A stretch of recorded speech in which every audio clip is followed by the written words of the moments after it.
Chapter 1188, Breaking Through the Threshold. Chapter 1188, Breaking Through the Threshold. The Sea Serpent King's sudden appearance dumbfounded the Freedom Alliance members. What's going on? Didn't we kill it already? How did it get even stronger? This is cheating. Despair swept through the team as they looked at the two-headed Sea Serpent King. They had already lost over half of their forces to kill the Sea Serpent King. They had even used their Tier 3 summoning scroll. At this point, they were both mentally and physically exhausted, yet not only had the Sea Serpent King just revived with full HP, but it also radiated a far more powerful aura than before. How were they supposed to fight the Sea Serpent King now? Meanwhile, Shifeng, who observed from afar, wasn't surprised by this development. This was the amazing aspect of King-class sea monsters, their true might. The previous fight had simply been a warm-up. Only now would the battle truly begin. In the past, many fleets had challenged King-class sea monsters during the game's early stages. However, every one of these fleets had suffered annihilation. They simply hadn't been prepared. If a fleet struggled to defeat a King-class sea monster in its first phase, once the boss entered its second phase, the battle was a lost cause. Before the team members could regain their senses, both of the Sea Serpent Kings stretched their maws, one spitting flames, while the other spit purple lightning.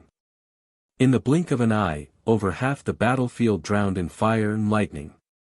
Any speedboat that encountered both turned to ash immediately. With a single attack, the Freedom Alliance lost another 16 speedboats, with another dozen or so speedboats dropping below 50% durability. Is it just going to end like this? Helplessness filled Passing Monarch's eyes as he stared at the Sea Serpent King. He now realized that challenging a King-class sea monster had been an incredible mistake. Tornadoes enveloped the area around his fleet. It was impossible for their speedboats to break out of this encirclement. Only a mysterious iron speedboat would have any hope of escape. When Passing Monarch thought about how the fleet he and his companions had put together after through so much difficulty was about to be destroyed due to his reckless choice, guilt gripped his heart. Those were 4 bronze speedboats they were talking about. Their third fleet had spent a ton of effort to obtain these bronze speedboats. It would take them a very long time to secure another 4. Suddenly, Passing Monarch received another message from Shifeng. Interested in working together now? When Passing Monarch read the new message, he was confused. Do we still have any hope of winning? Their Tier 3 summoned creature had less than 1/3 of its HP remaining. They had less than 40 speedboats. Even with the strength of a mysterious iron speedboat, they had no chance of defeating the Sea Serpent King. However, when Passing Monarch recalled Shifeng's attack against the Serpent King before it had died, he realized that it was possible that the man may have predicted this situation. Immediately, Passing Monarch sent Shifeng a friend request. This way, both sides could contact each other with ease. If we work together, do we really have a chance of defeating the Sea Serpent King? Passing Monarch demanded. We would have had a 50% chance of winning if we had started working together earlier. Now, we only have about a 30% chance, Shifeng replied after considering the odds. 50%? That high? Passing Monarch suddenly regretted his earlier dismissal. Had he known that something like this would happen, he would have agreed to team up with Shifeng earlier.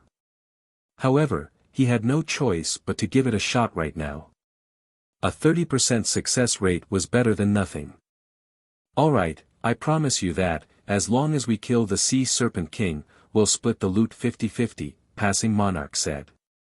In response, however, Shifeng shook his head and said, that was the previous condition. Now, I want all of the loot. He had never involved himself with the Freedom Alliance in the past. They were neither friends nor foes.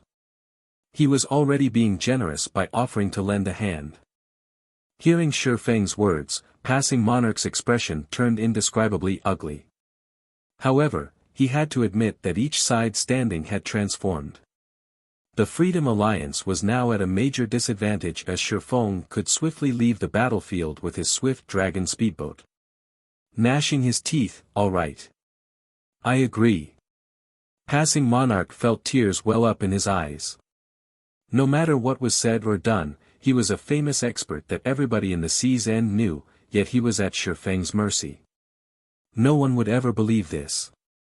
Following which, both sides signed a system contract, agreeing that all of the Sea Serpent King's loot would go to Shifeng once the boss died.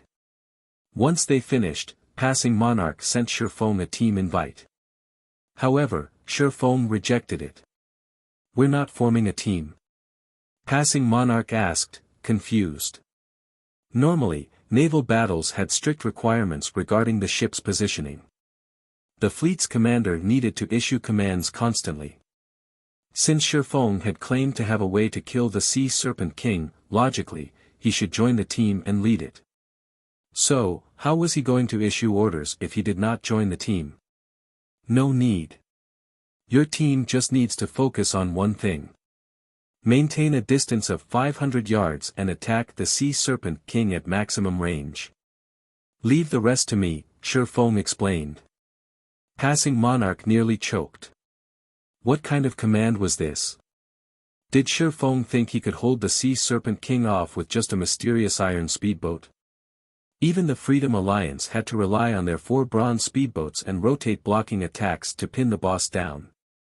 However, after Shifeng said this, he disconnected the call. With no other choice, Passing Monarch followed Shifeng's command and reorganized his fleet, directing their speedboats keep a distance. Shifeng steered the swift dragon speedboat to charge at the Sea Serpent King. As the Great Lord was about to target one of the bronze speedboats, Shifeng fired the dragon cannon once more. Only this time, he used a special kind of ammunition. Basic Mana Pulse Bomb. Although Zero Wing had used most of the basic Mana Pulse Bombs they had obtained in the Fallen Ark on the petrified Tyrannosauruses, Shifeng had around 20 remaining. Boom! When he fired the dragon cannon, a black beam struck the Sea Serpent King once more. -1,574,917. Tidal waves rose as the basic Mana Pulse Bomb, combined with the dragon cannon's might, collided with the Sea Serpent King and exploded. What kind of attack is that? Passing Monarch was stunned. What is that speedboat's rank? A single shot had dealt over 1 million damage to a King-class sea monster. This was inconceivable. The other Freedom Alliance members were similarly stupefied. When a few considered their previous claim of annihilating Shifeng, they felt fortunate that they had not acted on their words. If it really came down to a fight, a single shot from the swift dragon speedboat was likely more than enough to sink a bronze speedboat. However, the dragon cannon's damage didn't particularly surprise Shifeng. After a King-class sea monster entered its second phase, while it might seem very strong, that was only true for the surface. In reality, reaching a complete state simply meant that a Sea Serpent King had focused its abilities on strengthening its attacks. As a result, however, its defense and movement speed weakened. As long as players pinned the boss down and had sufficient damage output, victory was in the bag. However, it was precisely because many fleets in the past hadn't been capable of distracting King-class sea monsters long enough that these monsters had been so difficult to deal with. Fortunately, the King-class sea monster they faced right now was only a Great Lord. Against the Sea Serpent King, the secret silver-ranked swift dragon speedboat had the advantage regarding speed. In addition, the dragon cannon was sufficiently powerful to hold aggro. If not for these factors, Shifeng would have long since fled the battlefield. King-class sea monsters also tended to use skills, and almost every skill they had was an AoE. If a fleet couldn't defeat a King-class sea monster before their overall firepower fell to the minimum requirement, it would be obliterated. After Shifeng had fired the dragon cannon, the Sea Serpent King was relatively battered. The cannon fire had blown apart a large section of its scales, leaving behind a huge scorch mark. Roar! The Sea Serpent King glared at the swift dragon speedboat. Aside from a hint of fear, its gaze radiated killing intent. Without hesitation, both its heads opened their mouths and bombarded the swift dragon speedboat with fire and purple lightning. It seems that the attack was quite effective. Now that he had solidified his hold on the Sea Serpent King's aggro, Shifeng turned his speedboat and fled. He activated Accelerate, increasing the swift dragon speedboat's movement speed by 100%, easily avoiding the incoming attacks. The swift dragon speedboat was already faster than the Sea Serpent King. After activating Accelerate, Shifeng maintained a distance of 600 yards from the Sea Serpent King and attacked at maximum range. This distance was also the Serpent King's limit. With this, the Sea Serpent King couldn't attack him, but it wouldn't give up the chase either. Just who is he? Shock filled Passing Monarch as he watched Shifeng's control over the swift dragon speedboat and the boat's speed. Passing Monarch finally understood why Shifeng had told him to leave the rest to him.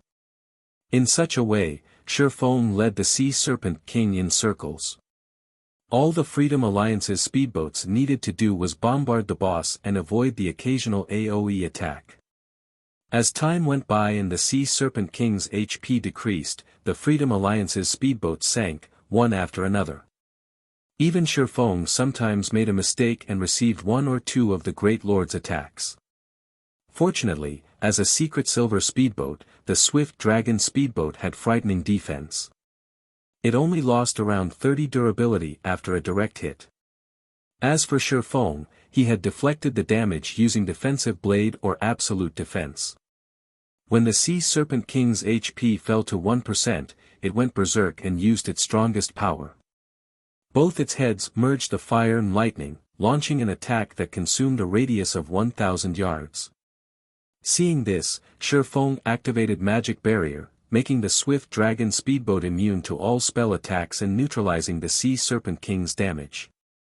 As for the Freedom Alliance's side, aside from the 4 bronze speedboats, which used magic scrolls to protect themselves, the remaining speedboats were destroyed.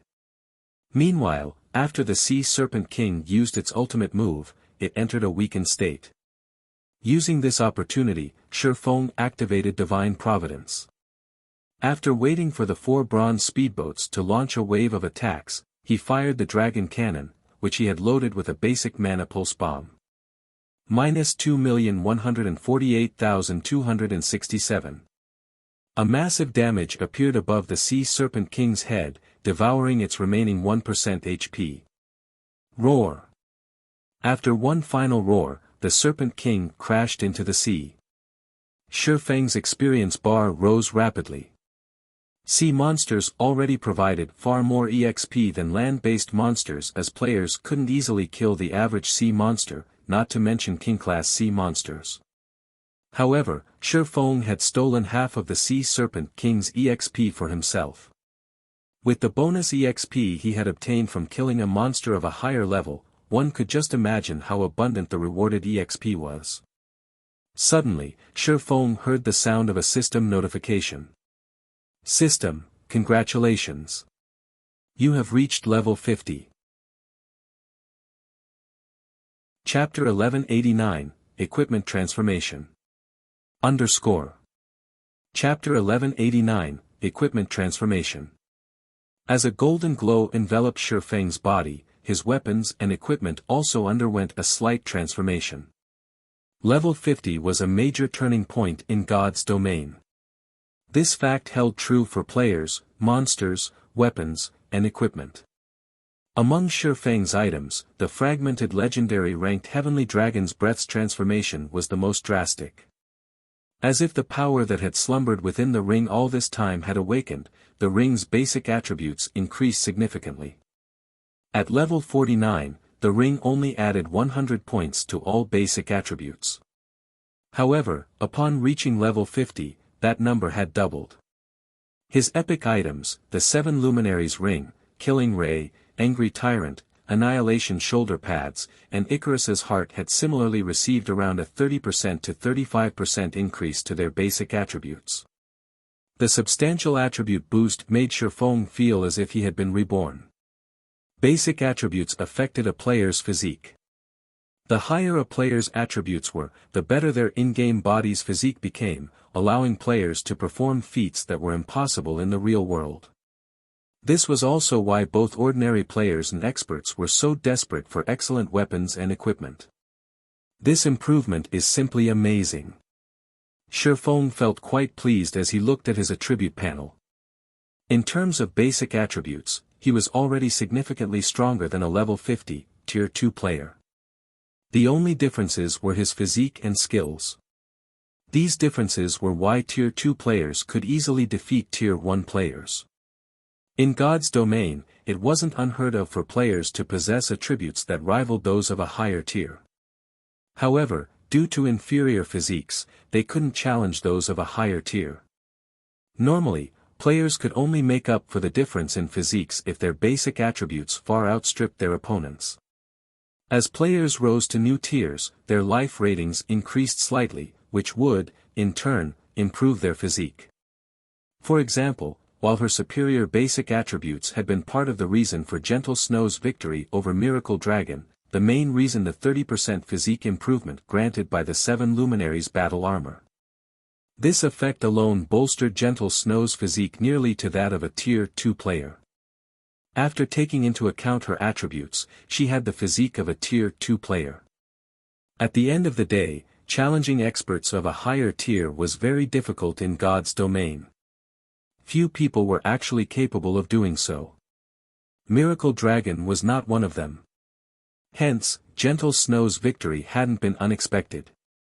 This was the terror of tier suppression. In the past, Shifeng had suffered due to this truth. Meanwhile, the Freedom Alliance members had also noticed Shifeng's transformation. "Commander, that person feels particularly dangerous. Just who is he?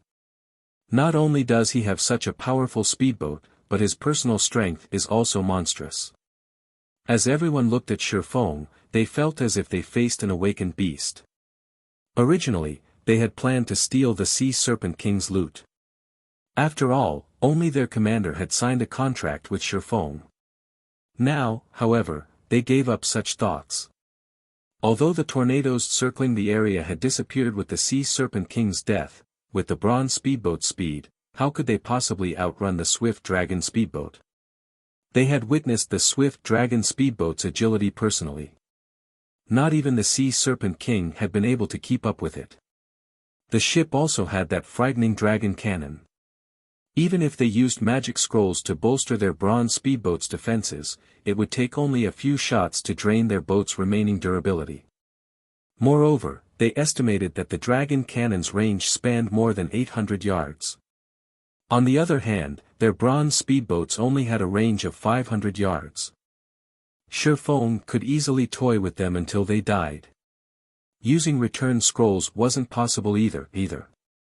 If one picked up a sea monster's loot, they would have to wait until the 2-hour holding period was over before they could use their return scrolls. When Passing Monarch saw the Sea Serpent King's loots floating on the ocean's surface, envy flashed in his eyes. He hadn't imagined that so many items would drop. Sea monsters already dropped roughly 2 or 3 times more loot than land monsters, yet the Sea Serpent King had dropped over 100 items. Ha! Forget it. At least we survived and gained a level. It's better than losing our ships and lives. Passing Monarch could not help but sigh. Shifeng wasn't the only one who had leveled up after the Sea Serpent King's death. The Freedom Alliance survivors had also leveled. Most importantly, all 4 bronze speedboats were still afloat. The Freedom Alliance only needed to spend a little bit of money to obtain more ordinary speedboats. As for advanced speedboats, they might need to put in some effort, but it was possible to obtain a dozen or so within a short time span. However, bronze speedboats were not easy to replace. As expected of a godly tool, Shifeng sailed about, frantically collecting the King-class sea monster's loot. Although he hadn't triggered a jackpot, the Sea Serpent King was the first King-class sea monster to die in this sea zone. As a result, its loot was far more abundant than usual. Normally, a player would be lucky if a King-class sea monster dropped around 50 items. Moreover, over 80% usually consisted of materials. This time wasn't much different. However, perhaps due to divine providence's effect, among the 100-plus items, over 90 were rare materials used in producing advanced speedboats, bronze speedboats, and small sailboats. Among them, the most valuable was moonlight wood. Moonlight wood was a rare material necessary to produce bronze speedboats and small sailboats. Fortunately, Shi Feng had obtained a total of 12 logs. Constructing a bronze speedboat required 10 logs. After Shi Feng finished picking up the loot, he began to organize the items in his bag. Wonderful! A design dropped. Shi Feng grew excited as he looked at the leather book in his hands. The pages had already yellowed, and it looked as if it had been many years since anybody had read it. However, after appraising the book and discovering its name, he realized that any guild would go crazy over this design. Flying Eagle Speedboat Design. Although the Flying Eagle Speedboat was not a bronze speedboat, it was an advanced speedboat. With enough reputation, one could buy ordinary speedboats from certain NPC merchants. However, it was a different story for advanced speedboats. One could only obtain them by completing rare quests or trading special materials that sea monsters dropped. Now that he had the design for an advanced speedboat, he could build an unlimited number of advanced speedboats as long as he had sufficient materials and a small shipyard. Although the Third Fleet passing Monarch commanded had become such a powerful force in the sea's end due to the 4 bronze speedboats, the 20-plus advanced speedboats also played an important role. If Zero Wing could form a fleet of advanced speedboats with the Swift Dragon speedboat in the lead, the guild could rank at the top of God's domain's naval powers. Just thinking about this excited Shi Feng. There were only a handful of super guilds that could rival such a naval force right now. Zero Wing could develop in a coastal NPC city without worry. Even if super guilds wanted to pick a fight, they would have to think twice before doing so. After all, it was far more costly to fight a war at sea than on land. Not only would their guild members lose levels from dying, but they would also lose their ships. There was no repairing a destroyed ship. Following which, Shi Feng stored the Flying Eagle speedboat design and examined the other dropped items. Among the 11 remaining items in his bag, Shi Feng discovered a very familiar item. Thunder Emblem. Chapter 1190, Authority. Chapter 1190, Authority. Is this the benefit of killing a king-class sea monster? Shi Feng was surprised and overjoyed as he looked at the purple-gold lightning emblem in his hand. The Thunder Emblem. As its name suggested, it was a Thunder Island emblem. One could also say that it was an authority symbol for Thunder Island. Any guild that obtained the Thunder Emblem would have a major advantage when contesting for authority over Thunder Island. As far as Shi Feng knew, Thunder Island had a total of 10 Thunder Emblems. If one obtained all 10, they would become Thunder Island's absolute master. However, only 5 Thunder Emblems had ever been discovered in the past, and every guild that obtained these Thunder Emblems had been one of the dominant forces on Thunder Island. The Thunder Emblem had 3 main functions. Its first was similar to the Thunder Pass. Unlike the Thunder Pass, however, each emblem allowed up to 50 players to participate in Thunder Island's contest. Every time a contest was about to begin, a fixed number of Thunder Passes would drop from sea monsters in the Sea of Death. However, that didn't count the Thunder Emblem's 50 slots. If one could gather all 10 Thunder Emblems, they could bring an additional 500 players to the island. The Thunder Emblem's second function was the Thunder Domain. While on Thunder Island, players wielding the emblem could suppress all enemies within a 500-yard radius. However, this suppression effect was not particularly strong, only reducing players' basic attributes by 5%. However, the suppression worked wonders against the island's monsters as it could reduce their basic attributes by up to 30%. As for the third function, it granted advanced authority on Thunder Island. This advanced authority was the Thunder Emblem's most important function. If a guild wanted to develop on Thunder Island, having sufficient authority was extremely important. Without enough authority, one couldn't do anything. As players gained more authority, they could enjoy more benefits on the island. Currently, the various superpowers were vying for Thunder Island. However, even if they occupied the area, they could only gain basic authority. Ordinary players had no hope of gaining any authority whatsoever. However, one's authority wouldn't remain constant either. If one wanted more, they could contribute to Thunder Island. On Thunder Island, authority was categorized into ordinary, basic, intermediate, advanced, and master controller. If an ordinary player wanted to become an ordinary controller, they needed 300 Thunder contribution points. Reaching the basic rank required 3,000 Thunder contribution points, 10,000 points to reach the intermediate rank, and 100,000 points to reach the advanced rank. After reaching the advanced rank, one could only increase their authority if they obtained all 10 Thunder emblems. As Shifeng examined the Thunder emblem in his hand, he began playing with the idea of occupying a part of Thunder Island himself. In the past, Thunder Island had been known as a sacred land at sea. Countless players had wanted to live on the island. After all, traveling to dangerous sea zones would be more convenient from Thunder Island than it would be from a coastal town or city. Occupying a corner of the island would do wonders for Zero Wing's development. Zero Wing also qualified to do so right now due to the Flying Eagle speedboat design he had just obtained.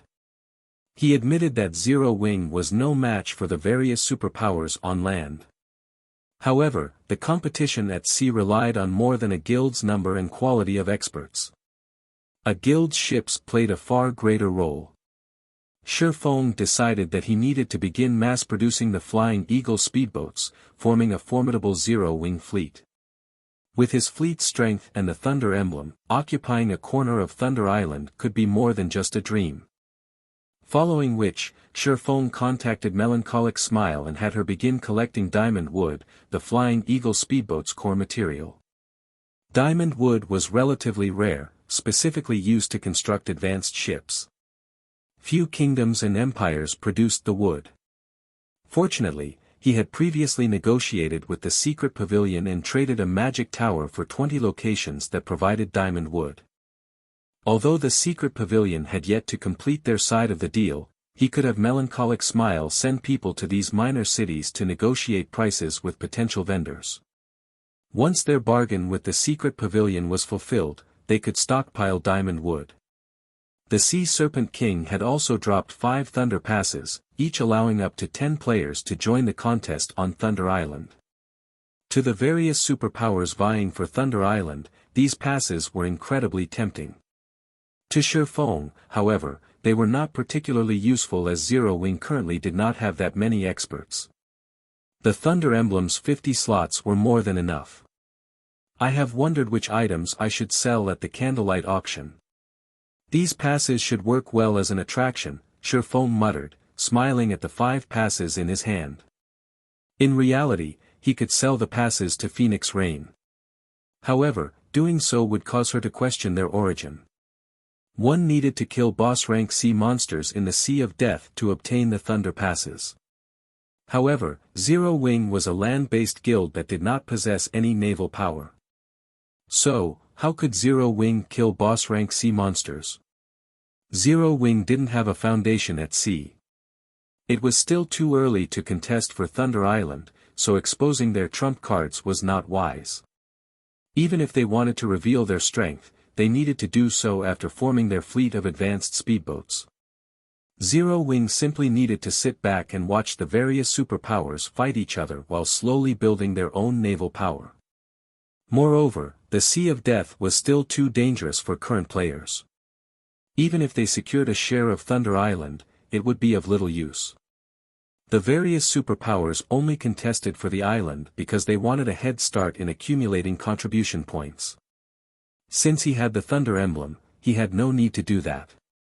There were 3 Tier 3 magic scrolls among the remaining 5 items the Sea Serpent King had dropped, a Tier 3 summoning scroll, a Tier 3 large-scale destruction spell, and a Tier 3 defensive scroll. Of the last two items, one was an epic staff, Fallen Language, while the other was a bronze-rank small sailboat, the One-Horned Sailboat. What? A complete small sailboat actually dropped. Shifeng was momentarily stunned when he saw the transparent crystal bottle. Previously, he had obtained a small sailboat from the Fallen Arkansas. However, even now, the Hurricane sailboat was unusable. Although he had asked Burning Abyss to repair it, even Burning Abyss, who was a master engineer, was powerless. The divine ruins inside the sailboat were simply too damaged. At the very least, one needed a Grandmaster engineer to repair the Hurricane sailboat. The sailboat's container also needed to be replaced. However, the Hurricane sailboat's container was not ordinary as it had been crafted with the rare epic material, space crystal. Current players had no access to this material. Hence, Shifeng had no choice but to set the matter aside for now. Otherwise, with the mysterious iron-ranked Hurricane sailboat, he would be invincible at sea. Now that he had obtained a complete bronze-rank small sailboat, how could he not be excited? With this small sailboat, he could easily deal with many of the issues plaguing him. Chapter 1191, Legacy of the Sea. Chapter 1191, Legacy of the Sea. Shifeng could not bear to put away the crystal bottle in his hands. With this, my problems have been solved. Previously, he had struggled to figure out a way to transport the diamond wood needed to construct advanced speedboats. Diamond wood could not be stored in a player's bag space. Transporting the wood via teleportation magic arrays would cost enough to choke any guild. The only efficient way to transport diamond wood was to use a teleportation array to reach a border town and then rely on transport carriages to move the wood to another country's border town before transporting it via teleportation array once again. While the cost was still considerably high, one could save more time than transporting the wood via carriage the whole way. However, the 20 minor NPC cities Shifeng had asked the secret pavilion for were in several different countries. Moreover, none of them were near the Apocalypse Empire.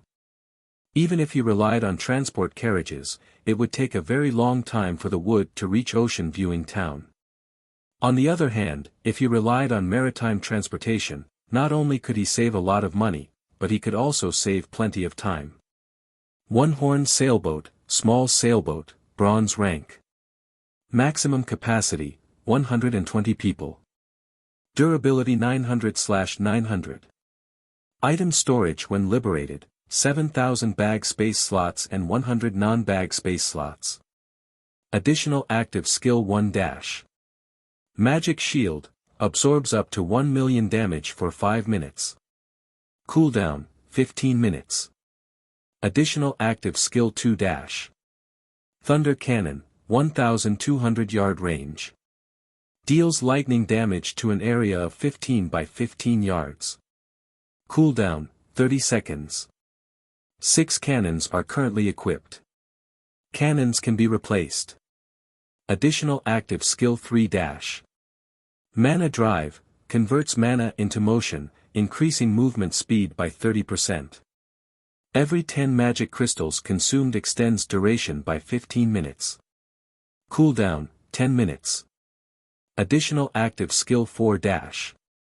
Thunder Blast, deals devastating damage to the area 500 by 30 yards ahead. Attack includes knockback and paralyzing effects. Cooldown, 5 minutes. Additional passive skill -. Braving the winds and waves, when sailing with the wind, movement speed increased by 50%. When sailing against the wind, movement speed is unaffected. Although the one-horned sailboat's attributes were slightly lower than the Hurricane sailboats, it was one of the best ships currently available in God's domain.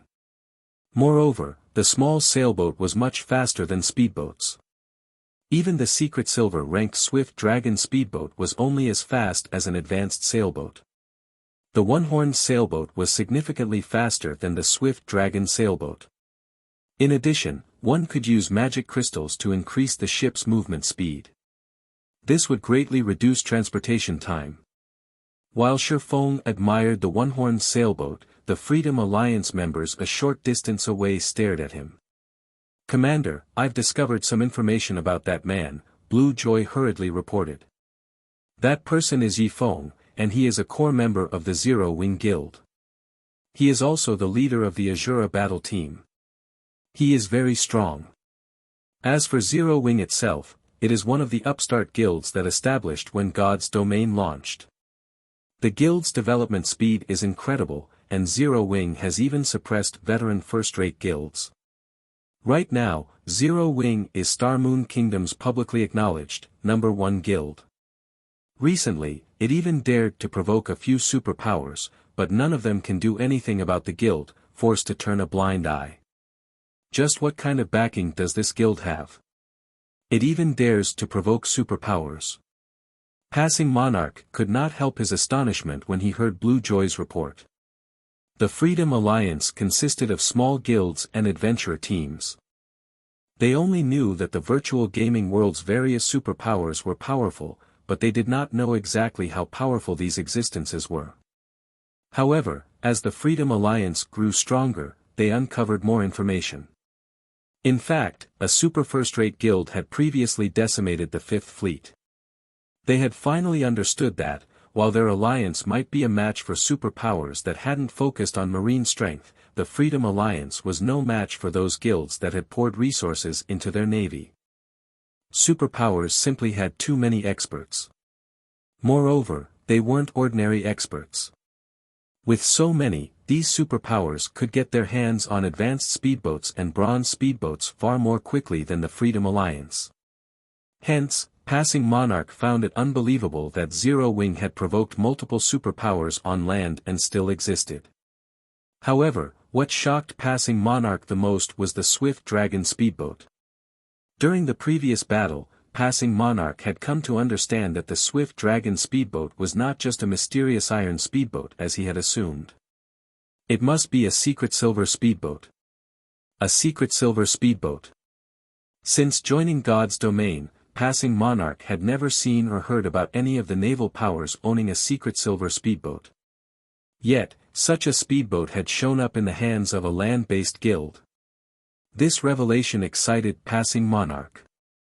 He had come to the Sea of Death because he had heard of a low-level king-class sea monster in the area.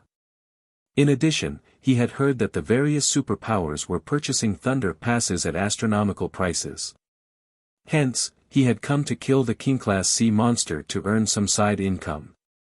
After all, repairing his fleet was a considerable expenditure.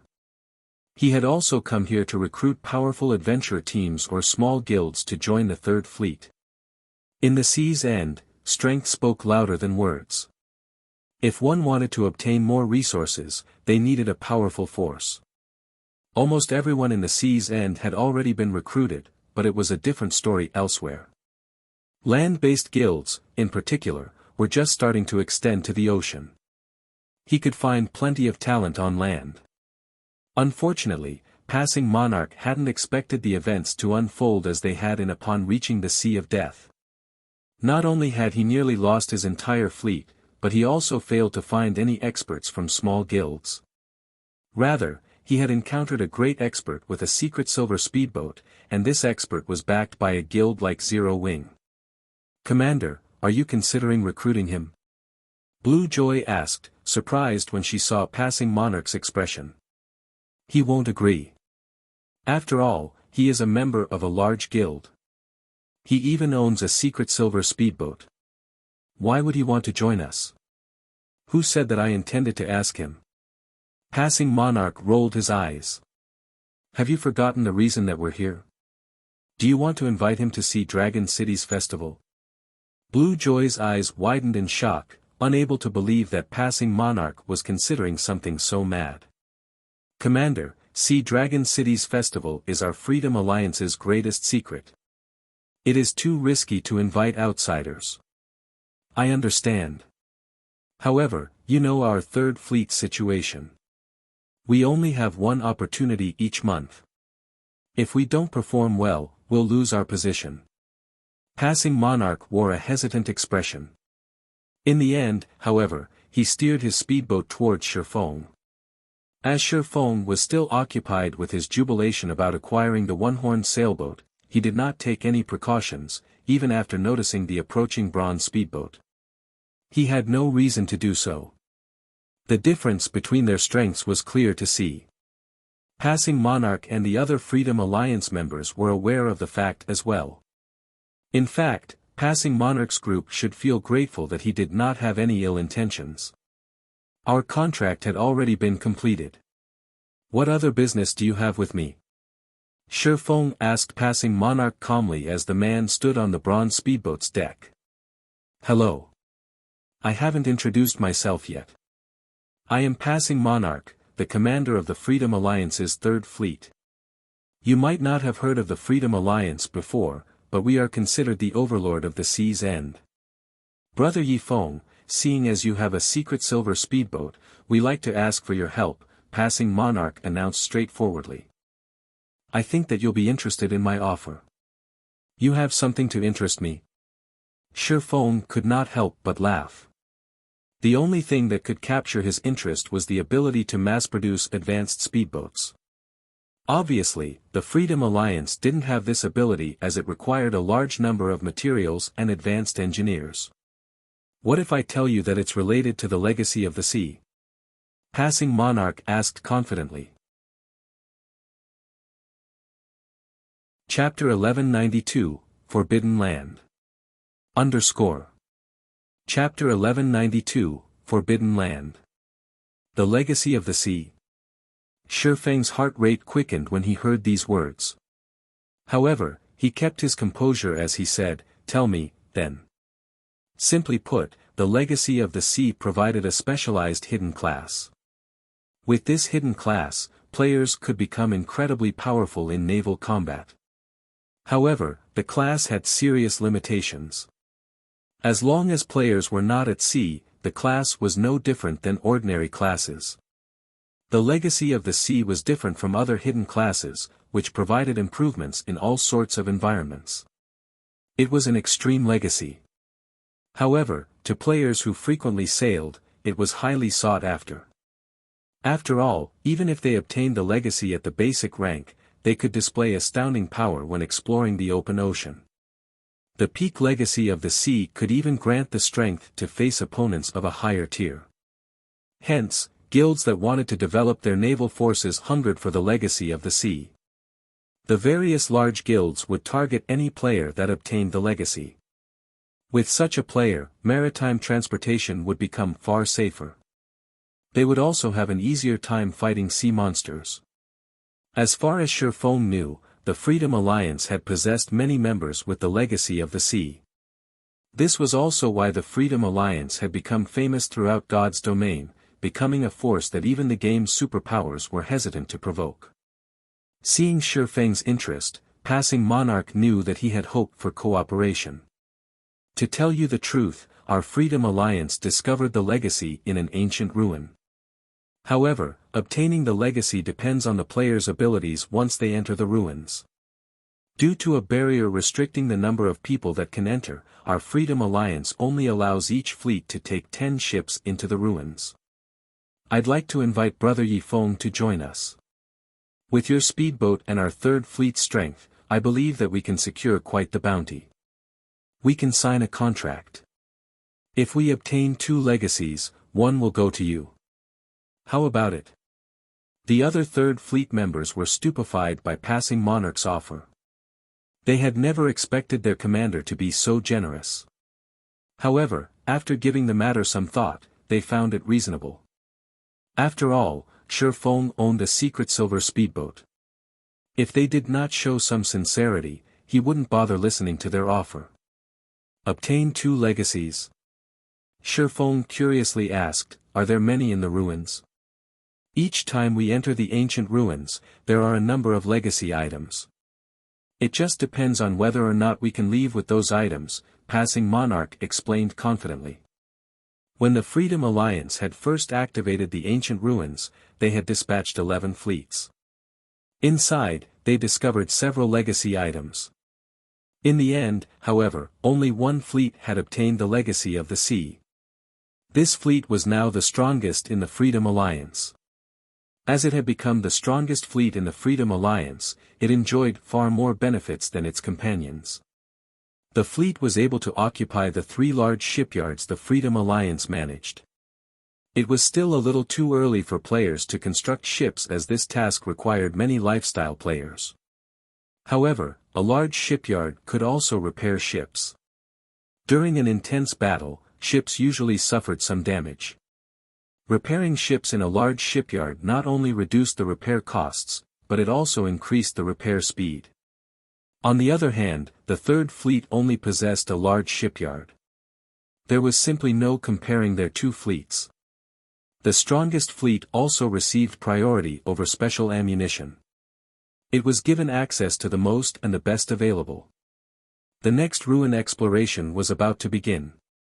How could he not make use of this opportunity to recruit Shifeng's help? What if we obtain 3 legacy items? Shifeng asked. I'm afraid that will be incredibly difficult. Brother Yifeng, you've never been to the ruins, but a large number of sea monsters occupy the area.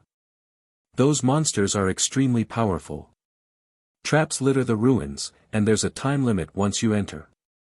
We won't have enough time to search for a 3rd legacy item, Passing Monarch explained, smiling. He understood Shifeng's train of thought.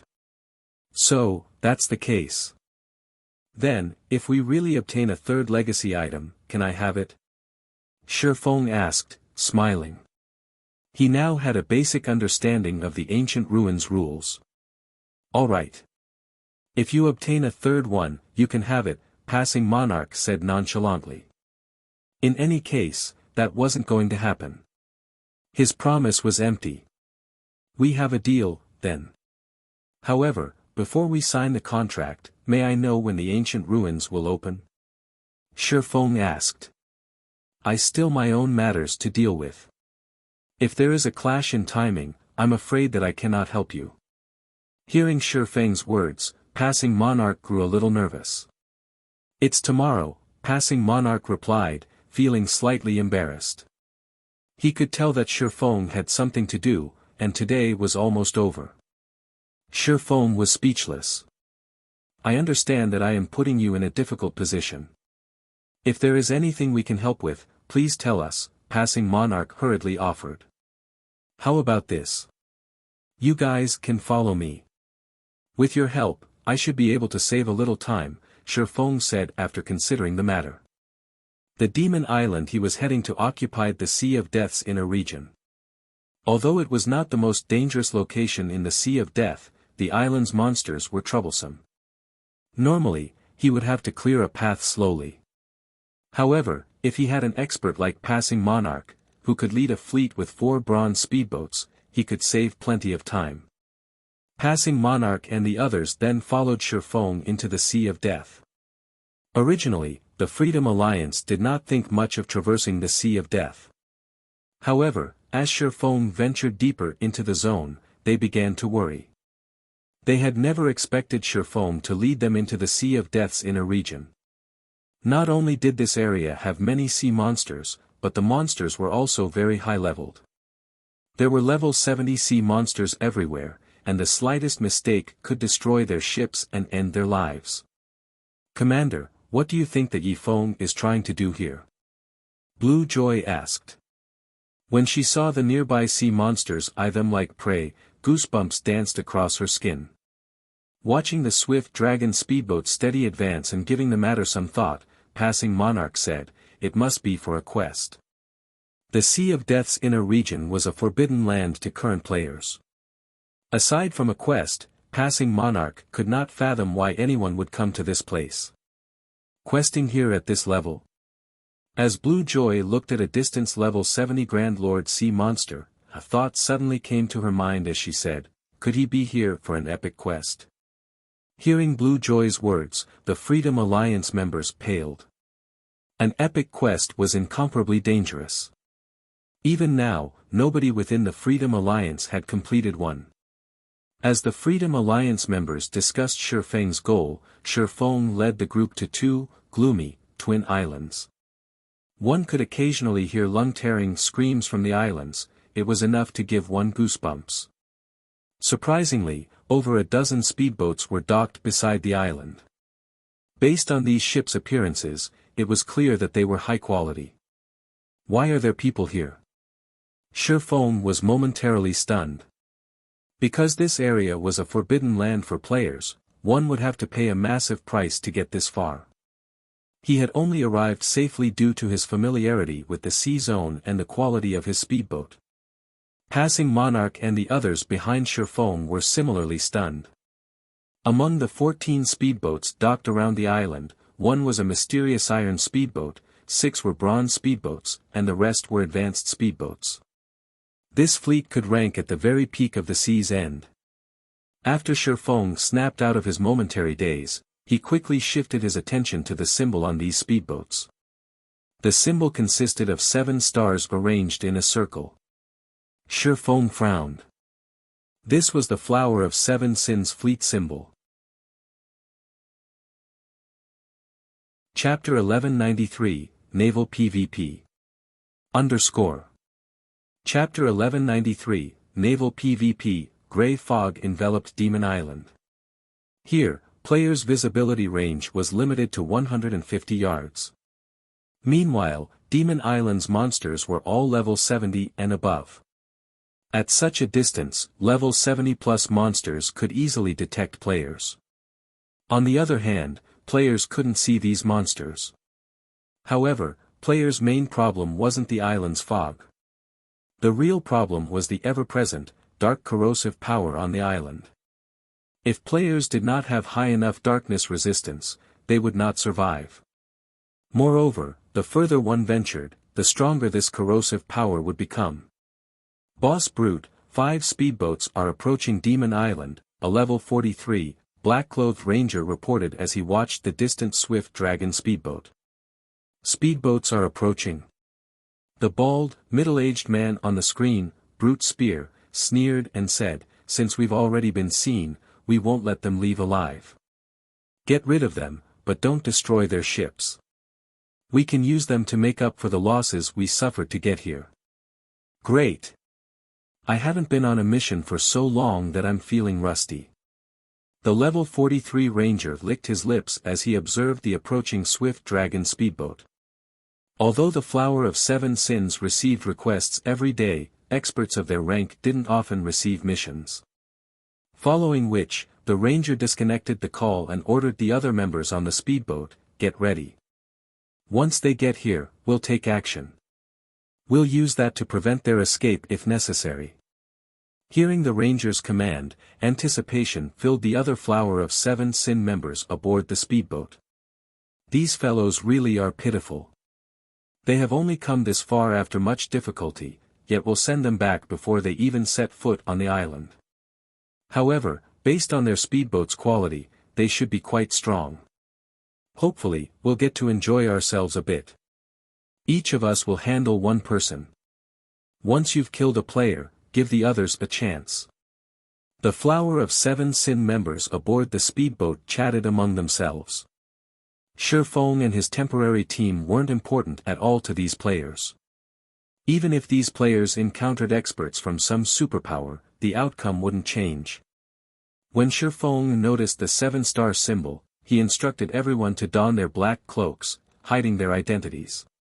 "Brother Yifeng, are they your enemies?" Passing Monarch asked, curious about Shifeng's command.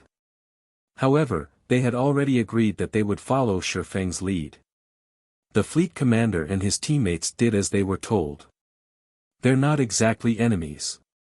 However, it's best if we hide our identities. Shifeng did not bother to explain further. It doesn't hurt to be a little careful out in the fields, right? Although he did not know why the Flower of 7 Sins had come to Demon Island, it was not wise to expose their identities to a group of assassins. Although Shifeng would have preferred to approach the island from another side, Demon Island only had one entrance. Using the 7 luminaries ring space movement wasn't a viable option either. A unique power enveloped the Sea of Death, preventing all spatial movement type skills. Otherwise, he would not have used the Swift Dragon speedboat to travel such a long distance. When Shifeng and the others were only 300 yards away from Demon Island's entrance, the Flower of Seven Sins members burst into action. Move out. Suddenly, 5 elementalists aboard the mysterious iron speedboat each took out a magic scroll. As the elementalists unfurled their magic scrolls, a dark blue magic array appeared on the water's surface. The sea water instantly began to freeze, and in the blink of an eye, the space within a 1,000-yard radius was covered by a sheet of ice. As a result, Shifeng and the Freedom Alliance's speedboats had been forced to a halt.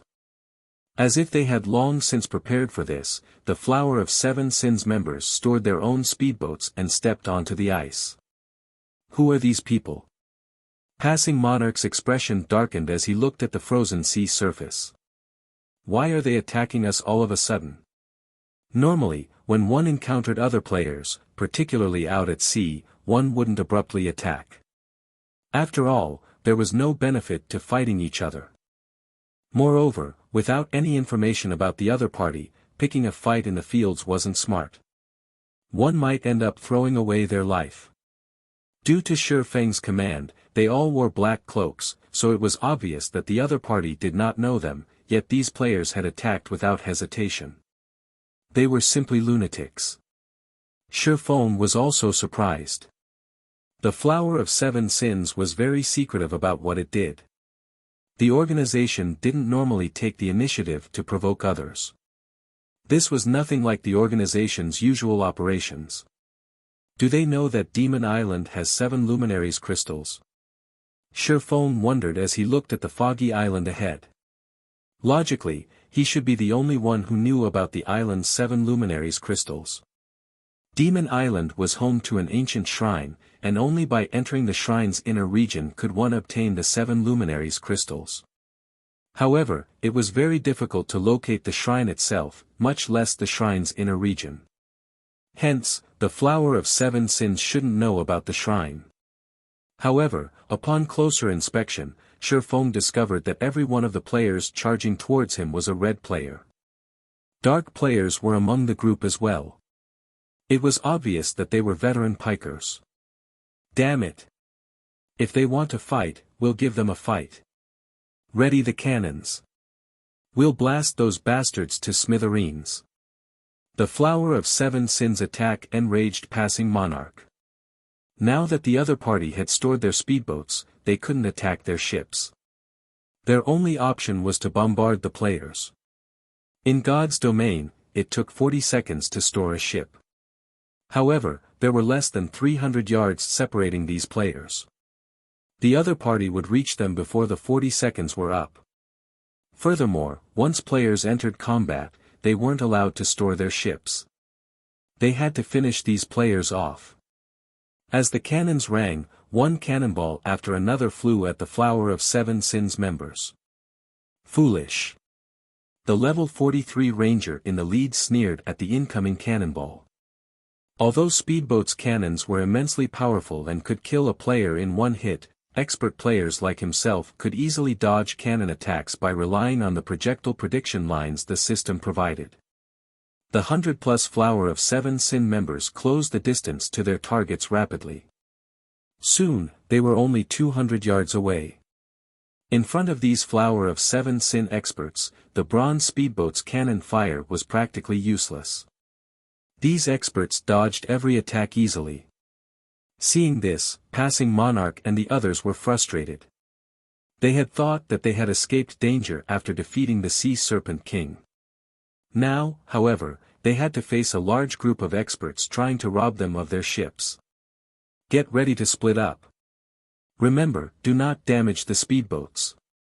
Boss Brute has already laid his claim, the leading ranger commanded through the team chat. Boss, relax.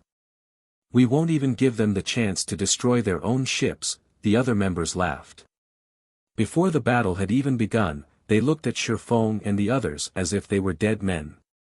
As the Flower of Seven Sins members were about to cross the 100-yard mark, a black beam flashed past them. Boom! The solid layer of ice vaporized instantly, exposing the blue sea water beneath it. The affected area spanned a radius of 25 yards. Meanwhile, 6 Flower of Seven Sins members died on the spot, leaving 12 weapons and pieces of equipment floating upon the water. Chapter 1194, Demons Appear. Chapter 1194, Demons Appear. The dragon cannon's attack had pulled a gasp from the Flower of Seven Sins remaining members. The previous few cannon attacks had only dented the ice, yet the dragon cannon had obliterated it. Moreover, its attack speed was at least double that of the previous cannons. Its attack range was even more impressive. Even without the high attack speed, with such a long range, it was extremely difficult to dodge the dragon cannon's attacks. What is that speedboat's rank? The leading, black-clothed ranger's expression twisted. He had seen a mysterious iron speedboat's cannons in action many times, so he was fully aware that a mysterious iron speedboat didn't have such fast and powerful attacks. Facing the dragon cannon at such a close range would be extremely dangerous. He had assumed that this fight would be nothing more than a game to kill time. He hadn't expected an actual opponent. Meanwhile, Passing Monarch and the other members of the Freedom Alliance celebrated the cannon's success. Ha ha ha. A secret silver speedboat is truly astounding. Just a single shot is enough to stun those bastards. I want to see if they still dare to fight us now. The Freedom Alliance members could not help but laugh at the Frozen Flower of Seven Sins members. This Yi-Foam really is amazing. Passing Monarch sighed ruefully as he looked at the massive hole in the ice. He had to admit that Yi-Foam was a skilled strategist. While the Flower of Seven Sins members had been over 200 yards away, they had been spread out. Even if Yi-Foam had used the dragon cannon, he would have been lucky to kill even one player. However, as these players came within 100 yards, they clustered. Since such a short distance left them little room to react, Yi-Foam able to kill 6 players in one hit. After such an attack, their enemy should be more cautious. The other players might even give up the fight. However, as Passing Monarch pondered these assumptions, the Flower of Seven Sins members revealed excited grins. Brother Chen, our opponent seems to be a tough one. With this, we can finally use that move, right?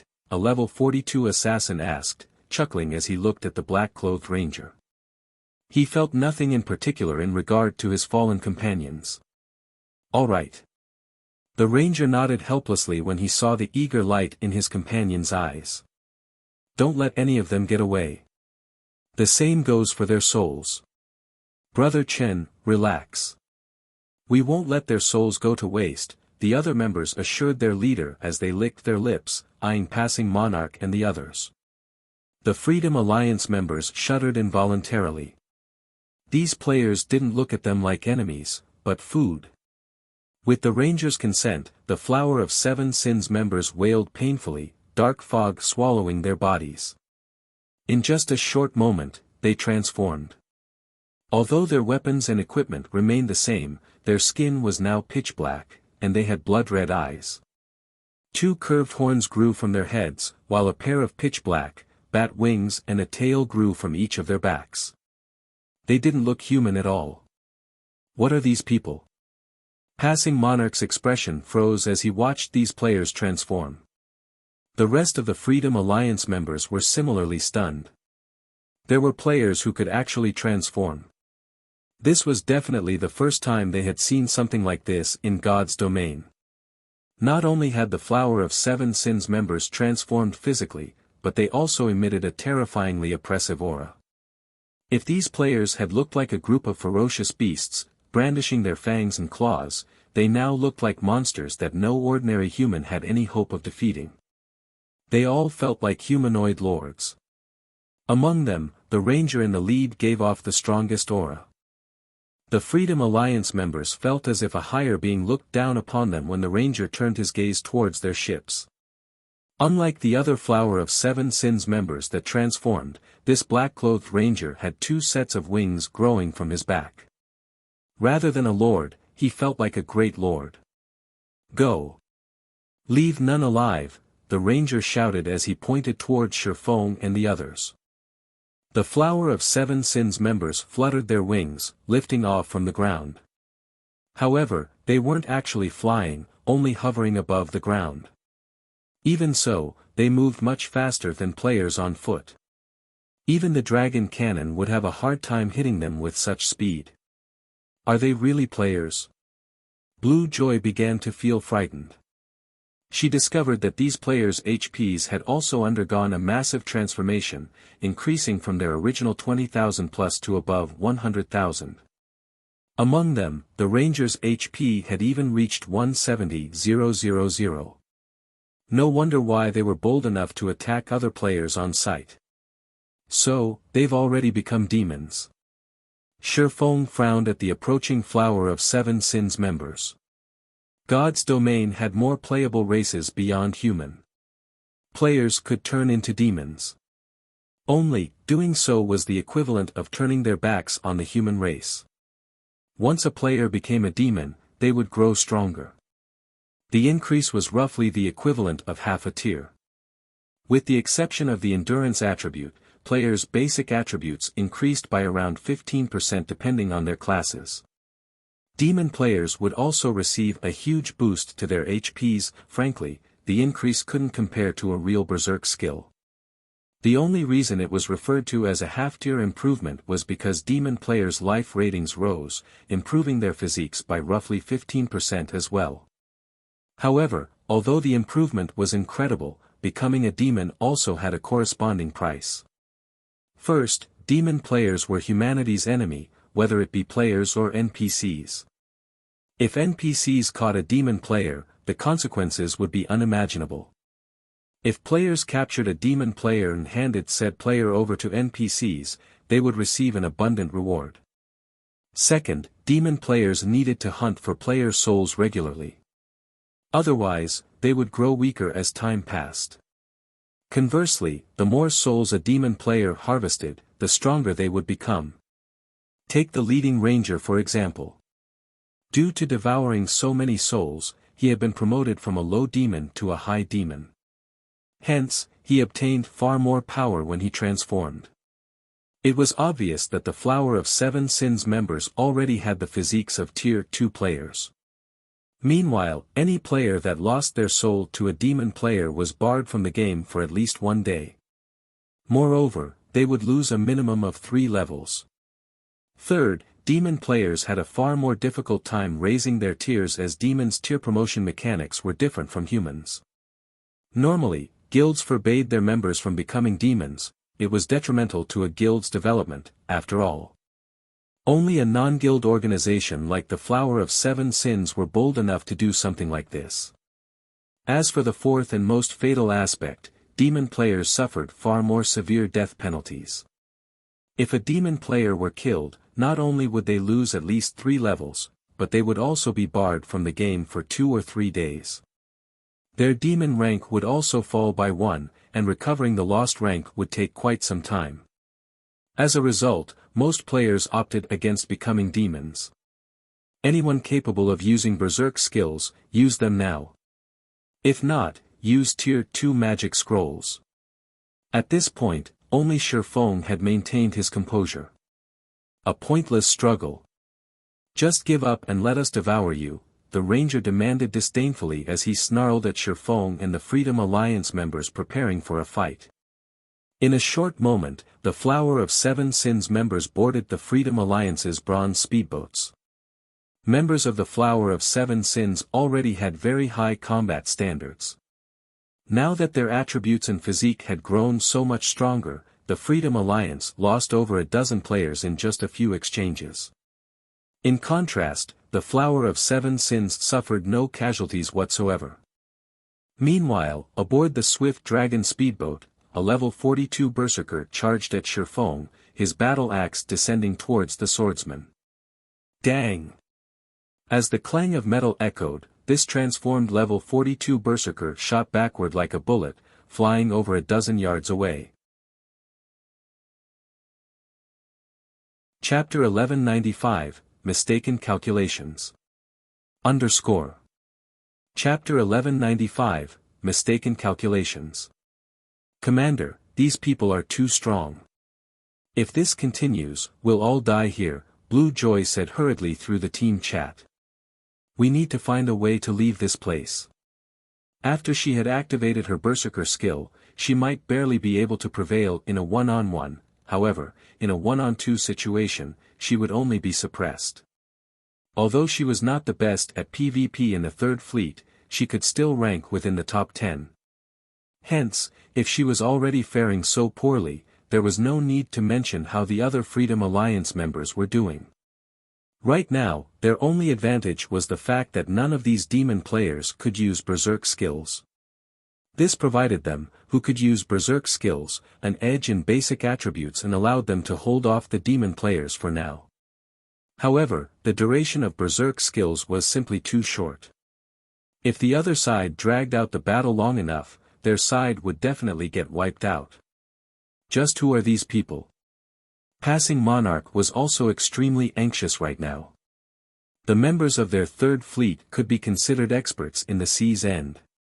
He was even one of the top 10 experts in the entire Freedom Alliance. Nevertheless, after he arrived at the Sea of Death, it was as if he had come to an entirely different world as he met one expert after another. There would have been no problem if it was just Shifeng. Now, however, among the 100+ players assaulting them, every one of their opponents was an expert superior to them.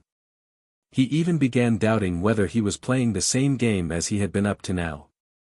Despite passing Monarch having already activated his Berserk skill, his strength and speed superior to the black-clothed Rangers, he failed to land any attacks on the Ranger at all. It was as if the Ranger had seen through all of his attacks. The Ranger could not only dodge his attacks easily but also launch attacks at his blind spots while dodging, and this left him no choice but to defend himself. Even launching counterattacks became difficult. If not for the healers at the rear line healing him, he would have already perished by now. Currently, less than 70 people remained in the Third Fleet. Against the Flower of Seven Sins members, not only did they not possess a numerical advantage, but they were also inferior in quality. Everyone, gather together. Destroy all the speedboats and retreat. Passing Monarch commanded as he gritted his teeth. Now that the outcome of the battle was already obvious, there was no meaning in them continuing this battle. Without a doubt, they would be annihilated, and their speedboats would fall into the Flower of Seven Sins' hands. Rather than accepting such an outcome, it would be much better to destroy their speedboats. That way, neither side would end up winning. As soon as passing Monarch said so, however, he saw a 2-meter-tall berserker blasted from the swift dragon speedboat. As the berserker's body crashed heavily into the icy ground, his HP fell by over 3,000. Torrent, are you alright? Several nearby Flower of Seven Sins members could not help but look at the level 42 berserker in surprise. Although Violent Torrent's combat standard was only average for their team, he was equipped with a complete set of level 40 fine gold set equipment and wielded a level 40 dark gold battle axe. In terms of strength, he could rank within the top 5 among their team. After demonizing, his strength would have increased by 17%. Even a berserker equipped with a complete set of level 40 dark gold set equipment would lose out slightly to Violent Torrent in terms of strength. Despite that, he had actually been sent flying by a swordsman. It was simply inconceivable. I'm fine. My hands are just a little numb. It seems his berserk skill should be a strength-oriented one. You guys should be careful, the berserker named Violent Torrent replied nonchalantly as he shook his hands. The others nodded in response to his words. They then began carefully approaching Shifeng. After they transformed into demons, they would lose the ability to use berserk skills, the price they had to pay to become demons. Otherwise, it would simply be too overpowered if they could stack the attribute bonus they received from demonizing with the effects of a berserk skill. The main god system obviously would not allow this to happen. However, although their demon transformation indeed did not provide as many attributes as a berserk skill did, the 15% improvement to their physiques allowed them to dodge even attacks from opponents with superior attributes. With this, they could slowly whittle down their opponents. At this time, a level 42 silver-robed elementalist said, since it's a strength-oriented berserk skill, we'll attack him from a distance. I'll support you guys from the side, Violent Torrent said as he dashed back towards the swift dragon speedboat. However, the Flower of Seven Sins members had obviously misunderstood something. Shi Feng did not have any of his berserk skills activated right now.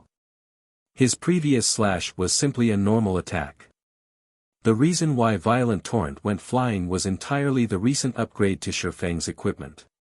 He had yet to adapt himself to the changes. Hence, he had failed to control his power properly and unintentionally sent Violent Torrent flying. When Violent Torrent was halfway back to the swift dragon speedboat, Shi Feng had already jumped down from the craft. He then used Wind Blade and dashed at the berserker, his speed so fast that nobody managed to catch a clear sight of him. So fast. By the time Violent Torrent reacted, Shi Feng was already before him, the abyssal blade descending towards him. Ping! Violent Torrent instinctively executed Whirlwind Slash to block the abyssal blade. What power! The intense force pushing down on Violent Torrent nearly drove him to his knees. Fortunately, the icy ground had served to cushion some of the impact, though web-like cracks formed on the ice layer as a result. However, almost at the same time as Violent Torrent stopped the abyssal blade with his battle axe, Shi Feng slashed Killing Ray at the berserker's chest. Chop! Minus 25,578. Instantly, Violent Torrent lost close to a quarter of his 110,000 HP. Demon players sure have high HP and defense. Shi Feng was slightly surprised. If Violent Torrent were an ordinary level 42 berserker, Shi Feng could have reduced the berserker's HP to a critical level in one attack. Demon players didn't just have a lot of HP. Their defenses got a significant boost as well. Hence, it was very difficult for ordinary players to capture demon players. Normally, one would need at least a party of players to capture a demon player of the same level. Due to this, quite a few independent players and dark players would choose to become a demon. In the past, even the expansion pack, Demon's Return, was triggered. Meanwhile, one of the conditions for triggering this expansion pack was the number of demon players in God's domain reaching a certain level. After the Demon's Return expansion pack was triggered, a demon empire suddenly appeared in God's domain. The incident back then had thrown God's domain into chaos. Who is that guy? Why can he cause so much damage to Torrent? Several Flower of Seven Sins members nearby were momentarily stunned. They were fully aware of how frightening their defense became after transforming into demons. Not to mention, the Berserker class was a plate armor class. A Berserker of the same level would be fortunate to deal minus 6,000 damage to Violent Torrent after using a powerful skill.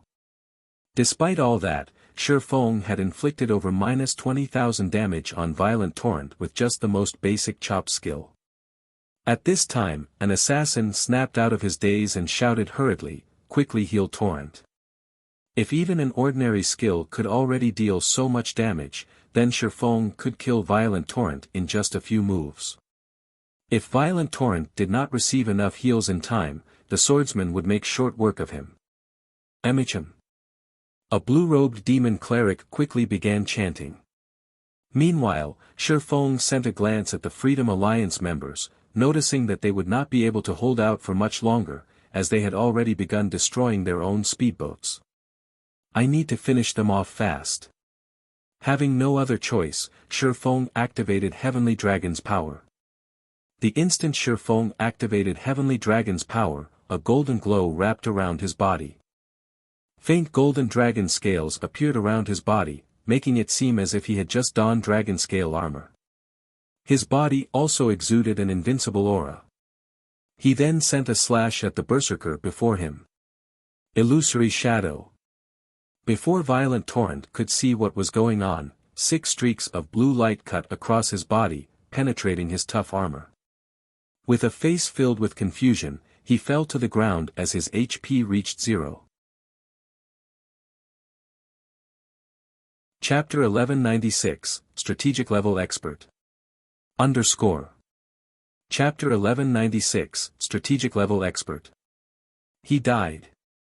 The surrounding Flower of Seven Sins members could not help but gape in shock. Even the demon cleric chanting a greater healing stopped abruptly as he stared at Violent Torrent's motionless body. Violent Torrent had close to 80,000 HP remaining just now. With his strength, he should have been able to resist for some time. Otherwise, the demon cleric wouldn't have chosen to cast greater healing, which had a considerably long casting time. At this moment, when the several Flower of Seven Sins members turned to look at Shifeng, a possibility suddenly occurred to them, and they could not help but shudder at the thought. That possibility was that Shifeng had not used his berserk skill when he was fighting Violent Torrent before, even after the berserker had turned into a demon, and had activated the skill only now. Not good. We met a hard one.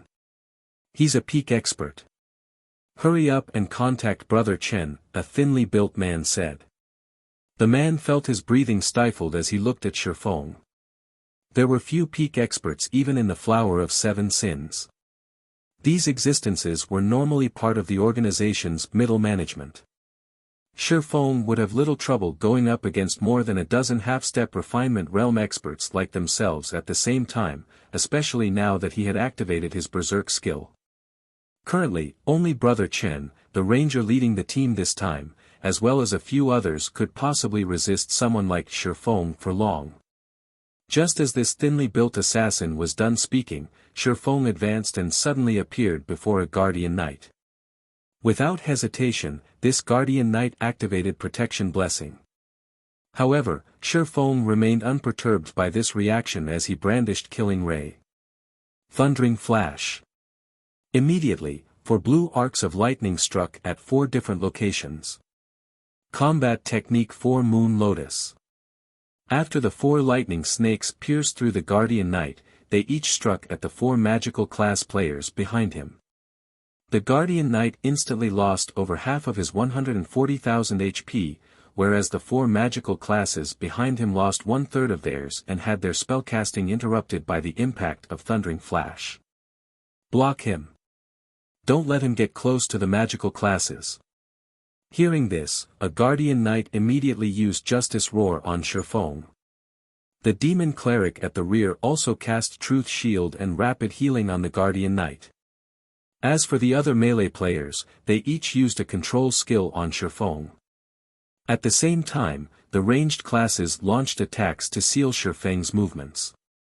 Shifeng could not help but admit that every member of the Flower of Seven Sins was an expert. Their coordination with each other was also impeccable. In combination with their high HP and defense, it made dealing with them extremely difficult. If it were any other expert here, they would definitely choose to pull back first. However, Shifeng never entertained the thought of retreating. Instead, he activated Defensive Blade without hesitation, greatly extending his attack range. At the same time, he switched the basic Tyrant title to the Swordsmanship Master title, increasing his attack speed by 30%. Sword's Orbit. Starlight immediately emerged around Shifeng's body. Not only did he manage to block all incoming attacks, but before anyone could react, everyone within a 15-yard radius of him also began losing HP rapidly. Despite the Demon Cleric at a distance spamming heals on the Guardian Knight, he still failed to keep the MT alive. In the blink of an eye, everyone within 15 yards of Shifeng died. Meanwhile, the Oracle reporting to the Ranger called Brother Chen was stupefied. "Hello. Why are you contacting me at such a time? Did something happen?" the level 43 Ranger asked as he toyed around with passing Monarch. "Brother Chen, not good. There's a monster here," the level 42 Oracle stuttered. During the time the Oracle was giving his report, Shifeng had used silent steps and appeared behind the thinly built assassin, who had just activated wind steps. Shifeng then executed Chop, the speed of his attack so fast that the assassin did not even react, as he died instantly. A monster? Did one run all the way out here from the island? The Ranger asked, perplexed. No. There's a peak expert on the speedboat we attacked. Torrent and the others, they're all dead. At this moment, the Oracle was quickly losing his ability to speak as he watched his companions die one after another. A peak expert? Okay, I'll head over there now. The ranger immediately grasped the severity of the situation. Ignoring passing monarch, he turned towards a few of his companions, who were killing the other members of the Freedom Alliance, and shouted, "Hammer, you guys follow me. Torrent and the others are in trouble." Every peak expert was a strategic weapon in a team battle. If not properly contained, a peak expert could easily turn the tide in a fight between hundreds of players. Violent Torrent and the 17 others that went to the Swift Dragon speedboat were merely half-step refinement realm experts. They were simply no match for an expert of such caliber. If the ranger delayed, they would no doubt be annihilated. Hence, he needed to hurry over there right away. He's leaving. Passing monarch was filled with confusion as he looked at the black-clad ranger flying towards the Swift Dragon speedboat. However, the ranger's departure was a good thing for the Freedom Alliance since the ranger and the 3 companions that followed after him were the ones who had killed the most Freedom Alliance members. With the bronze speedboats less than 50 yards away from the Swift Dragon speedboat, the ranger took less than 5 seconds to glide across this distance. However, as soon as the black-clad ranger descended, he was shocked by the scene before him. At this moment, none of the 18 people sent to snatch the Swift Dragon speedboat was alive. However, only 5 seconds had passed since he received the report. 18 half-step refinement realm experts who had turned into demons had died, just like that. The ranger glared at Shifeng, who stood a short distance away, and asked coldly, "Where are your companions? Or are they thinking of ambushing us while we're fighting you?" No matter how he looked at it, one person simply could not have finished off so many demonized half-step refinement realm experts within such a short time. At the very least, such a feat required several experts working together. Companions? Shifeng shook his head and said, "I'm the only one here.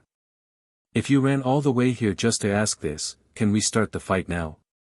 Hammer, you and Letter deal with that guy.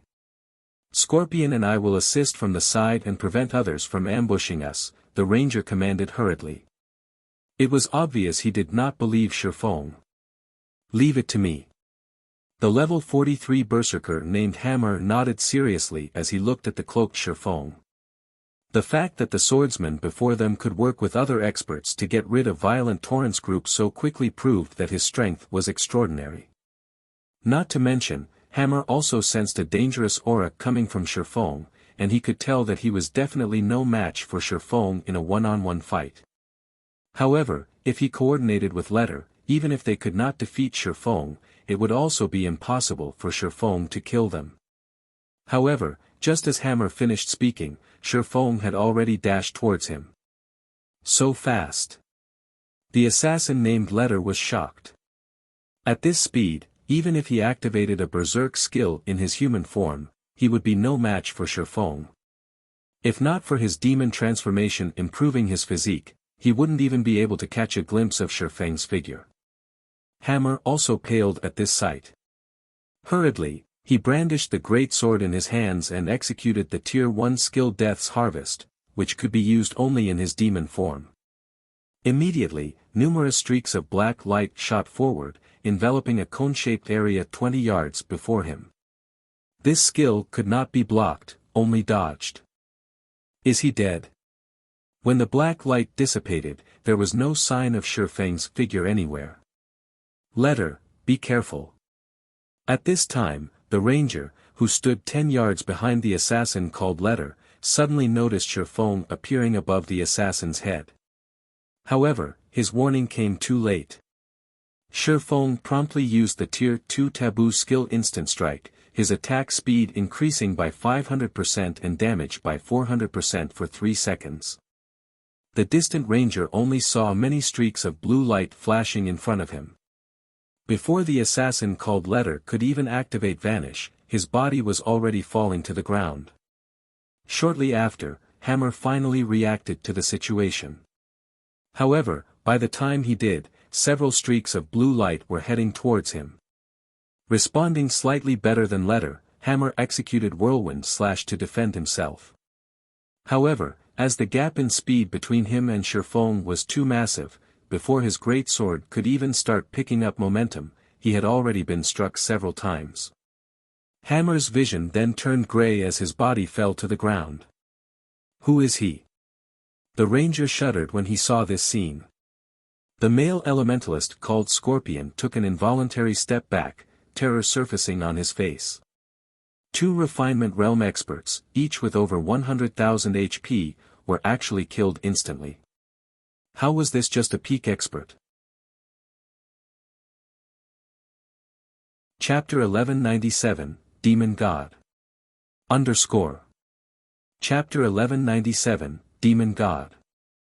At this moment, fear filled the eyes of the black-clad ranger as he looked at Shifeng. If the opponent was only a peak expert, then after transforming into a high demon, he could more or less resist if he teamed up with Scorpion. Once Shifeng's berserk skill was over, they could then counterattack. However, the swordsman before them was evidently not just a peak expert. Forget the two of them working together, even if he had everyone in the team come over, they would merely be throwing their lives away. The disparity in attributes between both sides was simply too massive. Even he, who was a high demon, had not managed to get a clear look at Shifeng's attacks. High demons received a 20% improvement to their physiques, which was 5% more than low demons. Their main attributes would also increase by 20%. Yet, even then, he still could not keep up with Shifeng. "We're retreating." Saying so, the ranger immediately extended his wings in preparation to leave. At the same time, he had also sent the command to withdraw in the team chat.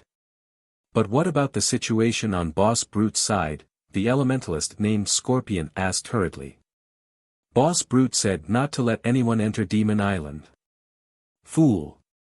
The ranger sent a glare at Scorpion. Ignoring the elementalist, the ranger directly flew away. They were currently demons. The death penalty they would suffer was extremely severe. If they already knew that they could not stop Shifeng, persisting in the attempt would only be foolish. Moreover, even if they wanted to stop Shifeng and the others from entering Demon Island, the best place to fight him was not at sea, but on Demon Island itself. They were demons. They had very high innate magic resistance, particularly darkness resistance. They did not need to worry about the dark corrosive power on the island. However, the same could not be said for their opponents. More importantly, Demon Island was shrouded in grey fog, which significantly reduced the player's range of vision.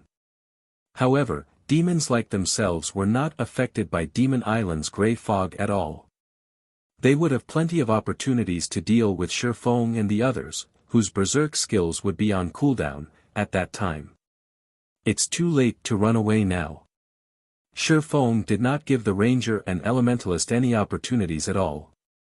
Activating Wind Rider, he left behind an afterimage where he had stood as he instantly appeared before the two Flower of Seven Sins members. He then violently swung down, killing Ray.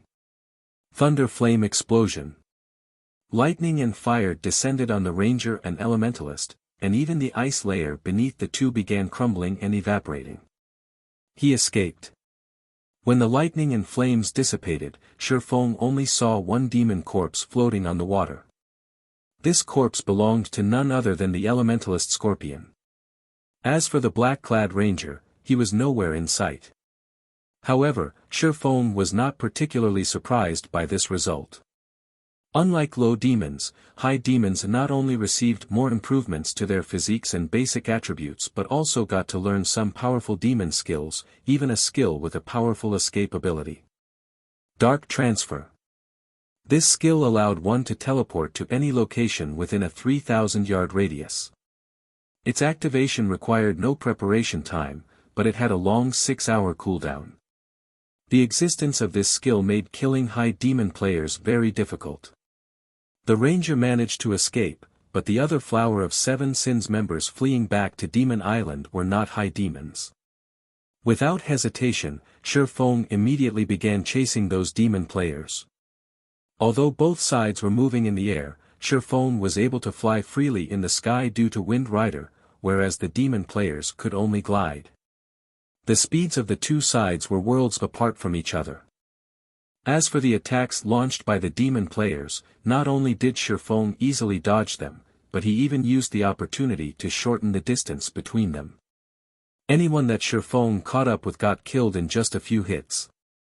Initially, there were over 80 low demons fleeing back to Demon Island. However, the ones that actually managed to reach the island numbered less than 30. Once they reached Demon Island, Shifeng gave up the pursuit. Demon Island was rife with level 70+ monsters. If he was not careful, he would definitely attract the monsters' attention. If that happened, not only would he not be able to kill the Flower of Seven Sins members, but he might even lose his life. In fact, as soon as Shifeng stepped onto the island, he noticed more than a dozen Shadow Stalkers. Shadow Stalker, Dark Creature, Great Lord. Level 71. HP 37,000,000/37,000,000. When Passing Monarch and the others set foot on the island as well, they could not help but gasp when they saw this scene. No sooner had they arrived than the sight of over a dozen level 70+ Great Lords greeted them. Moreover, these were merely the ones they could see. What about the ones in the forest that they couldn't see? This was definitely not a place humans should come to. At this time, a deafening roar came from the middle of the island and reverberated throughout the place. Even the Shadow Stalkers took fright at this roar. Immediately after, a black and white light pillar shot up from the heart of the island. The instant this light pillar appeared, Passing Monarch and the others suddenly felt as if their bodies no longer belonged to themselves, so much so that they could not even twitch their fingertips. Only after a brief period did they gradually recover their mobility. What is that? Passing Monarch stared at the black and white light pillar, thoroughly shocked by the spectacular sight before him. At this moment, the skies above Demon Island began crumpling, forming a black hole. Passing Monarch could vaguely make out a gigantic eye inside the black hole. Just one glance at this eyeball gave him an appreciation of just how frightening the creature inside that black hole was. In reality, it wasn't just Passing Monarch and the others that felt fearful. At this moment, even Shifeng could sense an aura of death looming over him. In addition, he detected an extremely familiar aura emanating from that black hole, Divine Might. However, the Divine Might he was feeling now was completely different from when he encountered it before. In previous instances, the Divine Might he felt all came from items. Moreover, as the Divine Might of these items originated from gods, the Divine Might they could radiate was extremely weak. If Shifeng were to compare the Divine Might from items and the Divine Might he was feeling now, the former felt as thin as air, while the latter felt as dense as mercury. How can this be possible?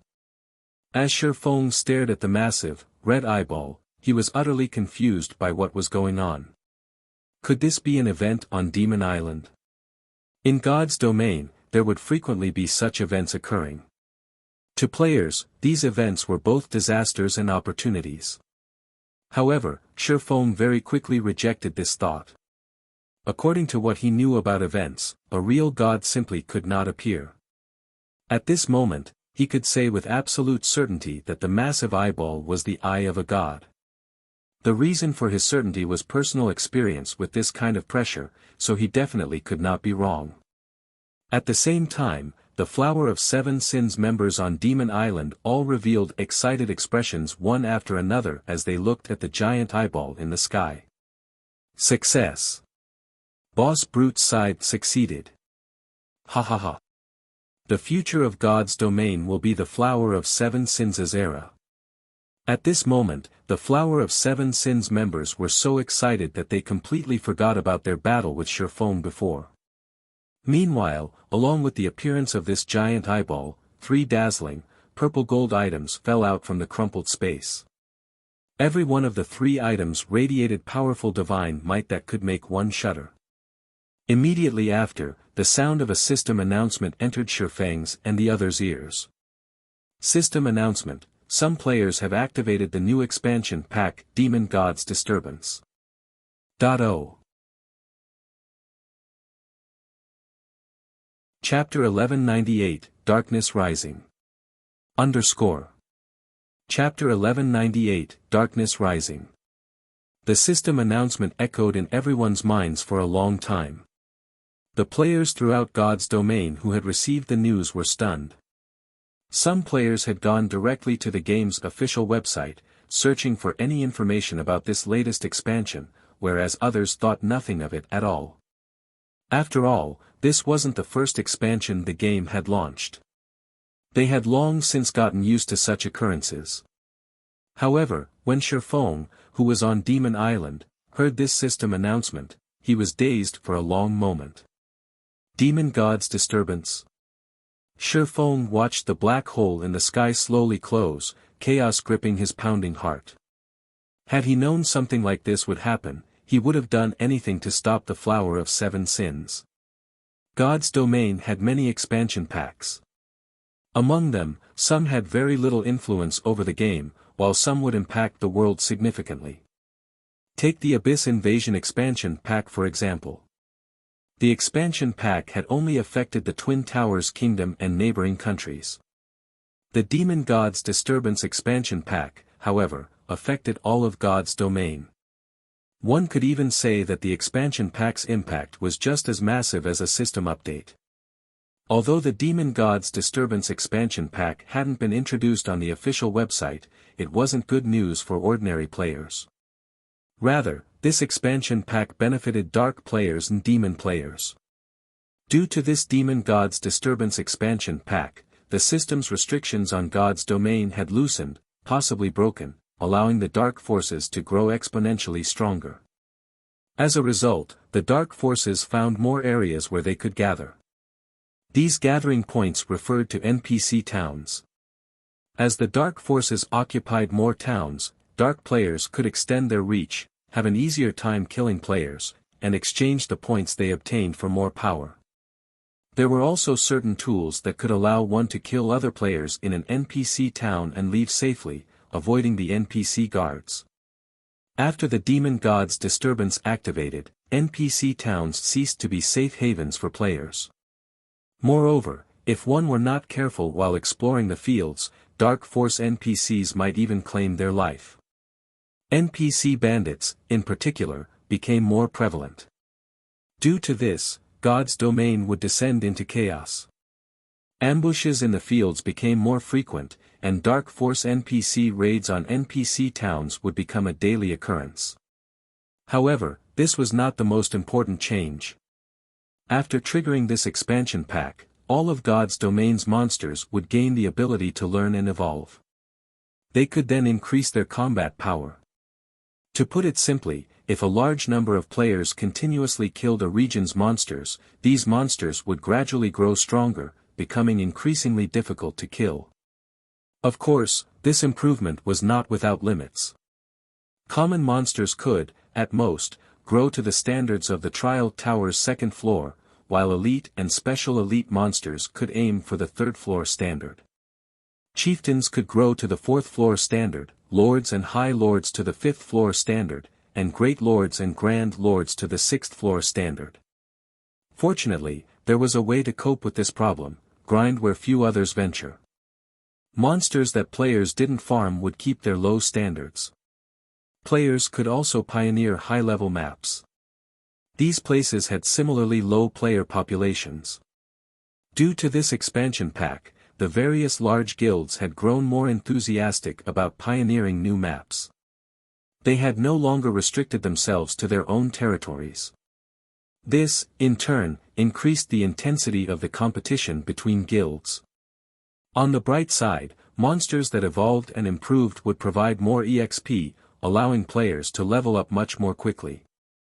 Brother Yifeng, this island is too dangerous. I think we should leave, Passing Monarch anxiously advised Shifeng. Although the giant eyeball in the sky had disappeared, the island felt even more dangerous before. His instincts told him to run. Hearing this, Feng took a look at the shadow stalkers, which had suddenly gone berserk. Sighing, he said, "All right, let's leave, then." With the situation on Demon Island as it was not suitable for them right now. The demon god's aura had driven the island's monsters berserk. In this state, their combat power had risen by at least 30%. Demon Island had already been dangerous for him. Now that the monsters had gone berserk, it was impossible to reach the ancient ruins. If he wanted to do so, he could only wait until the monsters here reverted to their normal state. As Feng and the others had turned to leave, a monster's roar reached them from within the forest. In the next moment, a three-headed demonic hound that was over 5 meters tall barreled out of the trees. A savage man with disheveled hair sat upon this demonic hound. The man stood over 2 meters tall, half a head taller than Kola. The man had thick, robust arms. The man carried a crimson spear on his back, the length of which was decorated with blood-red divine runes. A fiery glow swallowed the spear's tip. At first glance, it was obvious that this spear was no ordinary weapon. A group of players followed the man atop nothing less than bronze mounts. These people were mostly around level 43. Who are these people? Passing Monarch turned his head towards the 6-man party, shocked. The other Freedom Alliance members were similarly surprised. The three-headed demonic hound was very large. Rather than a mount, it looked like a lord-ranked monster. They had never even heard of such a mount before. Even more shockingly, the savage atop the demonic hound was actually level 45. Meanwhile, Feng recognized this savage the moment he laid eyes on him. Brute Spear. In the past, Brute Spear had been a relatively well-known expert of the Flower of Seven Sins. Back then, the rest of the world had referred to him as the Brute God. In God's domain, any player that was nicknamed a God had been a Tier 6 God-ranked expert. The reason he had been known as Brute God, and not Spear God, was his inhuman strength in both the game and the real world. The 5 others behind Brute Speed were all experts from the Flower of Seven Sins. Their combat standards were on par with the black-clothed ranger from before, having already reached the flowing water realm. Even in super guilds, an expert party like this was rare. One would only encounter them with some frequency in the dark arena. "You guys killed my men just now?" Brute Spear asked coldly as he looked down at Feng and the others. Brute Spear's voice was rough. Despite him speaking normally, his words sounded like a tiger's roar. He was like the generals of ancient times and gave off a very scary feeling. "Fellow friend, is there some misunderstanding between us?" Passing Monarch asked hurriedly when he noticed Brute Spear and the other Flower of Seven Sins members showing signs of taking action. "We didn't take the initiative to attack your people. They attacked us first. We were simply retaliating." "I don't care. Right now, I'm asking whether you guys killed my men or not." Brute Spear demanded once again, ignoring Passing Monarch's words. Chapter 1199, Demon God's Items. Chapter 1199, Demon God's Items. Cold ruthlessness colored Brute Spear's words. Everyone suddenly felt the surrounding air grow heavy as an intense pressure weighed down on them, making it difficult to breathe. Freedom Alliance had the advantage in numbers, but Passing Monarch did not doubt that, if Brute Spear and the others wanted to kill them, they would be powerless to resist. The difference in strength between both sides was too obvious. Compared to the black-clothed ranger he had fought earlier, Brute Spear and the others were much stronger. If they simply fell in a fight against Brute Spear and his companions, they could deal with the outcome. However, when the black-clothed ranger had killed his companions, even resurrection hadn't revived the dead. His companions had been thrown from the game and hadn't been able to log back in. Hence, if they died now, they would lose their monthly opportunity to obtain the legacy of the sea. As for relying on Feng, while Passing Monarch admitted that Feng was monstrously strong, the swordsman had just used his berserk skill. he couldn't use it again within a short time. His chances of defeating the 6 experts before them weren't great. While Passing Monarch and the Freedom Alliance members remained silent, not sure how they should answer Brute Spear's question, Shifeng opened his mouth and said, "That's right. I did it." When Passing Monarch and the others heard Shifeng's honest answer, they paled as they fell speechless. How could Brute Spear possibly not know that they were the ones responsible for his companions' deaths? It was obvious that Brute Spear was toying with them.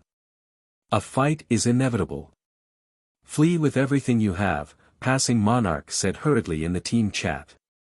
In reality, they were already considerably lucky. If not for Shifeng repulsing the Flower of 7 Sins members earlier, they would have lost both their lives and their bronze speedboats. Now, however, even if they died, they could keep their speedboats. As Passing Monarch prepared for a fight, Brute Spear jumped down from the 3-headed demonic hound. However, instead of revealing killing intent, he smiled. "Ha ha ha. Not bad. You actually admit that you killed my men. Brat, I have to admit, you're quite courageous." Brute Spear laughed at the cloaked Shifeng. "On behalf of your bravery, I'll give you a chance to leave this place with your lives. Of course, you guys can refuse my offer. However, you'll have no hope of escape. Like your companions, you'll be barred from God's domain for some time. Not only that, but you'll also lose 3 levels when you log back in. How is that possible? Doesn't the death penalty only reduce 1 level?" The Freedom Alliance members could not help but panic. Losing 1 level was already a heavy punishment. If they lost 3, they would need a long time to catch up. As for whether Brute Spear was lying or not, the man had no reason to. After all, the initiative was in Brute Spear's hands. Whether they were going to battle or not was all up to Brute Spear. "What you're going to do is have a match with me. You all can even come at me together. As long as you shave off a quarter of my HP, you win. If you win, you may leave here in one piece. On the other hand, if you lose, you'll need to contribute a portion of your souls," Brute Spear said, smiling as he glanced at Passing Monarch and the others. Contribute our souls. This was the first time Passing Monarch had heard of such a thing, and he could not help but ask, "If we contribute our souls, what kind of price will we have to pay?" "It's nothing much. You'll just be in a weakened state for several days. You won't actually die," Brute Spear explained, fully understanding Passing Monarch's worries. "After you guys contribute your souls, I'll similarly let you all leave safely." Based on his personality, he should have already killed every one of these people. However, he had just received 3 treasures from the demon god, and he needed someone to test them on. Otherwise, he would have taken action instead of wasting so many words with these people. "Brother Yifeng, what do you think?" Passing Monarch could not help but turn to ask Shifeng. To him, Brute Spear's conditions seemed beneficial. Originally, Passing Monarch thought that Brute Spear would ask for their bronze speedboats in exchange for letting them go. However, dealing with a weakened state for a week or so was better than losing 3 levels. Moreover, it also wasn't certain that they would lose. If all of their members were allowed to attack together, their chances of victory would be quite high. Contributing souls. The name of a certain item suddenly popped into Shifeng's head when he heard Brute Spear's explanation. The Soul Orb. In the past, this was a very well-known item in God's domain. Moreover, it had belonged to the Flower of 7 Sins. The Soul Orb had become famous due to its ability to place a player in a state of extreme serenity by sacrificing other players' souls.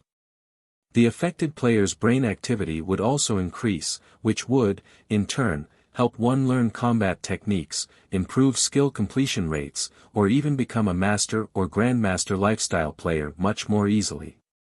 This Soul Orb was far more effective than a high mana density environment. As a result, when the various superpowers wanted to nurture a particular genius, they traded with the Flower of 7 Sins. The Flower of 7 Sins was also more than willing to trade. After all, just by using the souls a few players contributed, they could obtain a large amount of resources and excellent weapons and equipment. In the past, Shi Feng had heard that, to nurture Alice, the Witch of the West, the Miracle Guild had traded a fragmented legendary with the Flower of Seven Sins. Currently, based on Brute Spear's description and the demon god's appearance, Shi Feng was 80% certain that Brute Spear had the soul orb in his possession currently. In God's domain, aside from basic attributes, skills, and items, combat techniques also affected a player's combat power. The soul orb was a treasure that could allow players to learn and master combat techniques quickly. Thinking up to this point, Shi Feng looked at Brute Spear and said, "Don't even think about it. We won't agree to your condition." Shi Feng's sudden rejection stupefied everyone. Passing Monarch gaped at Shi Feng. He could not fathom why Shi Feng would say such a thing. Was there really a need to fight Brute Spear and the others? "That means you want to die, then." Brute Spear's expression immediately darkened. Suddenly, the surrounding atmosphere became extraordinarily heavy, and Passing Monarch and the other Freedom Alliance members struggled to breathe. "Do you think you can kill us without paying a price?" Shi Feng asked. Before anyone realized it, 2 magic scrolls appeared in his hands. These magic scrolls were none other than the Tier 3 magic scrolls he had obtained from the Sea Serpent King. One was a Tier 3 defensive magic scroll, while the other was a Tier 3 large-scale destruction magic scroll. Tier 3 scrolls. Brute Spear's complexion turned ugly when he saw the 2 scrolls in Shi Feng's hands. Chapter 1200, Sin of Pride. Chapter 1200, Sin of Pride. Tier 3 magic scrolls were extremely rare in God's domain. It was nearly impossible to find one on the market. Even if one went to a large guild to purchase Tier 3 magic scrolls, they would need to a close relationship with the buyer and rare items to offer in exchange. Meanwhile, Brute Spear recognized both of Shi Feng's magic scrolls. One of them contained a Tier 3 large-scale destruction magic scroll, and when this scroll was activated, even demon players like himself, with high HP and defense, would die instantly. The second was a Tier 3 defensive magic scroll, and it was currently acknowledged as the best life-saving scroll in God's domain. As long as the Tier 3 defensive magic scroll was activated, current players would be helpless against it. Even a Tier 4 large-scale destruction spell could not break a Tier 3 defensive spell. Even Tier 4 mythic monsters could not break the defensive spell. If Shi Feng activated this magic scroll, they really wouldn't be able to do anything to Shi Feng and his group as they left Demon Island. This was not an outcome Brute Spear wished to see. "Are you really willing to part with 2 Tier 3 magic scrolls?" Brute Spear glared at Shi Feng. He hadn't expected Shi Feng's group to possess such a trump card. If possible, he wanted to kill Shi Feng before the latter could activate the magic scrolls. However, he had already discovered Shi Feng's standard as a peak expert. Even a domain realm expert couldn't stop Shi Feng from activating those scrolls. However, whether it was the large-scale destruction magic scroll or defensive magic scroll, both were extremely rare, valuable items at this stage of the game. He refused to believe that Shi Feng would part with them so easily. "What's there to be reluctant about?" Shi Feng laughed. "Now that Demon Island has transformed, once we return, we can sell this information to various superpowers. I'm sure that they'll be more than willing to compensate us for our losses." Hearing Shi Feng's words, Brute Spear and his companions' expressions twisted. They wanted nothing more than to rip Shi Feng apart.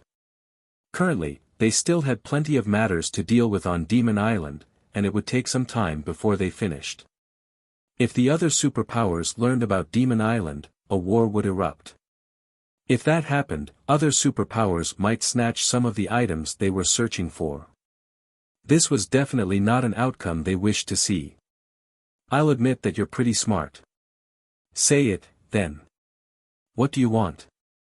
Brute Spear growled as he suppressed his bubbling rage. Hearing this, the corners of Shi Feng's lips raised as he said unhurriedly, since it's a competition, we have to even the odds. Your conditions are simply too one-sided. If we win, we only get to leave safely, yet if we lose, we have to contribute a portion of our souls, suffering a weakened state for a long period. If you really want a match, do it fairly. Since we have to contribute our souls if we lose, shouldn't you offer something as well? The items the demon god had bestowed were different from monster drops. There was no 2-hour waiting time to take ownership. Unless the items had a setting that made it so that they would drop upon death, even if he killed Brute Spear, there was no guarantee that he could get the items from the man's bag. Even if something did drop, it was unlikely that it would be the soul orb he wanted. In the past, many superpowers had sought the soul orb and had employed many means, both honest and not, to obtain it. However, no matter what they tried, they had failed to obtain the soul orb and had no choice but to trade valuable treasures with the Flower of Seven Sins. Contribute items. Brute Spear glared at Shifeng. Unfortunately, he currently had no means of dealing with the swordsman. On the contrary, Shifeng held his weakness, Demon Island, in his palm. Fine. If you guys win, I'll give you all a piece of level 45 dark gold equipment. However, you have to reduce my HP to 50% to win. You may choose whichever of the two options. Hearing Brute Spear's words, everyone present could not help but admire Shifeng.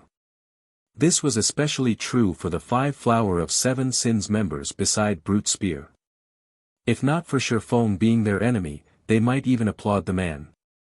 The fact that Shifeng had convinced Brute Spear to take a step back, albeit at a very small one, was an amazing feat in and of itself. After all, in the Flower of Seven Sins, Brute Spear was a member of the Sin of Pride. If Shifeng chose the first option and competed for no reward, Shifeng's group would only need to lower Brute Spear's HP by 20%. As for the second option, while there was a reward, they would have to reduce Brute Spear's HP by half. The difference was obvious.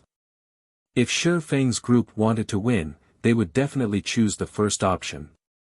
In the end, nothing would change. So, are you saying that, if we decimate all of your HP, you'll give us an epic item? Shifeng asked, smiling. You really are a greedy bastard. Do you think you guys are worth one epic item? Brute Spear said in disdain. While level 45 dark gold equipment is tempting, do you think I would lack something like that? Shifeng said, chuckling as he exposed the Angry Tyrant Bracer's glow effect. Immediately, the Angry Tyrant's epic rank glow stunned everyone present. Previously, Shifeng had hidden the glow effects of his weapons and equipment, making it very difficult to determine his item's quality unless one had done their research into God's domain's various materials. Obviously, nobody present could determine his item's quality. Otherwise, they would have been astounded. Epic equipment. Passing Monarch was taken aback when he noticed Shifeng's bracers. Even the Freedom Alliance only possessed a few pieces of epic equipment. It was unbelievable that a lone player like Shifeng possessed a piece as well. It seems I really have underestimated you. When Brute Spear looked at Shifeng's Angry Tyrant, greed flashed in his eyes. Epic equipment was even rare in super guilds. Super guilds had far fewer epic items than peak experts. Only peak experts that performed exceedingly well were assigned epic equipment. Even Brute Spear only wore 2 pieces of epic equipment.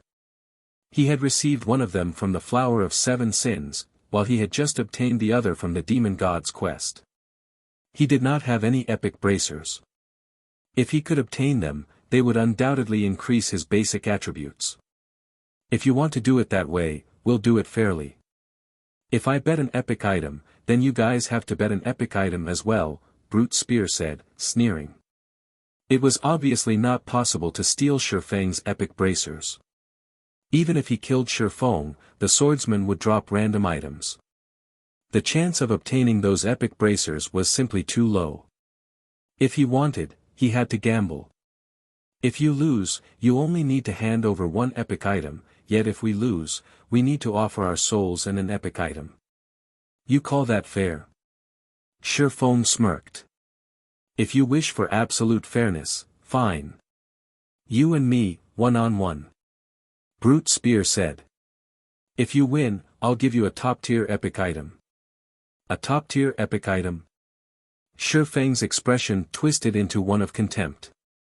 He then publicized Angry Tyrant's attributes for everyone to see. If you can offer a better piece of epic equipment better than mine, I'll consider it. If not, no deal. Chapter 1201, Tier 2 Class. Chapter 1201, Tier 2 Class. Initially, the Flower of Seven Sins members were about to blow up in rage at Shi Feng for looking down on them. However, when they saw Angry Tyrant's attributes, they were all stupefied. How is this possible? Aren't these attributes too overpowered? Everyone present was surprised by Angry Tyrant's attributes. Although the bracers did not possess any active skills, their two passive skills were practically tailored for berserkers. An increase of 20% in strength and 30% in attack speed when the wearer's HP was below 50%. Just thinking about this gave everyone the shivers. Not to mention, there was also a certain chance for the wearer's strength to double when attacking. It was practically impossible for any other epic equipment to surpass the Angry Tyrant bracers. Angry Tyrant was definitely the best among epic equipment. Only equipment at the fragmented legendary rank and above would be better. When Brute Spear saw the bracer's attributes, he could no longer hide the greed in his eyes. He was a berserker. Moreover, he preferred strength-oriented equipment.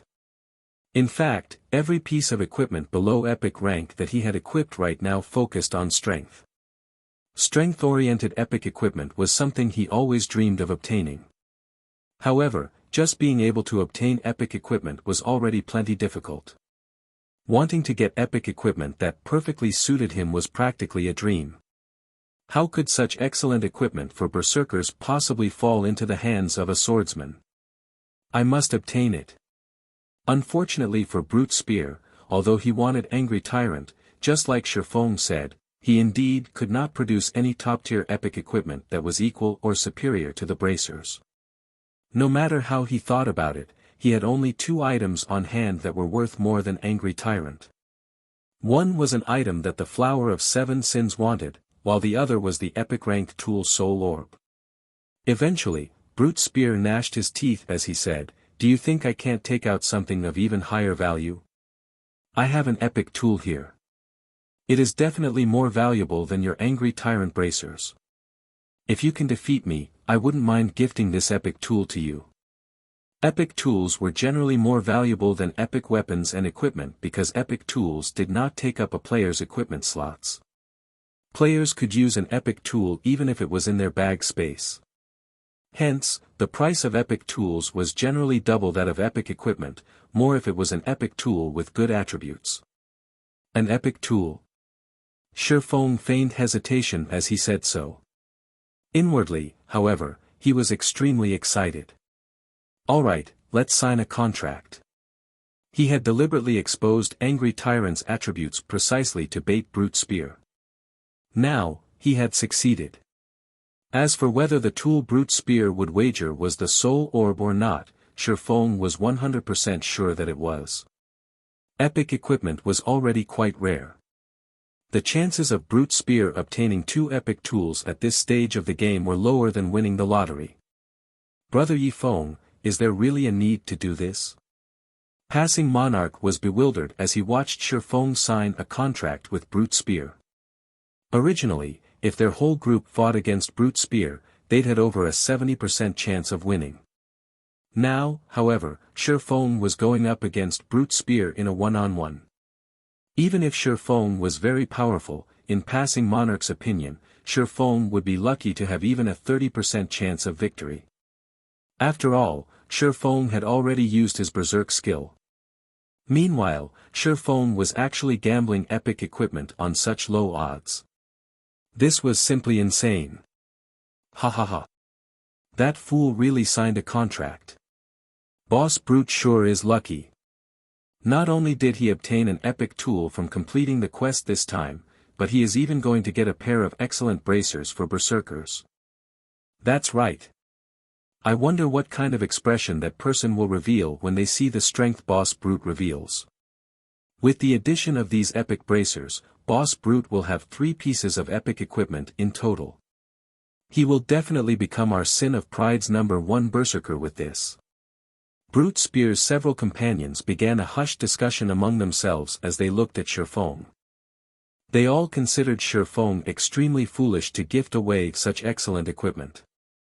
As a peak expert, Shifeng indeed possessed the qualifications to be prideful. However, Brute Spear was similarly a peak expert.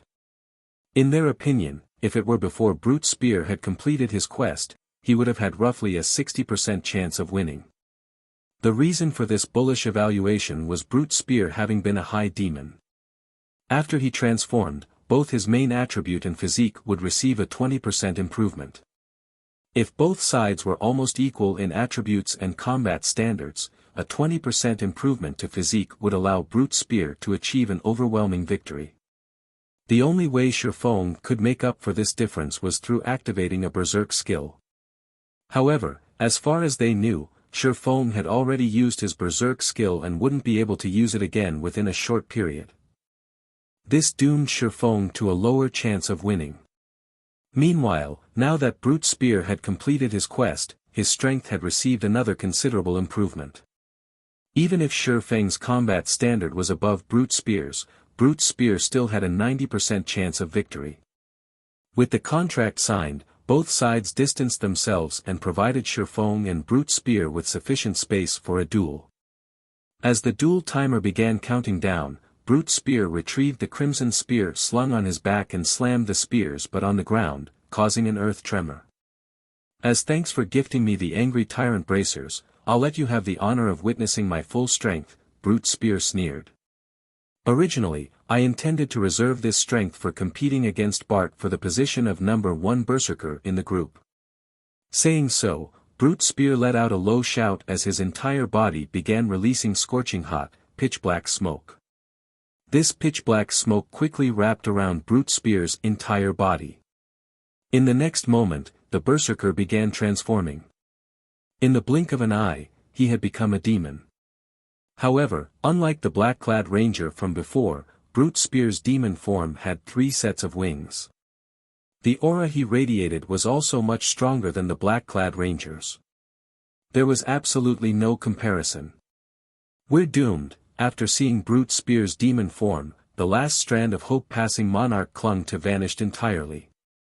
At this moment, Brute Spear's companions likewise had shocked expressions on their faces, having all received a fright from Brute Spear's transformation.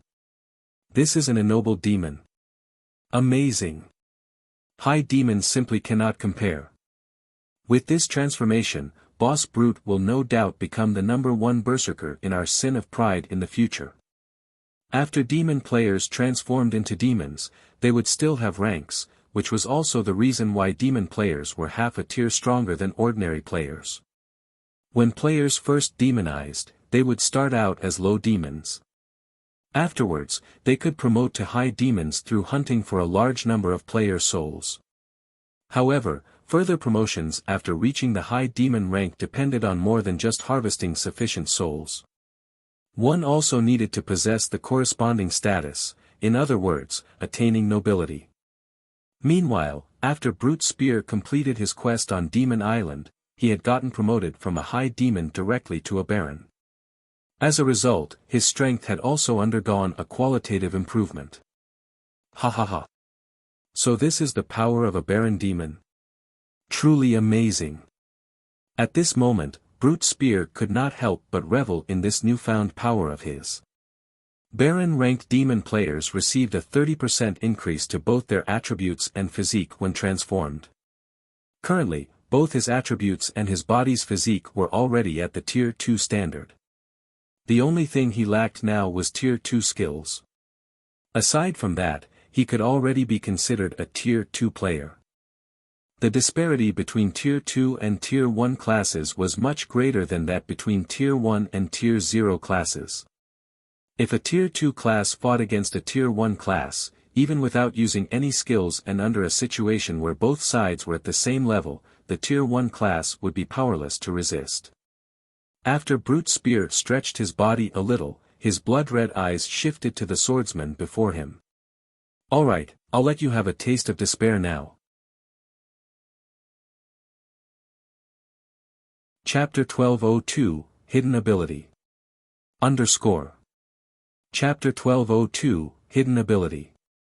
When the duel timer came to an end, Brute Spear walked at a measured pace toward Shifeng. It was as if he was strolling casually through a park right now. He did not take this duel seriously whatsoever. As expected of a quest that could prompt the demon god to emerge, it instantly promoted a high demon to the Baron rank. Shifeng unsheathed the abyssal blade and killing ray, his expression turning serious as he looked at the approaching berserker. Even after 10 years had passed, demon players that managed to reach the Baron rank had still been uncommon, with the majority stuck at the high demon rank. If one wanted to get promoted further, they needed to get the acknowledgement of the demon god or upper-class demons and have them willingly share a portion of their power. However, upper-class demons and the demon god were allowed to bestow their power on only a limited number of people. As a result, the number of demon players that could become nobility was extremely low. Currently, Brute Spear, who was level 45, already possessed 240,000 HP. On the other hand, even after reaching level 50, Shifeng's HP was just slightly over 42,000. The disparity was nearly sixfold. Moreover, Baron demons possessed much higher defense and magic resistance than high demons.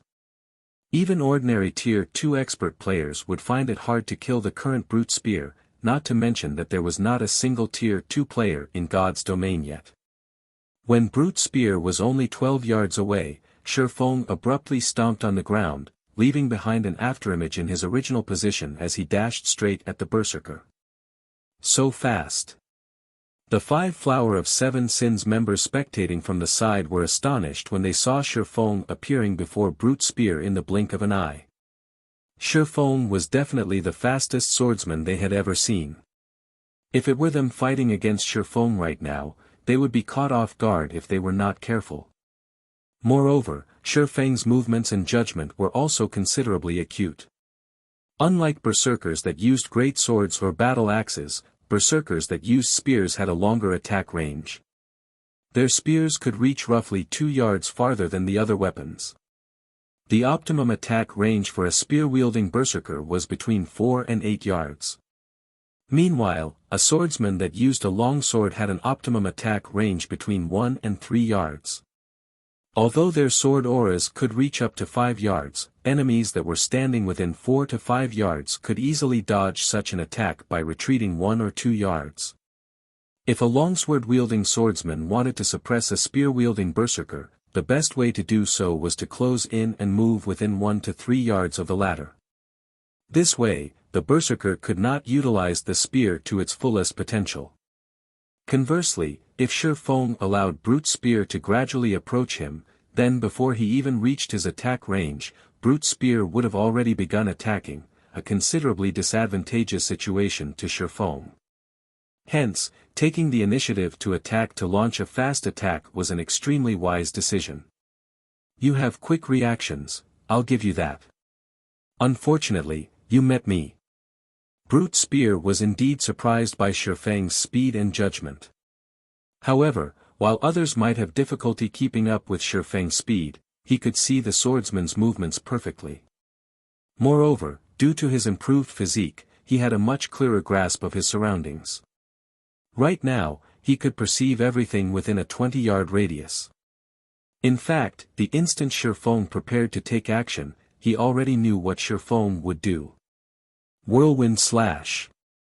Having long since anticipated Shifeng's attack, Brute Spear swept the spear in his hands horizontally, his move capable of dealing a serious blow to all enemies within a 10-yard radius.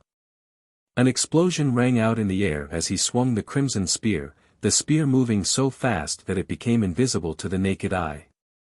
Meanwhile, Shifeng was currently still 6 yards away from Brute Spear. By the time he could start attacking Brute's spear, the Berserker's spear would have long since landed on him. Although the spear was weaker than the great sword and battle axe when it came to raw power, it was superior in terms of speed. Pang! Spear and sword collided, the impact forcing Shifeng to take a few steps back. What a high skill completion rate! Shifeng was slightly astonished as he looked at Brute's spear, who remained unaffected by the impact. If speaking purely in terms of the strength attribute, he should surpass Brute's spear even after the latter transformed. After all, there was a 5-level gap between them.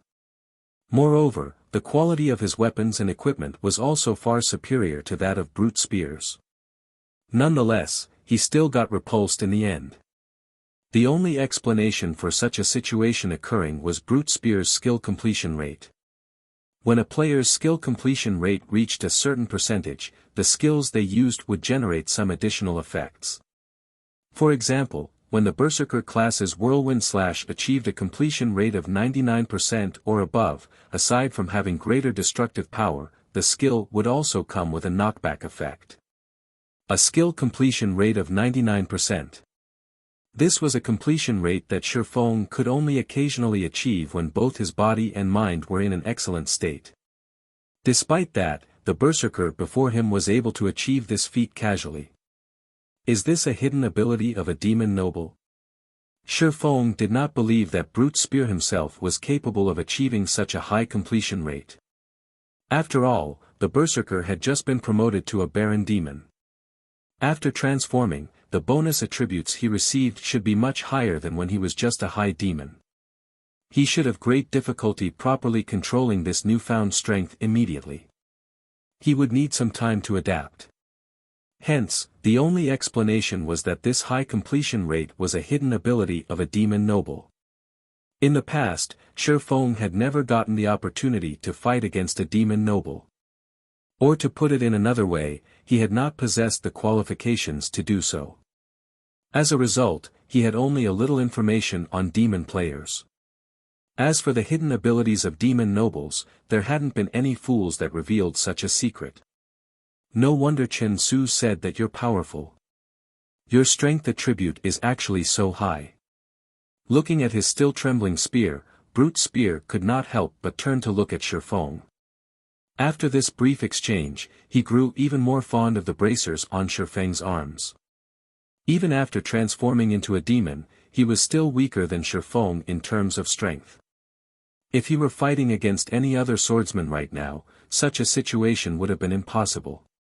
The only explanation for this was Shifeng's weapons and equipment. After saying so, Brute's spear directly used charge at Shifeng, the spear in his hand stabbing at Shifeng's heart. When Brute's spear used charge, he became like a shooting star. He was not only extremely fast but also exerted powerful pressure on Shifeng. However, this pressure didn't come from Brute's spear himself. Instead, it was a deterrent effect that appeared when charge's completion rate reached 99% or above. This hidden effect reduced his opponent's reaction speed by 20% and movement speed and attack speed by 40% for 1 second. When Brute's spear got to within 6 yards of Shifeng, the crimson spear in his hands suddenly transformed into a streak of red light. Boss Brute is finally using his trademark move, an assassin familiar with Brute's spear said, chuckling. This was a combination technique Brute's spear used to gain fame for himself in the Flower of Seven Sins, merging a combat technique with a system skill to exert even more power. Lightning speed. Originally, charge had already allowed Brute's spear's crimson spear to move at a frighteningly fast speed. Then, during the time he was using charge, he would transfer the power of his entire body to his spear, applying additional acceleration the instant it was about to reach its target. This speed made the attack practically impossible to dodge or block. Pang! At the critical moment, Shifeng activated parry.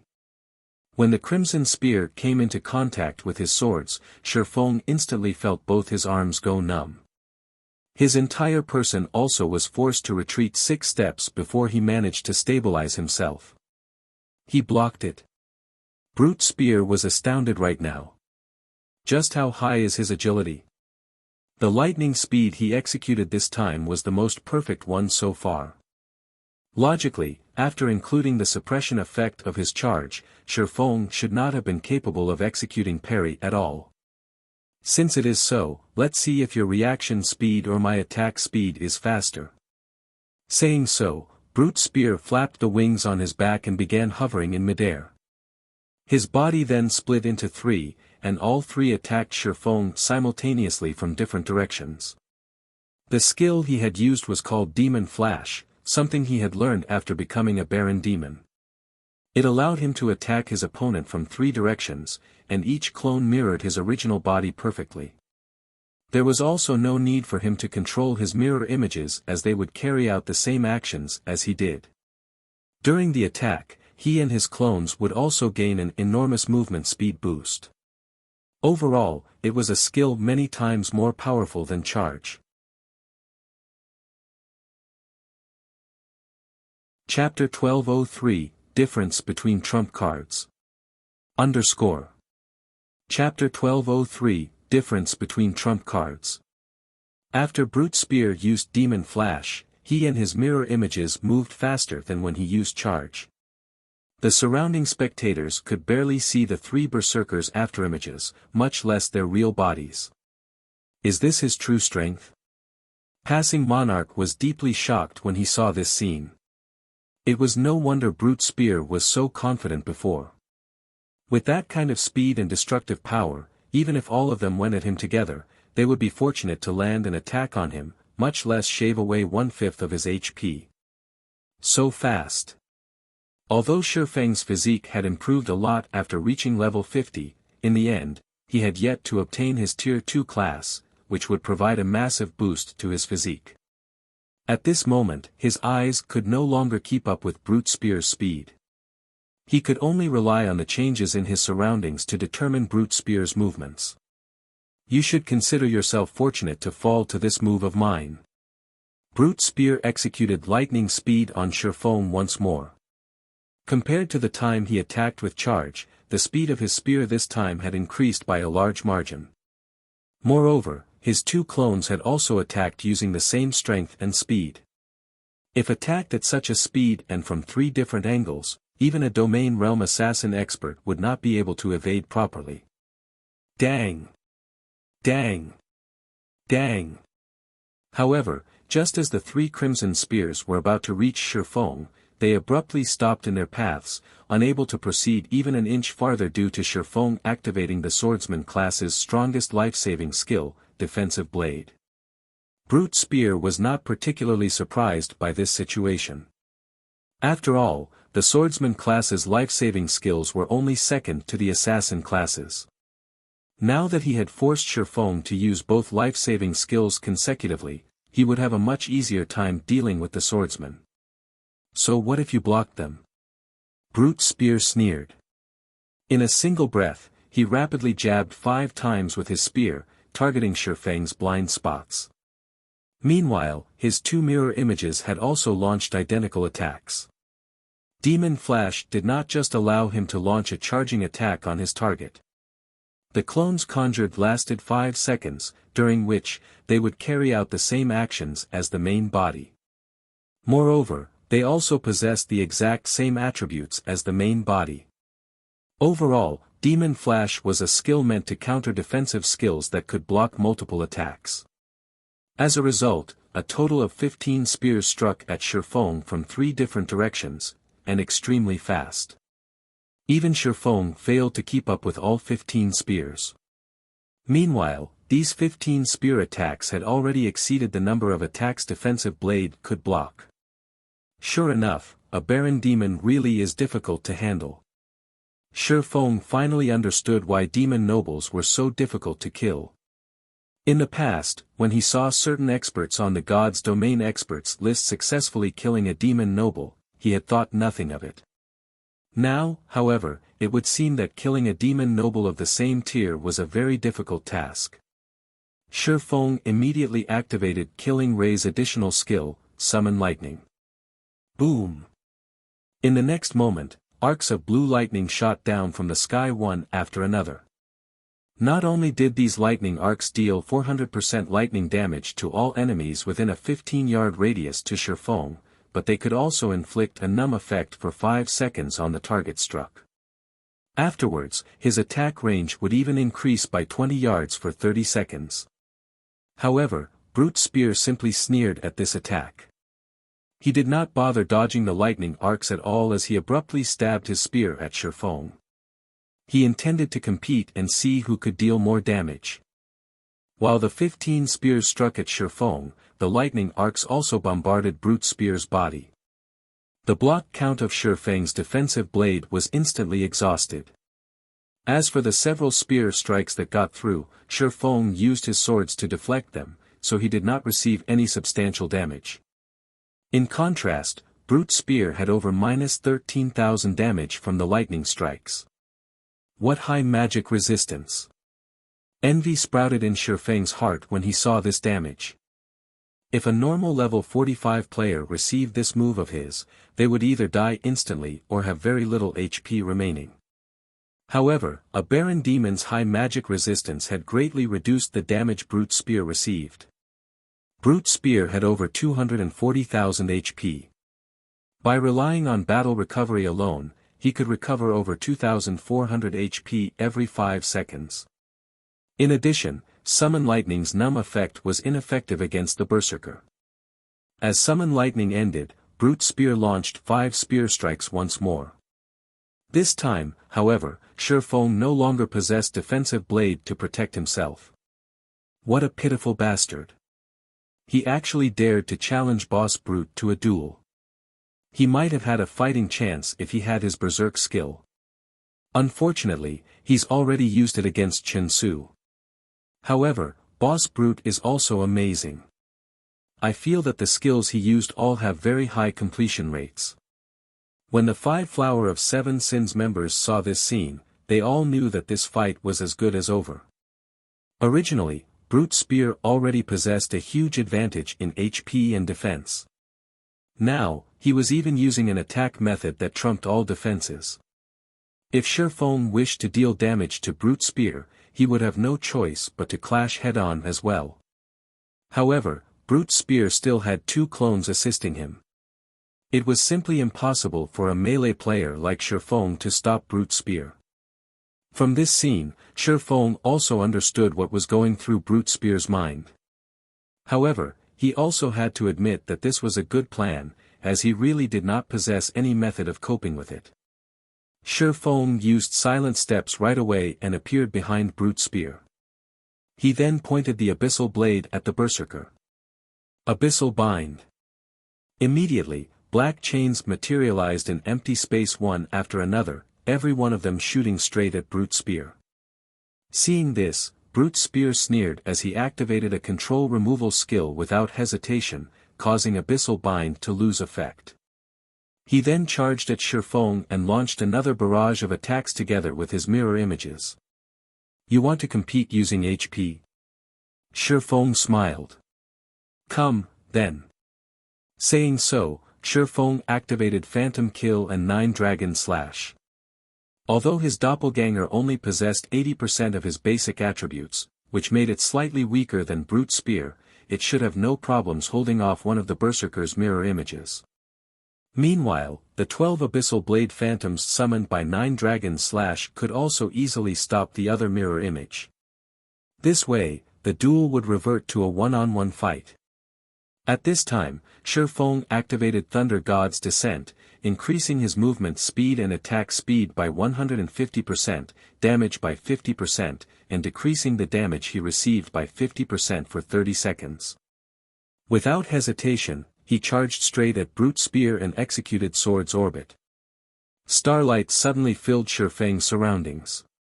However, Brute Spear paid no attention to this phenomenon whatsoever as he used all his strength to send out multiple spear strikes. Immediately, both sides' HP began falling continuously, the rate of decline giving the surrounding spectators a fright. How is this possible? The 5 Flower of 7 Sins members were dumbfounded as they looked at Brute Spear's plummeting HP. At this moment, Brute Spear was losing over 10,000 HP with each attack he received, 20,000 HP with a critical hit. On the other hand, although Shifeng was similarly losing HP, he was only losing around 3,000 HP with each attack he received. Moreover, the rate at which his HP fell was much slower than Brute Spear's. For each time Shifeng's HP fell, Brute Spear's HP would fall 2 or 3 times. After just 2 seconds of exchanging hits, Brute Spear had less than 70,000 HP remaining, down to less than 1/3 of his HP. On the other hand, although they could not see the exact value of Shifeng's HP due to him having hidden it with his black cloak, the HP bar revealed above his head showed that he had lost only 1/3 of his total HP so far. The difference between the two sides was obvious at a glance. However, despite this situation, Brute Spear himself remained unfazed. Just when Brute Spear's HP fell below the 30,000 threshold, a sinister smile appeared on his face. Backtrack. Brute Spear roared. Immediately, a blood-red magic array appeared in the air. A red light then shone out of the magic array, enveloping a radius of 30 yards around Brute Spear. This was the strongest skill Brute Spear obtained after becoming a Baron Demon. Blood Backtrack. As long as he was not dead, the skill would allow him to regain the HP he had 6 seconds before. This was the reason why he dared to exchange damage with Shifeng. In the next moment, Brute Spear's HP directly recovered to full. In contrast, Shifeng had less than half of his HP right now. Despicable. He can actually recover his HP. Passing Monarch could not help but curse out loud when he saw this scene. Brute Spear simply sent a contemptuous glance at Passing Monarch. Sure enough, he really does have a trump card hidden. Shifeng was not particularly surprised by this scene. In reality, he also knew about Blood Backtrack. This was a move that all demon nobles knew. Even monsters like great demons had used it frequently since it was a skill specifically used to trap others. Hence, he also held back a trump card. Suddenly, the 2 swords in Shifeng's hands released a blinding light. Flame burst. Swords orbit. One sword light after another flew at Brute Spear. A sure kill skill. Remaining unfazed, Brute Spear activated the additional skill of his epic equipment, Magic Shield, which reduced the damage he received by 30% for 10 seconds. He promptly brandished his spear to deflect the oncoming sword lights. Although Brute Spear failed to deflect all the attacks, with his body's extraordinary physique, he still managed to deflect the majority of them. In the end, he got struck only 3 times. However, these 3 hits shocked him as each one actually took over 60,000 HP from him. In just 3 blows, he had lost over 180,000 HP. When Flame Burst ended and Brute Spear was preparing to counterattack, Shifeng activated Dragon Breath. Dragon Breath was an AoE skill that was impossible to block. Moreover, it dealt much more damage than even Flame Burst. Instantly, Dragon Breath devoured Brute Spear's remaining HP. At the same time, Shifeng emerged the victor of this duel. Chapter 1204, Treasure Secured. Chapter 1204, Treasure Secured. After the duel was over, Brute Spear had a look of horror on his face as he looked at Shifeng. How could he have such a high explosive power? Brute Spear could not at all believe that he had just lost. He was a Baron Demon. He also had 2 pieces of epic equipment equipped. He himself was a peak expert in God's domain. With his 240,000 plus HP, even if he just stood still and did nothing, it would take a berserker of the same level quite some time to kill him, yet he had been killed almost instantly. How could he possibly accept this loss? Nonetheless, there was no way the duel result announced by the system could be fake. It was also an inescapable fact that he only had 1 HP remaining right now. Unlike the duels in arenas, the system would leave players with 1 HP when they were defeated in a duel held in the fields, preventing them from dying. The match is over. You can hand over that epic item of yours now, Shifeng said as he looked at Brute Spear, who currently had a dazed expression on his face. Although Brute Spear possessed the transformation bonuses of a Baron Demon, the difference in levels and equipment between the two of them was simply too massive. It was not something a single demon transformation could offset. Powerful weapons and equipment not only improved a player's basic attributes but also strengthened a player's skills. Just who are you? Brute Spear asked after taking a deep breath. Anyone capable of steamrolling right over me can't be someone unknown. In terms of HP and defense, he indeed possessed an absolute advantage. However, Shifeng was leaps and bounds above him in skills and other basic attributes. Meanwhile, needless to say, the reason for Shifeng's advantage in attributes was definitely the swordsman's weapons and equipment. Any player that could surpass a player like himself in terms of weapons and equipment could not be an ordinary expert. Most likely, Shifeng was a peak expert from a superpower. Moreover, far from just any ordinary peak expert, Shifeng was no doubt a peak expert heavily nurtured by his guild. What? Want to take revenge on me? Not willing to accept defeat? Shifeng asked. That's only one part of the reason. Brute Spear nodded in acknowledgement. The other part is that I don't want to lose without even knowing whom I lost to. He had indeed thought of taking revenge on Shifeng. After all, the reason he lost this time was not due to techniques, but rather weapons, equipment, and skills. This result greatly frustrated him. He was actually killed instantly by 2 sure-kill skills. If news about this spread, he would definitely become a laughingstock. After giving the matter some thought, Shifeng walked up to Brute Spear and said quietly, "Fine, I can give you a chance. You can call me Frost Eye. In any case, this is a name others have given me. If you wish to have a rematch, then you must wager epic equipment at the very least, just like this time. As for the venue of the match, let's set it at the imperial capital of the Fire Dragon Empire. Once you're ready, you just need to spread the message in the Fire Dragon Empire. When the time comes, I'll naturally find out. You're Frost Eye. The number 1 person on the bounty list." Brute Spear's heart began racing when he heard this and stared incredulously at Shifeng. Frost Eye was very famous in God's domain. After all, Frost Eye had managed to enter the main headquarters of the Super Guild King's Return and kill Hell Fiend all by himself, then escape with his life. This incident had long since become a legend in God's domain. Even now, King's Return was still hunting Frost Eye. Moreover, the bounty the guild had placed on Frost Eye had increased from the initial 20,000 gold to the current 50,000 gold.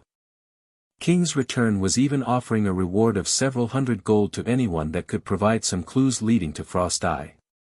This incident had also prompted the various superpowers in God's domain to search for Frost Eye, because of Frost Eye's ability to enter places with heavy security like the Divine Colosseum and pull off an assassination.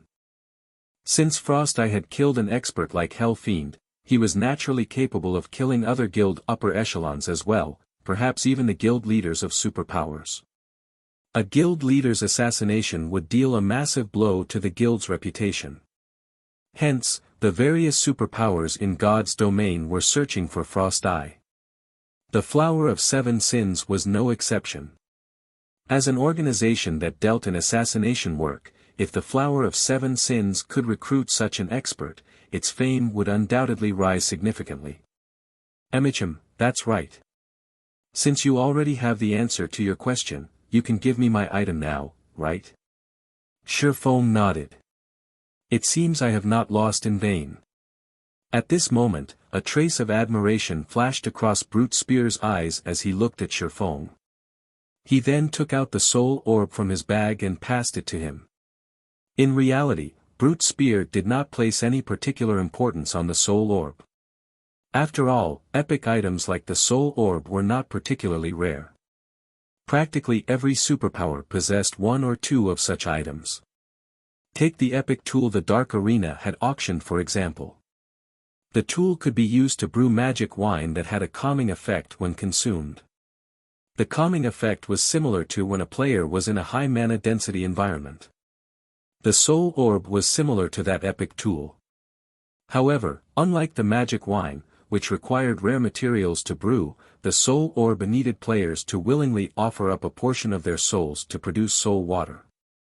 Moreover, the souls of 100 players were needed to produce 1 drop of soul water. Rather than doing something as tedious as collecting souls, gathering raw materials would be much faster. Hence, Brute Spear felt that the Soul Orb was somewhat useless, otherwise, he wouldn't have used it as a wager. Soul Orb, Epic Rank Item. An orb crafted by demon god Paimon using the fragments of a destroyed powerful soul treasure. Additional active skill dash. Soul Water, creates soul water from the souls willingly contributed by players. No cooldown. Every 100 souls of players absorbed will produce 1 drop of soul water. Currently, this item has been sealed by demon god Paimon. Item will drop upon death. Those without the power of demons are unable to use this item. If you're not interested in this epic item, I can use 7,000 gold to buy it back, Brute Spear said, grinning as he looked at Shurfong. Although items like the Soul Orb were indeed rare in God's domain, there were still a few of them, which usually sold for around 20,000 to 30,000 gold. However, since only demon players could use the Soul Orb, its value was much lower. For someone like Shurfong, who was not a demon player, even if he obtained the Soul Orb, he would not be able to use it. In other words, it was no different from a piece of junk. At the end of the day, it is still an epic item. Keeping it as a decoration isn't a bad idea either. Although a surprised expression had indeed appeared on Shurfeng's face after he read the Soul Orb's attributes, he still stored the item away. He then turned around and left. The corners of Brute Spear's mouth twitched involuntarily when he heard Shurfeng's words. Most likely, only the number 1 person on the bounty list could say something like using an epic item as decoration. As for preventing Shurfong and the others from leaving, Brute Spear did not think he and his companions had this ability. If Shurfong was capable of leaving King's Return's main headquarters unscathed back then, it would be child's play to get away from the 6 of them. Following which, Shurfong led Passing Monarch and the others away from Demon Island. Brute Spear and the others had failed to notice that the reason for Shurfeng's surprised expression was not the fact that only demon players could use the Soul Orb. After all, this was something Shurfong had long since known. Instead, he was surprised because the instant he touched the Soul Orb, the golden stigmata on him had reacted. Chapter 1205, Kingdom Transformation. Chapter 1205, Kingdom Transformation. The golden stigmata was originally a tool for Shurfong to search for the 7 treasures. Previously, when he went to Lake Heart City, a clue relating to one of the 7 treasures had appeared. However, the signal had been brief, disappearing after a moment. Fortunately, he had already gotten a lock on the NPC wielding that treasure. Only, as Countess Katie Green was too powerful for Shurfong right now, he did not want to alert the NPC any more than he already had. Since entering God's domain, Shurfong had already been to quite a few places. However, he had managed to find only 1 clue relating to the 7 treasures so far. Despite that, the instant he touched the Soul Orb, it had actually triggered a reaction from the golden stigmata. How could he not get excited over this? This was also the reason behind Shurfeng's decision to give up on entering Demon Island for now and return to White River City first. After all, the Soul Orb was an item that dropped upon death. The ancient ruins on Demon Island were extremely dangerous. With the demon god's aura causing the monsters on the island to go berserk, the risk of death was simply too high right now.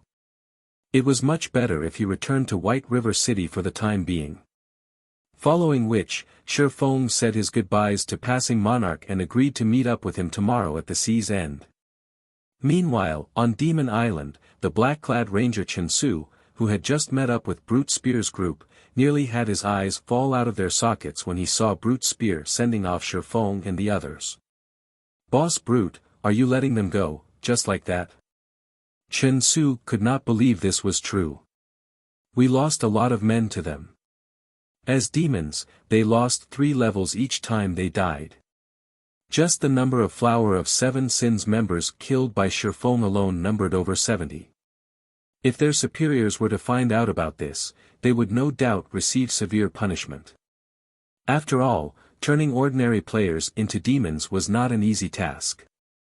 We can only consider ourselves unlucky this time, Brute Spear replied. Boss Brute, even you weren't able to defeat them? Chen Su asked in shock. Brute Spear was a peak expert in the Flower of Seven Sins. Moreover, every one of the 5 others in the Berserkers party was stronger than Chen Su. They should be more than capable of dealing with Shifeng, whose berserk skill was on cooldown. Moreover, Brute Spear had already been ennobled into a Baron Demon. In terms of overall strength, he could already be considered a Tier 2 player. How could he possibly not be a match for Shifeng? Brute Spear turned around and asked, do you know who that peak expert is? Chen Su shook his head in response. Shifeng had been wearing a black cloak the entire time. Hence, Chen Su had failed to discern any information about the swordsman. Pinpointing his identity through his class was also impossible. After all, there were just too many swordsman experts in God's domain. Not to mention, many of the swordsman experts that entered God's domain were not that famous. He is Frost Eye. Brute Spear smiled bitterly. What? That's the guy the higher-ups have been searching for all this time. Chen Su could not help his surprise. Ordinary players might not be familiar with Frost Eye, but he was a famous existence among the superpowers of God's domain. Even the old monsters of the Flower of Seven Sins had praised him endlessly, wishing to recruit him into the organization. No wonder he was so strong. When Chen Su recalled the scene where Shifeng had instantly killed Hammer and the others, he found the idea plausible. After all, Frost Eye was someone capable of assassinating the upper echelon of a super guild right in the middle of the guild's main headquarters and even getting away safely. It would be a piece of cake for someone like that to kill experts of Hammer's standards. Alright, go inform the higher-ups. Tell them that I already have a way to make contact with Frost Eye. Also, send in a detailed report regarding the previous battle. As for the matter regarding Demon Island, the rest of us will handle it, Brute Spear commanded. Star Moon Kingdom, White River City. After returning, Shifeng immediately noticed that the atmosphere within the city had become slightly tense. Those red players are simply too arrogant. They actually dare take action within NPC towns now. Thanks to that, the loot my team got from the boss we killed is all gone. Your team is simply too careless. However, after the new expansion pack was implemented, the dark guilds and red players have indeed become more proactive. Several other teams have likewise gotten ambushed and suffered severe losses. I wonder which bastard triggered this expansion pack. I heard that the other kingdoms and empires are in similar situations. New dark towns and cities have also been popping up one after another throughout God's domain, allowing red players to exchange for many nice items there. Exchange items? That's right. Although the exchange rates are very fraudulent, requiring 3 secret silver weapons to exchange for 1 secret silver weapon or equipment of the same level, the exchanged weapons and equipment are more suited to oneself. Some normal players have even begun commissioning dark guilds and red players to help exchange items for them now. Isn't that awesome? Our team has many weapons and equipment we can't use. Rather than sell them for money, it will be much better to exchange for items that are more appropriate for us. Do you really think it's that easy? So far, the only place that has such an exchange center in Star Moon Kingdom is Evernight City as the only dark NPC city within the kingdom. Those who aren't red or dark players are prohibited entry. Moreover, if you want to exchange for high-ranking weapons and equipment, you'll need to have enough reputation with the city as well as fulfill certain conditions. Ordinary red players can exchange for bronze weapons and equipment at best. I heard that only dark players can exchange for secret silver weapons and equipment. It seems we'll have to be more careful in the future. Now that these dark guilds and red players have such a convenient source for items, they will surely become more proactive in the future. That's right. Currently, some NPC towns are no longer safe from red players. I don't know what kind of item those red players have managed to get, but they're actually able to evade detection by NPC guards for a short time. Unless they're standing very near an NPC guard, the latter won't sense them at all. Many independent teams and players were discussing the recent expansion pack and its consequences in the open-air bar of White River City's teleportation hall, and they were unanimous in hating the new expansion pack. Initially, the range of activity of dark players was not particularly large. After the implementation of the new expansion pack, however, new dark towns appeared in the vicinity of the various NPC cities. Moreover, these dark towns were all very powerful. The NPCs ruling them were usually above level 100, existences that current players couldn't go up against. As a result, this situation immediately expanded the range of activities of dark players significantly. They've begun moving already. Shifeng had never imagined that these dark players would take action so quickly. While the Demon Gods Disturbance expansion pack was indeed a blessing to dark players and somewhat of a disadvantage to ordinary adventure players, it wasn't as though the expansion pack was a pure liability to adventure players. Adventure players similarly had a way to benefit from this expansion pack, crusades. Along with the rise of the dark forces, many dark NPCs that had previously hidden themselves would become active. As these NPCs were considered enemies of normal players could kill them without suffering any repercussions. As long as players managed to kill these NPCs, aside from being able to obtain weapons and equipment just like the loot from a boss, there was also a certain chance for these NPCs to drop 7 Luminaries crystals, an extremely valuable item to both players and NPCs. Unlike field bosses, some powerful NPCs would collect 7 Luminaries crystals. This source of 7 Luminaries crystals could also be considered the greatest reward to normal players from this new expansion pack.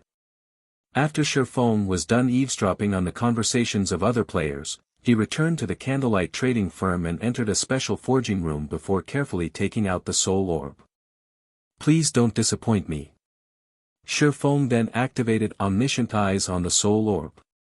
Omniscient Eyes was one of the 2 active skills of the Golden Stigmata, and it allowed one to see through everything and discover certain things that were not visible on the surface. Chapter 1206, Treasure Fragment. Chapter 1206, Treasure Fragment. Starmoon City. Due to the Demon Gods disturbance, Starmoon City's player population exploded. The majority of these newcomers were former inhabitants of the nearby towns. With the rise of the dark forces, the surrounding NPC towns were no longer safe. The safest locations right now for normal players were NPC cities. This development also prompted many adventure teams, which were originally active in NPC towns, to move their main base of operations to NPC cities. Consequently, the prices of land in NPC cities also increased as a result of competition among many adventure teams.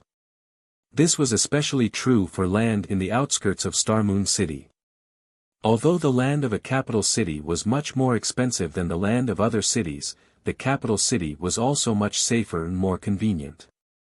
Moreover, Starmoon City was the closest NPC city to Evernight City, the sole city controlled by the dark forces in Starmoon Kingdom.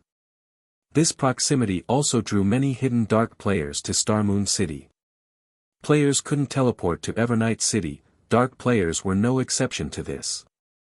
If players wished to visit the city, they could only do so on foot. Meanwhile, Starmoon City was undeniably the best place to stay for convenience in exchanging for items. For a time, the situation within Starmoon City became very complicated.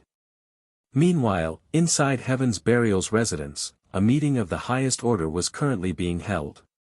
Fog, how are the contacts on your side? Singular Burial asked as he looked at the female elementalist standing beside him. Those dark guilds have already agreed to our conditions. When the time comes, we just need to exchange some of the weapons and equipment we don't need for those rare tools in Evernight City. At the same time, they've also agreed to secretly kill the players that visit Stone Forest Town, Daybreak Fog said, giggling softly. Although the new expansion pack had driven the rise of the dark forces, only minor powers like small guilds, adventure teams, and independent players were actually affected. Large guilds like Heaven's Burial were entirely unaffected by this situation. After all, if the various dark guilds wished to thrive in Starmoon City, they would have to gain the permission of Heaven's Burial. Excellent. Now that we have the support of these dark guilds, we'll have a much easier time hindering Stone Forest Town's development. Fog, you'll be responsible for handling our relationship with the dark guilds in the future, Singular Burial said with a nod. He then turned to look at the cleric Flame Blood and asked, how are preparations coming along on Abandoned Wave's side? Guild leader, rest assured, I've already covertly leaked information that a secret land has been discovered over at that place. Many strong adventurer teams and small guilds have already begun taking action. Afterwards, if we release additional fake news about finding treasure there, even more players should head over to their deaths. It won't be long before we hit the number Abandoned Wave needs. Moreover, due to this new expansion pack, the dark forces have already killed a large number of players. Thus, we won't attract any suspicions even if many players die, Flame Blood explained. However, if we supply so many players to Abandoned Wave, what if he turns his sword against us, once he is done dealing with Zero Wing? You don't have to worry about this point. We've already signed a contract. He won't dare go back on his word. Besides, the more sacrifices we supply Abandoned Wave, the more returns we'll obtain from Evernight City. As long as we help Abandoned Wave achieve his target requirement, Heaven's Burial will become the first guild to reside in Evernight City. By then, we'll be unstoppable. Singular Burial laughed nonchalantly at Flame Blood's worries. He was helping Abandoned Wave because he stood to kill two birds with one stone. The first was weakening Zero Wing. Once Abandoned Wave was done dealing with Zero Wing, even if Heaven's Burial could not become Starmoon Kingdom's #1 guild, it could still occupy half of the entire kingdom. The second was the position in Evernight City. As the only city belonging to the dark forces in Starmoon Kingdom, Evernight City offered simply too many benefits. Heaven's Burial could already make a hefty profit just by reselling the items bought or exchanged for there. Currently, the majority of the players in God's domain were under the impression that only dark players could enter Evernight City. In reality, though, that was not true. As long as one attained a certain status within the city, they could even purchase land to construct a guild residence in Evernight City. Only, achieving this status was tough. However, Abandoned Wave just so happened to provide the guild with a good way to do so. Once Heaven's Burial entered Evernight City, they could begin reselling the city's rarities. Meanwhile, although the various dark guilds could also exchange for plenty of rare items, at the end of the day, dark guilds were shady existences that few ordinary people wished to do business with. Not to mention, dark guilds thrived on killing players. If one did not possess a certain degree of strength, who would dare to trade with dark players? As a result, the number of channels they could sell their rare items through was limited. However, Heaven's Burial was different. Needless to say, players would prefer to trade with Heaven's Burial over the various dark guilds. In addition, dark guilds were usually of relatively small size, so how could they possibly compete with Heaven's Burial? As for the threat of the Blackwater Guild, there was no need to worry about that. The guild had already officially withdrawn from Starmoon Kingdom not long ago and diverted its attention towards the various empires of God's domain. After all, the Blackwater Corporation was extremely ambitious. Abandoned Wave was but one of the corporation's many pawns. Abandoned Wave's current actions were simply his final struggle. If he succeeded, he might regain the Blackwater Corporation's trust and be put to use elsewhere. If he failed, he would definitely be discarded. In either case, the outcome would not affect Heaven's Burial. Hence, Heaven's Burial's operation this time would only reap benefits. At the same time as Heaven's Burial was holding a meeting, an earth-shattering incident was also taking place in the distant White River City's candlelight trading firm. What a powerful aura! Shifeng had a look of astonishment on his face as he looked at the floating soul orb. Currently, the soul orb was emitting frightening pressure. This aura was similar to what he felt from demon god Paimon on Demon Island. However, while the aura demon god Paimon released back then had indeed been frightening, it had also been calm. On the other hand, the aura released by the soul orb was berserk, as the soul orb contained a holy aura aside from demon god Paimon's aura. Meanwhile, these two auras were currently in conflict, making it seem as if two gods were fighting each other right now. At this moment, the entire special forging room was already a mess. Even the magically strengthened walls cracked at the might of the two divine auras.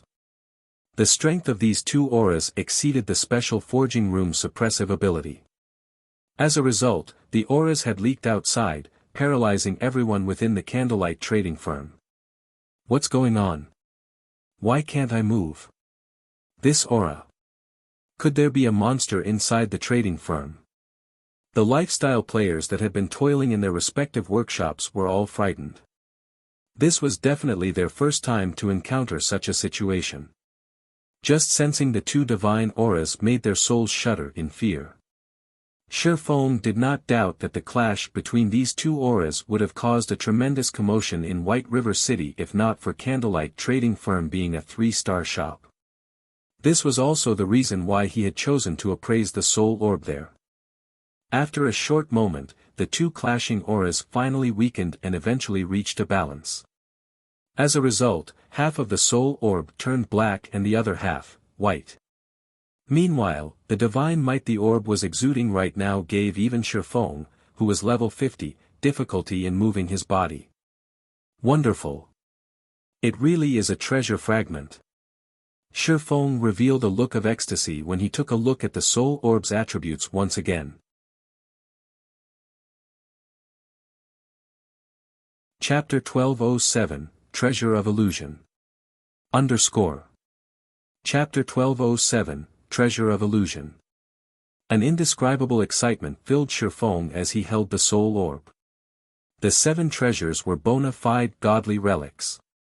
Mere legendary items could not compare to these. Not even ancient gods would necessarily possess a godly relic, much less mortal humans. In the past, Shifeng had never even heard of a player owning a godly relic. Of course, it was possible that someone had obtained a godly relic but had hidden the fact. After all, news of something like this would cause a huge commotion throughout the game if it got out. Hence, in the eyes of god-ranked experts, legendary items were already considered godly relics. After all, legendary items were already capable of enabling players to challenge opponents of a higher tier. If a god-ranked expert really got their hands on a godly relic, the outcome would be simply mind-boggling. Although the 7 treasures were neither weapons nor equipment, they were still powerful enough to suppress Dark Abyss. However, now that Shifeng thought about it, he found the idea reasonable. The soul water the soul orb produced helped players reach an unprecedented serenity and mental clarity. This was no longer something achievable by simply raising an area's mana density. How could an epic item possibly possess such an amazing ability? Only a godly relic could produce something so unbelievable. Soul Orb, Epic Rank Item. Originally a fragment of the Treasure of Illusion. However, due to being refined by demon god Paimon, the fragment's true power has been sealed. Additional active skill dash. Soul Water, creates soul water from the souls willingly contributed by players. No cooldown. Every 100 souls of players absorbed will produce 1 drop of soul water. Additional active skill 2 dash. Divine Power Absorption, absorb divine power to recover the soul orb itself. There are a total of 3 seals. The removal of the first seal requires 10 God crystals. Current absorbed number, 0. Currently, although the soul orb has been sealed by demon god Paimon, it has been awakened by the golden stigmata. The seal can be removed by absorbing divine power. Item will drop upon death. Demonic power will devour non-stigmata bearers. Not long after Shifeng began to celebrate, the sound of a system notification reached his ears. System, demon god Paimon has discovered the soul orb's awakening and has issued a recovery order to all Dark Force players. If more than 3 yards separate the soul orb and the stigmata, it will be teleported back to Paimon's hands. Must the system be so serious? Shifeng was speechless when he heard the system notification. This system announcement had declared that the soul orb could not leave his person, he had to carry it with him constantly. However, the soul orb dropped upon death. If he died, the orb would return to demon god Paimon. The recovery order was also a vicious threat. Since it was a recovery order, dark players would definitely be given a special method to find the soul orb. In other words, as long as he was outside of an NPC city, his chances of encountering a dark player ambush were quite high. He was at a huge disadvantage. He had prioritized secrecy when moving about to prevent others from discovering his intentions. Unfortunately, the soul orb was a beacon for trouble, yet if he didn't hold on to it, he would lose the treasure fragment.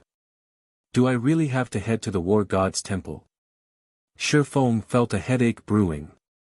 The war god's temple had tasked him with collecting the 7 treasures. While he might be able to complete his quest by handing them over, he would lose the ability to use the treasures for himself. Those were the 7 treasures they were talking about. Although they were neither weapons nor equipment, they possessed abilities that no epic or legendary item could compete with. Simply handing the treasures over after obtaining them wouldn't be worth his time. As Shifeng tried to plan his next move, Aqua Rose contacted him. Guild leader, Phoenix Rain has arrived with her people. She hopes to use the secret tablet right now, Aqua Rose said anxiously. However, we haven't decided who to send yet. Should we have them wait for a little bit longer? She's here already. Shifeng could not help his surprise. The dark auction had only ended a short time ago, yet Phoenix Rain was already here. Tell her that I have some issues to deal with for now and that I'll need to have her wait 3 hours. Also, gather Summer, Violet, Rain, and Yueru. You 5 will enter the tablet first.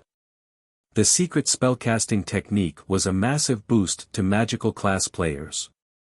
Although Zero Wing had quite a few magical class experts, people with great potential like Aqua Rose would have priority for learning the technique. Only, before these 5 entered the tablet, he needed to prepare. Now that the soul orb had changed, he had to put it to good use, stockpiling as much soul water as possible, before handing it over to the war god's temple. Understood. Aqua Rose nodded happily when she heard that she had received a slot as well. If she entered the tablet, she might be able to join the ranks of Zero Wing's refinement realm experts. After Aqua Rose disconnected the call, Shifeng considered contacting Melancholic Smile to gather a group of the Candlelight trading firm's ordinary lifestyle players, particularly the firm's reserve members. As long as these players were willing to part with a fraction of their souls, they would receive an official member's benefits for 5 days. The Candlelight trading firm was the #1 trading firm in Starmoon Kingdom. The benefits one could enjoy in Candlelight could not be found in any other trading firm in the kingdom. Hence, a large number of players wanted to join Candlelight every day. However, not everyone could become an official member. Only those with potential could become reserve members. After becoming a reserve member, players still needed to pass Candlelight's test to become an official member. Meanwhile, reserve members did not receive any particularly valuable benefits. They were only slightly better off than certain independent lifestyle players. Even so, droves of lifestyle players wanted to join. Furthermore, EXP was secondary to lifestyle players.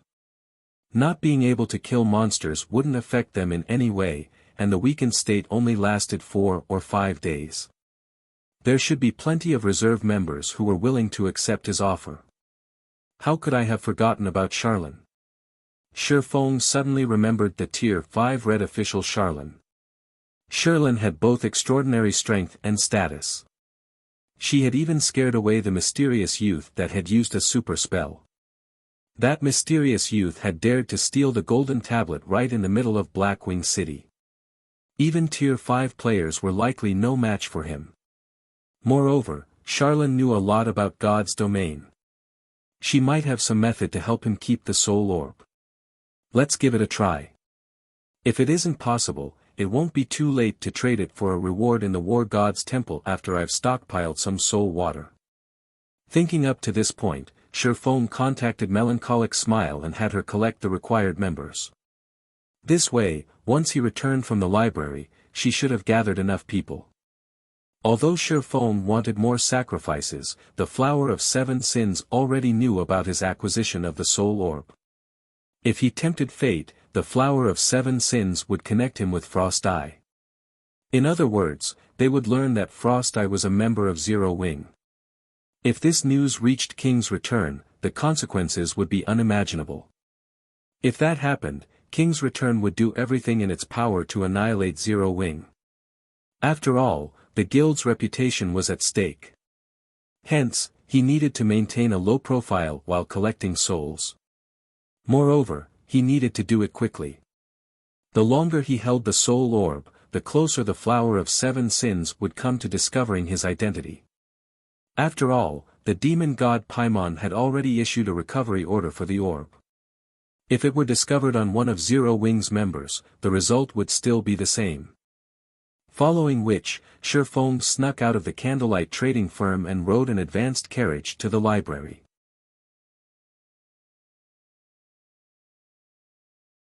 Chapter 1208, Dark Sanctuary. Chapter 1208, Dark Sanctuary.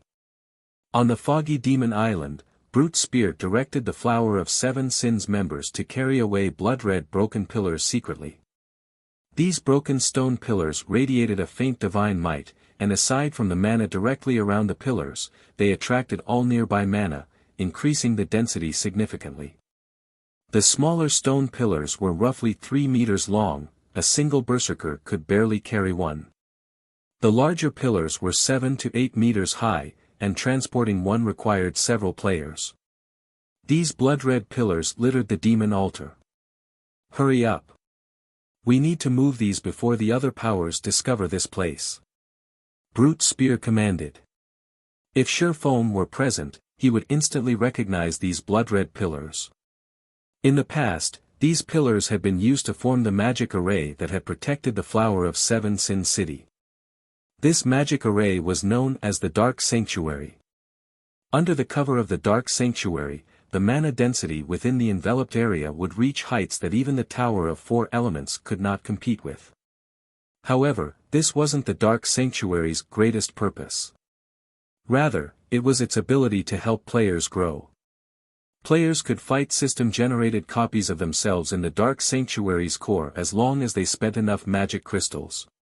Moreover, their copies could execute skills at 100% completion rate.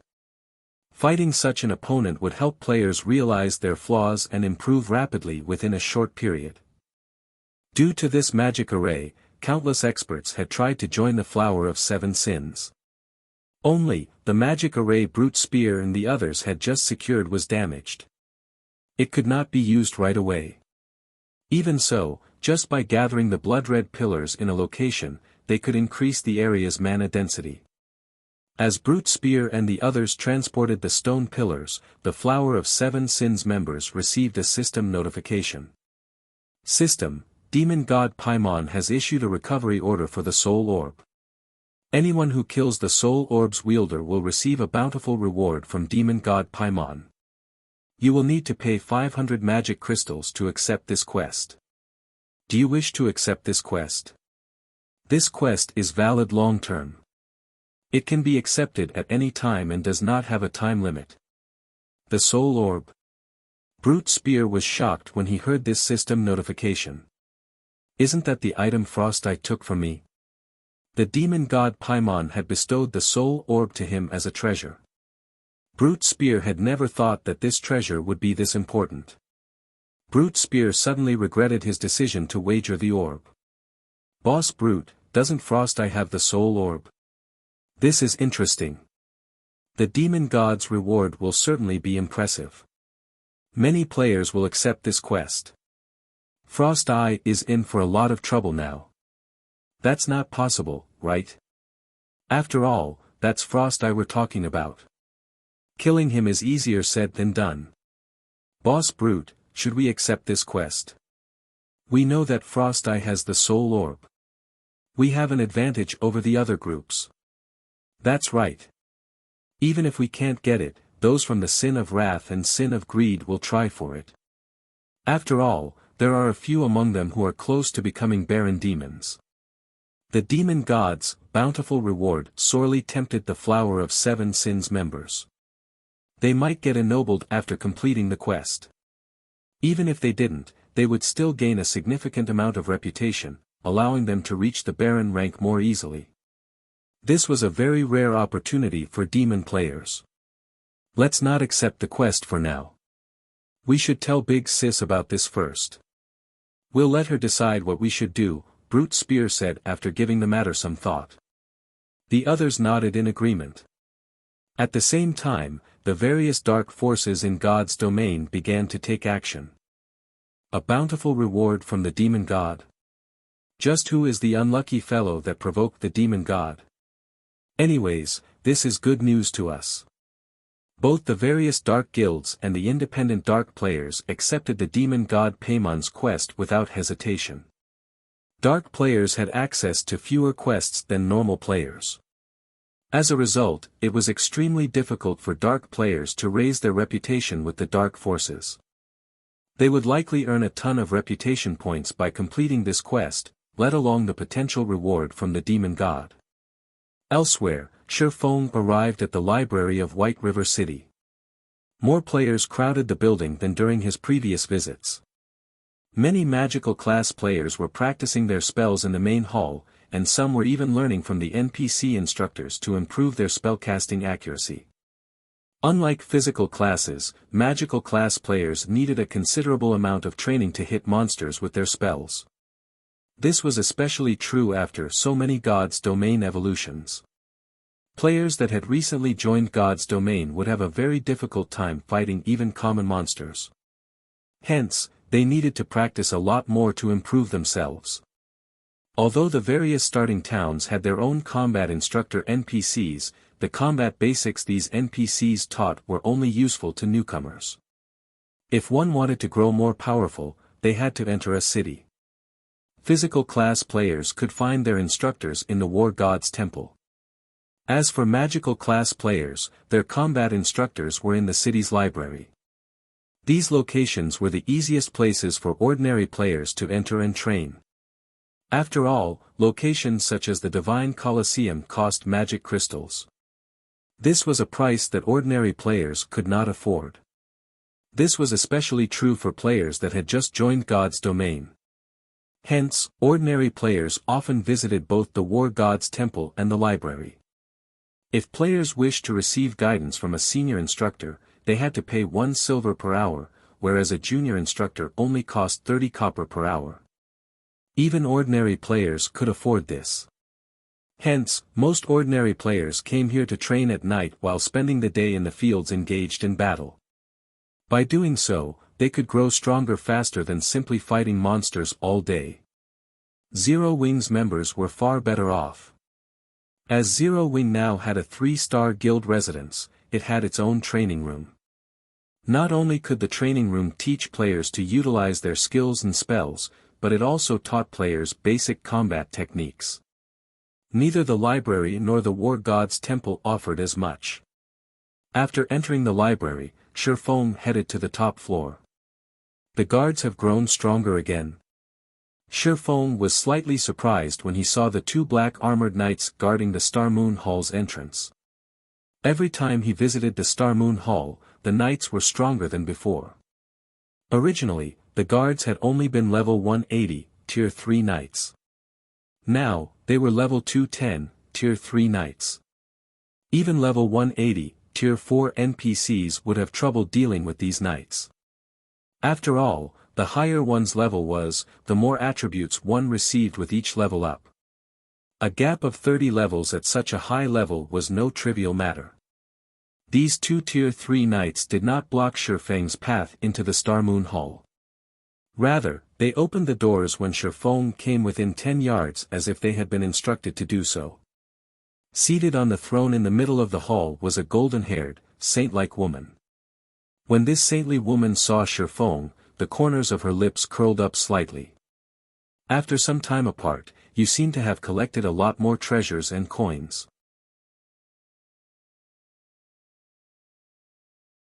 Chapter 1209, Promotion Quest. Chapter 1209, Promotion Quest. Currently, Charlene wore a set of exquisite, red-white robes. Although Shifeng did not know exactly what rank the robes were, they added a hint of divinity and charm to her appearance. They also exuded a fierce divine might. Divine might. Not just any random weapon or piece of equipment possessed this kind of power. It needed to be an item once worn by a god. Moreover, the item must have absorbed some of said god's power to radiate divine might. Legendary mage robes? Shifeng guessed. Take the 7 treasures for example. As gods had created these items personally, they exuded divine might. The fact that Charlene's robes radiated divine might proved that they were extraordinary. Most legendary items in God's domain did not exude divine might. However, when Shifeng saw the faint smile on Charlene's face after hearing her comment, he shuddered involuntarily. Only now did he recall that Charlene possessed a very high-rank identification skill that could even observe the contents of a player's bag space. He currently had more than 10,000 gold on him. Why are you giving me that look? Do you think I covet your 15,739 gold coins? Contempt laced Charlene's words as she spoke. After so much time, you sure have a lot more secrets. You've even gotten your hands on a treasure fragment. I wonder how angry demon god Paimon is right now. After all, he spent hundreds of years to seal that orb. Shifeng's heart began to pound. The war god's temple had been searching for the 7 treasures constantly, yet based on Charlene's tone, it seemed as if she had known the treasure of illusions whereabouts all along. Do you think I'm working for the war god's temple? Charlene said as if she had read Shifeng's thoughts. Chuckling, she said, You've sought me out to find a way to prevent Paimon from taking the treasure fragment back, right? Unfortunately, I have no way of shielding the fragment from Paimon's detection. Is there really no way? Shifeng sighed dejectedly. If he couldn't hide the soul orb from demon god Paimon, then he would have no choice but to hand the item over to the war god's temple. Even a demon god couldn't reach the orb inside the war god's temple. However, simply handing the orb over would be a huge waste. I never said there wasn't a way. If the treasure absorbs a sufficient amount of divine power, you can remove Paimon's seal. Even Paimon won't be able to do anything about it. If you wish to keep the treasure fragment, you should find more god crystals quickly. There is nothing else anyone can do to help you. After all, we are only mortal. We have no hope of resisting gods, Charlene explained. God crystals. Shifeng smiled bitterly. He wanted to obtain a lot of god crystals. After all, he had many items that needed divine power to evolve. However, god crystals were extremely rare, even rarer epic items. Obtaining a single god crystal was extremely difficult, yet removing the first seal on the soul orb required 10 crystals. Where was he supposed to find so many god crystals? As if she had predicted Shifeng's concerns, Charlene giggled and said, Others might have a hard time finding god crystals, but for you, it shouldn't be a difficult task. Not difficult for me. Why? Shifeng asked curiously. 5,000 gold consultation fee, Charlene demanded, smiling as she stretched out her hand. Shifeng rolled his eyes at the woman, inwardly cursing her for being black-hearted. However, he still handed over the 5,000 gold consultation fee. God crystals were of utmost importance. Unfortunately, he had yet to discover any clues about their whereabouts. After receiving the 5,000 gold, Charlin's smile became all the more charming. It's very simple, actually. Don't you have that ancient document on you? As long as you ask the ancient document, you'll find clues regarding God crystals. Charlin waved her hand, and in the next instant, the ancient document in Shifeng's bag appeared before him. Of course, this is only one of the clues you can use to find God crystals. The other one is the most important. Now that you've reached level 50, you can consider your Tier 2 promotion quest. I suggest you complete it as soon as possible as you don't have much time left. Initially, Shifeng wanted to curse at the woman. Of course, he knew that the ancient document possessed such an ability. After all, he had bought it from the dark auction. However, the ancient document would only provide a clue to one God crystal. He needed 10 for the soul orb. Moreover, he had a greater purpose for the ancient document. It would be wasteful to use it to find God crystals. What does my Tier 2 promotion have to do with God crystals? Shifeng asked. He simply needed to complete a quest for his Tier 2 promotion. Meanwhile, the gods themselves had used God crystals. The two were not related in the least. Have you forgotten that you own of one of the 10 great saint legacies? Charlin smiled as she took out an ancient book. She then explained, this ancient book contains records of the 10 great saint legacies. Every time you complete a promotion quest, you'll be sent into a different space. The ancient gods had left these spaces behind. Gods would have certainly stored items there. Hence, for you, it isn't a particularly difficult task to obtain God crystals. Hearing Charlin saying so, Shifeng thought back to the eternal courtyard he had visited in the Origin Sword domain. An ancient god had indeed once lived there. Moreover, he had discovered the Holy Grail in that space. However, as his strength had been limited then, he had been restricted to certain areas. Just surviving and completing his quest had been extremely difficult. He had only obtained the God crystal due to luck. As Charlin had said, the sooner he completed his Tier 2 promotion, the better. This way, he would have more time to focus on other things. Once he had his Tier 2 class, he could explore new areas and find new treasures. Lady Charlin, may I know how I should go about completing my promotion? Shifeng asked. Previously, he had completed his class change with the assistance of a legacy item. However, his legacy item had disappeared. If he had a normal class, he could simply go to the library or War God's temple and seek out a high-tiered instructor for his Tier 2 promotion. However, hidden classes didn't have that option. They needed legacy items to show the way. I can send you there. I charged you a friendship price the last time. This time, it will cost you 10,000 gold and an additional 188 mana stones, Charlin said, stretching out her hand as she revealed an expression that stated, you should be thankful I am offering such a low price. When Shifeng heard this, he very much wished to say, why don't you go rob a bank or something?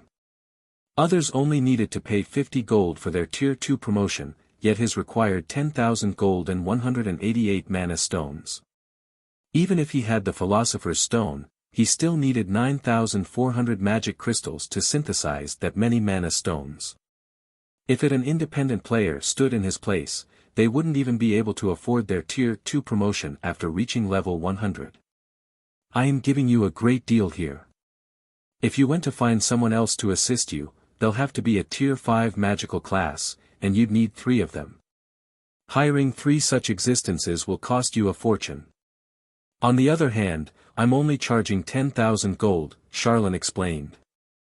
Alright, then. However, I don't have that many mana stones on hand right now, and I need to prepare. When Shifeng heard that he needed 3 Tier 5 magical class NPCs to help him, he understood that this promotion quest of his was nothing ordinary. Most likely, only an NPC like Charlene could help him. Any other NPC with the required strength would be incredibly rare. Following which, Sherfone left the library, rushing back to the candlelight trading firm.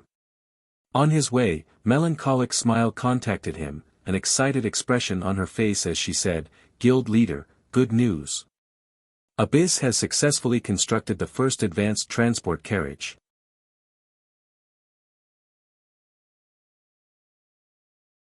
Chapter 1210, Modified Advanced Transport Carriage. Chapter 1210, Modified Advanced Transport Carriage. He's done already. Sherfone grew ecstatic when he heard Melancholic Smile's report. Advanced transport carriages were not that easy to construct. Even with all the required materials, it was possible that certain parts wouldn't meet the system standards, which would result in failure during the final assembly. These faulty parts would need to be remade, and the carriage would have to be reassembled. These various processes were extremely taxing in both time and energy. However, as long as the advanced transport carriages were complete, they would massively assist Stone Forest Town's development. Stone Forest Town's reconstruction was already complete. However, the transport carriages, the key to unlocking the intermediate town's true potential, were still missing. Although it was possible to rent ordinary carriages from NPCs, those carriages could hold up to 4 players at a time. Moreover, the rental price was relatively high. The amount of time one could save with these carriages was also minimal as their speed was on par with common mounts. If ordinary players were asked to spend 40 copper just to save 5 hours, they would likely choose to walk the entire way. Hence, for the moment, Sherfone had set the fee for using the rented carriages at 30 copper per player. With this, he may not make a profit, but he wouldn't lose money, either. If they could have a fleet of advanced transport carriages now, they could solve many problems. First, the speed of an advanced transport carriage was on par with a mysterious iron mount. Second, it was capable of carrying up to 20 players at a time. With these two factors, they would make quite an income by just offering players transportation. Furthermore, advanced transport carriages could carry cargo. An advanced transport carriage could carry up to 60 non-bag space items. In player towns, a wandering NPC merchant stock depended on the town's transportation services. This was because the majority of a wandering merchant's goods were non-bag space items. The more non-bag space items a town could transport, the more rare items wandering merchants would bring to said town. Moreover, more wandering merchants would visit. This was considered a hidden benefit. This hidden benefit had only been discovered after many guilds had established their own advanced towns or basic cities in the past. When the news spread, the various guilds regretted not establishing a transportation system early on. Otherwise, they would have attracted far more players with the wandering NPC merchants. Moreover, as a town or city attracted more wandering merchants, it would unlock another hidden benefit, a mystery shop. The mystery shop mainly sold mystery treasure chests. As its name suggested, one had a random chance of obtaining all sorts of items from the mystery treasure chest such as potions, weapons, equipment, magic scrolls, food, beverages, and far more. If one were lucky, they could even obtain dark gold weapons and equipment. It had been very popular among players. However, while the mystery shop had an unlimited number of mystery treasure chests in stock, players could only purchase 5 mystery treasure chests per day at most. Each treasure chest sold for 2 silver coins. After players purchased a certain number of mystery treasure chests from the mystery shop, they could become members of the shop. By then, players could enter the shop's second floor, competing for a limited number of up-to-date and rare weapons, equipment, and tools. Even the most inferior among these items was secret silver rank, and players had often found fine gold items. While very rare, dark gold items would also appear from time to time. After reaching level 50, it would become very difficult to obtain high-quality weapons and equipment.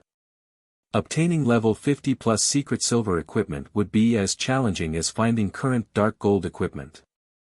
Hence, Getting to compete for up-to-date fine gold weapons and equipment every day was a huge opportunity for most players.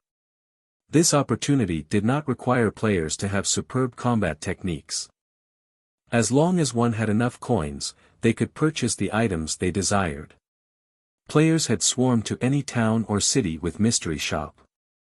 Back then, even merchant players had used these mystery shops to make a fortune, traveling to the various towns and cities to compete for these items, then reselling them elsewhere for a profit. After all, players rarely sold their level 50+ fine gold weapons and equipment. Upon arriving at the candlelight trading firm, Shifeng hurried to Burning Abyss's workshop. "Guild leader, what do you think of this advanced transport carriage?" Melancholic Smile asked as she gestured to the exquisite carriage in the workshop center. Unlike the horse carriages gliding down city streets, the advanced transport carriage was not pulled by a horse. Rather, it resembled the bronze engineering locomotive, a completely mechanized mode of transportation. Players could operate it simply by purchasing fuel from NPC shops. It was similar to taming mounts. Living mounts needed to be fed during fixed times. The higher a mount's rank was, the more expensive its food needed to be. Is this a modified version? After examining the transport carriage, he noticed that it was slightly different from the original design. Burning is an engineering genius. He modified it slightly using his research from Titan City, enhancing its performance slightly, Melancholic Smile explained. Advanced Transport Carriage, Common Rank. A creation of Master Engineer Burning Abyss. Maximum capacity, 20 people. Durability 200/200. Item storage when liberated, 8,000 bag space slots and 60 non-bag space slots. Additional skill dash. Mana combustion, increase movement speed by 15% by absorbing the mana of player. Each minute consumes 1,500 mana. No cooldown. Amazing. Shifeng said, surprised. He had seen the mana combustion skill before. However, this skill generally only manifested on bronze rank or higher mechanical carriages or mounts. This was his first time seeing the skill on a common advanced horse carriage. With this 15% movement speed increase, the transport carriage would rival secret silver mounts. However, when Shifeng looked at this advanced transport carriage, he felt a little helpless. With the materials they had at hand, they could produce at most 2 advanced transport carriages. If they could mass-produce the transport carriage, the mystery shop might open in Stone Forest Town before it even became an advanced town. It would be great if we could find some replacement materials. Shifeng thought. Green ebony was even rarer than diamond wood. Moreover, it could only be found in extremely dangerous maps.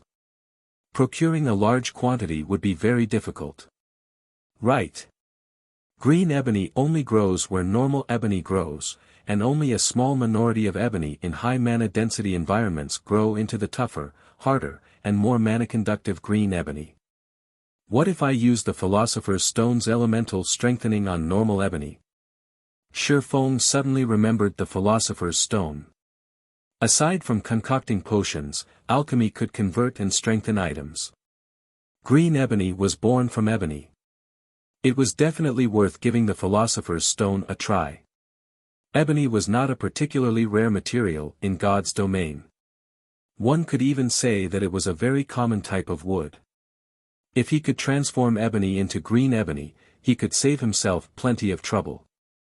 Mass-producing the advanced transport carriage would no longer be a challenge. Thinking up to this point, Shifeng had Melancholic Smile retrieve some ebony from the candlelight trading firm's warehouse while he retrieved the Philosopher's Stone from his personal warehouse.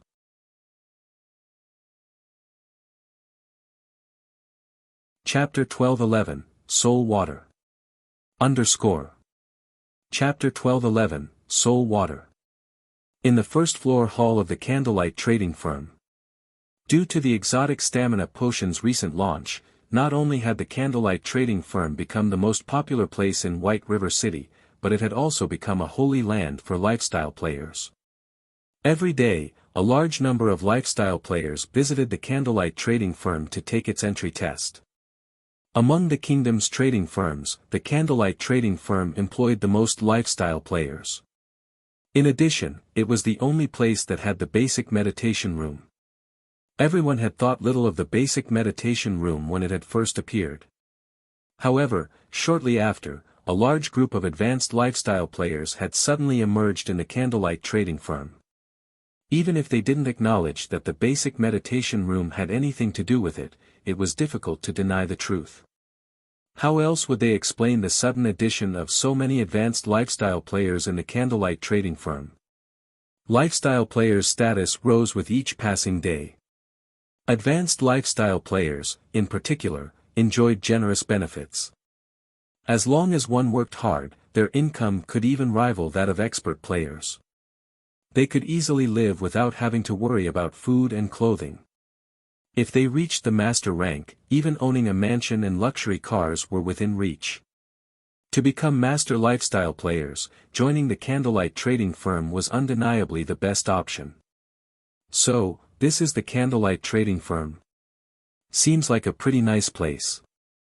As a large group of independent lifestyle players lined up by the first-floor hall's staircase, awaiting their turn to be tested, a female player in dark gray robes entered the trading firm and nonchalantly commented.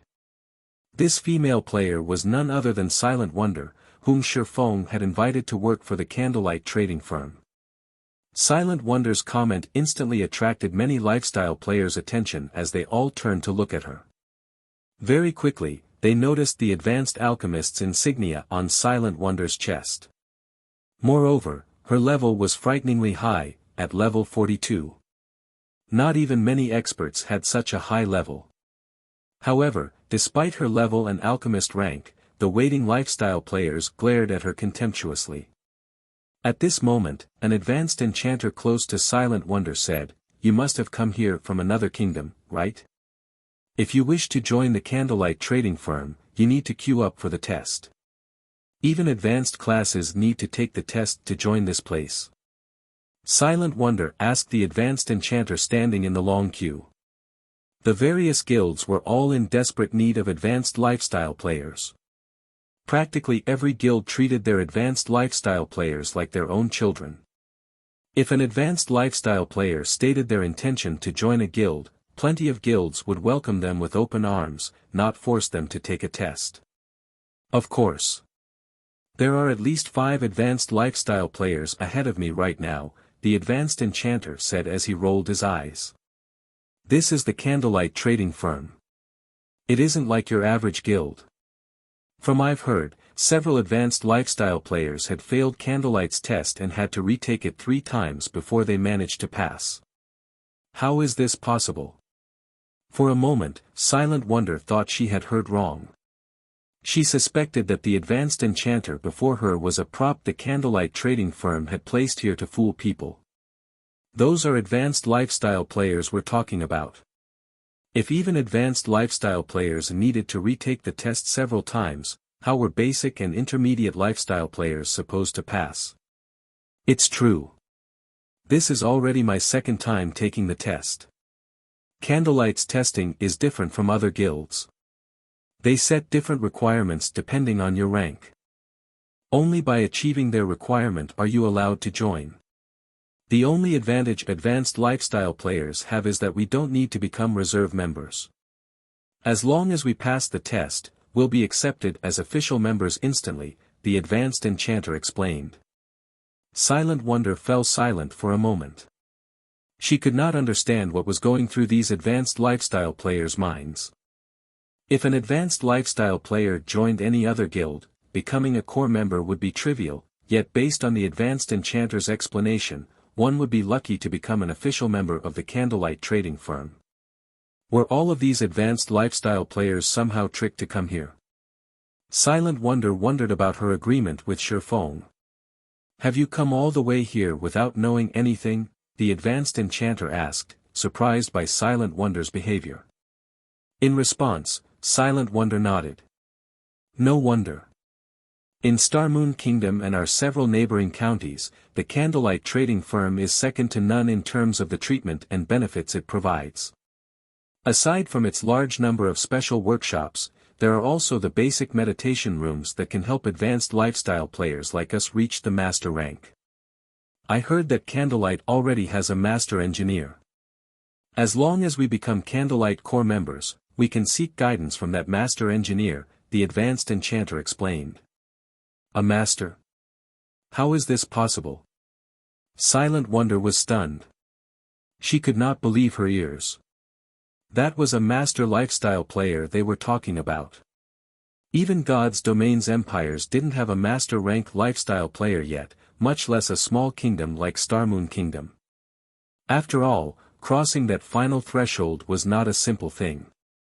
Yet, not only did the Candlelight Trading Firm have an excellent resource like the basic meditation room, but it also possessed a bona fide master leading it.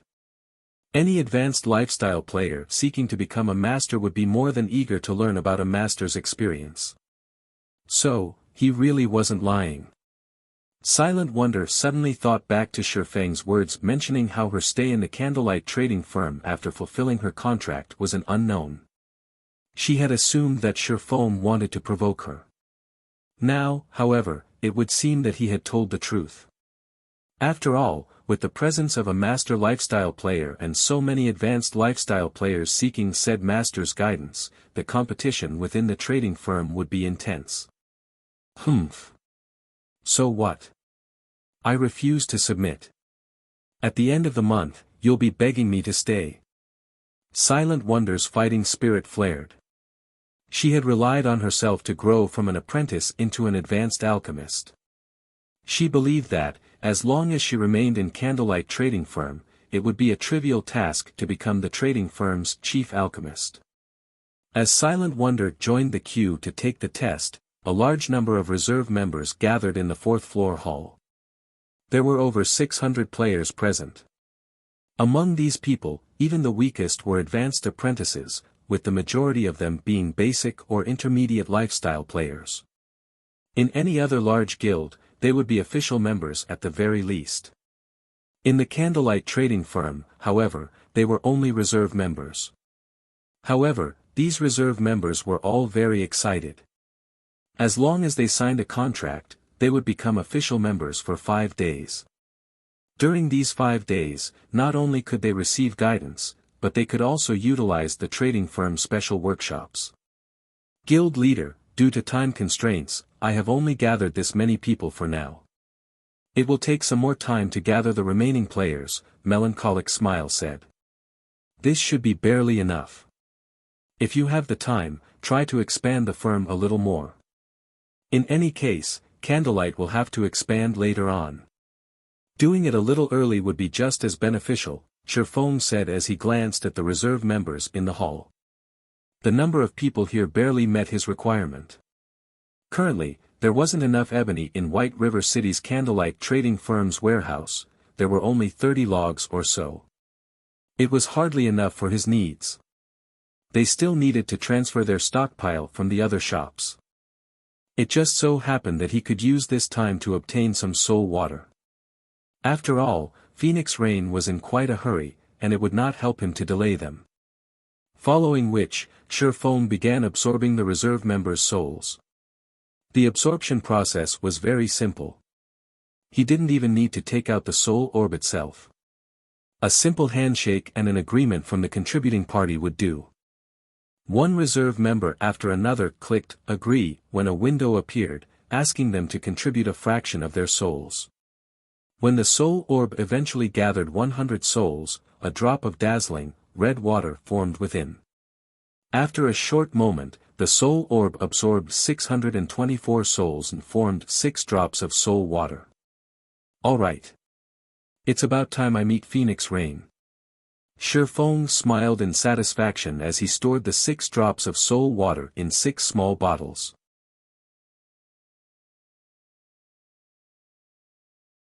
Chapter 12:12, Respective Preparations. Chapter 12:12, Respective Preparations. In the Candlelight Trading Firm's 7th floor meeting room. As soon as Shi Feng entered the meeting room, several gazes landed on him. The origin of these gazes was none other than Phoenix Rain's group, who had waited for quite some time now. This time, aside from Blue Phoenix, Phoenix Rain had brought 3 cloaked men.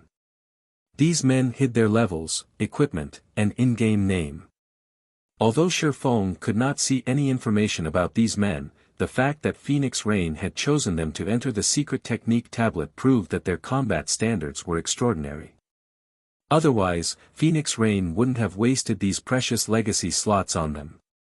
So, these are Phoenix Rain's hidden cards. The Phoenix Pavilion sure has a powerful foundation. Shi Feng was slightly surprised when he saw the 3 men. He was surprised due to the men's calm auras. They felt more like plants than humans. Moreover, under his observation and perception, he couldn't find any holes in their defenses. This was rare. After all, he could even spot 3 weak points on an expert like Blue Phoenix. There were only 2 kinds of people that could hide their weak points from him. The first was those who possessed a higher combat standard than he did, while the second was those who had experienced countless battles and had long since hammered out their weaknesses. Regardless of which type these 3 men were, they were extremely powerful experts. As Shi Feng observed these 3 men, these men observed him. Once they completed their evaluation, they were astonished. Is he the Yi Feng that Rain mentioned? He is even more powerful than Rain said. I never expected an upstart guild to possess such a young expert. Truly amazing. It's been a long time since I've seen a kid that felt dangerous. The 3 men chatted quietly as they looked at Shi Feng. As they conversed, Blue Phoenix, who noticed this, smiled and said, "Big sis Rain, Yi Feng seems to have shocked the elders." These men were not actually members of the Phoenix Pavilion.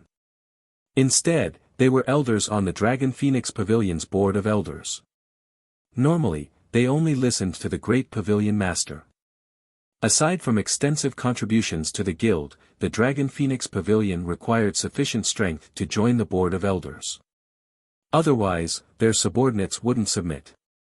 However, although the guild elders only listened to the great pavilion master, the great pavilion master didn't have any right to manage their free time. Phoenix Rain had secured these 3 men's help for Thunder Island. Of course, the condition for their help was a slot to the secret spellcasting technique. Phoenix Rain simply smiled in response to the elders' reactions to Shi Feng. While part of the reason she had brought these 3 elders here was to learn the secret spellcasting technique, another part was to rope them into her faction. After all, the contest over Thunder Island wasn't limited to a single event. The contest would repeat in the future, yet these men had only agreed to help once. In terms of overall strength, the Phoenix Pavilion and Heavenly Dragon Pavilion were about equal. Hence, both sides' chances of becoming the Great Pavilion Master were 50-50. As a result, the elders, who maintained a neutral stance in the guild, became prime recruitment targets. Not only did they possess great individual strength, but they also had significant influence within the guild. Every elder would massively boost their respective factions. Naturally, these elders understood that the future Great Pavilion Master would be one of the 2 current Pavilion Masters. However, while it was important to pick a side as soon as possible, it was also important that they chose the strongest. Strength came in many forms. For starters, there was the strength of collaborators. The stronger collaborators a side possessed, the more help these collaborators could be. Many elders had criticized Phoenix Rain for partnering with Zero Wing. However, after Blackwater's defeat and the Evil Dragon battle team's annihilation, some of these elders had begun to see her in a new light. Sorry for making you wait. I had some preparations to see to. Now that we're here, let's begin, Shi Feng said as he approached the meeting table. He then took the bronze tablet from his bag. The instant the bronze tablet appeared, the 3 Dragon Phoenix Pavilion elders' eyes shone, their yearning for the bronze tablet overflowing. Although the Dragon Phoenix Pavilion had several secret technique tablets of their own, none were for magical classes. While they could not deny the usefulness of those secret techniques, in terms of benefits to magical class players such as themselves, those techniques paled in comparison to the secret spellcasting technique. Team Leader Yifeng, I believe you know about the secret technique tablets. If you want the best effect from the legacy, it is best if you prepare tools that can assist players in increasing their focus. This way, you can earn twice the reward with half the effort, Phoenix Rain suggested. If your side hasn't prepared, I have a few bottles of magic wine that I can share. When consumed, one experiences similar effects to being in the trial tower, and each bottle has a duration of 30 minutes. As Phoenix Rain said so, she removed several bottles from her bag. She had produced these bottles of magic wine with the epic tool she had won in the dark auction. I didn't expect Rain to be so generous. The materials needed to brew the magic wine are very rare, and she has only brewed a small number. If she gives away some of her own share, she'll miss plenty of opportunities later inside the secret technique space. This can't be helped. Tools capable of increasing a player's focus are simply too rare. At the end of the day, Zero Wing is still an upstart guild with weak foundations. I have heard that Zero Wing intends to participate in the contest for Thunder Island. Now that Rain is helping them, they will be more useful on Thunder Island. Previously, I heard that Pantheon's people had sought Rain out to discuss a partnership.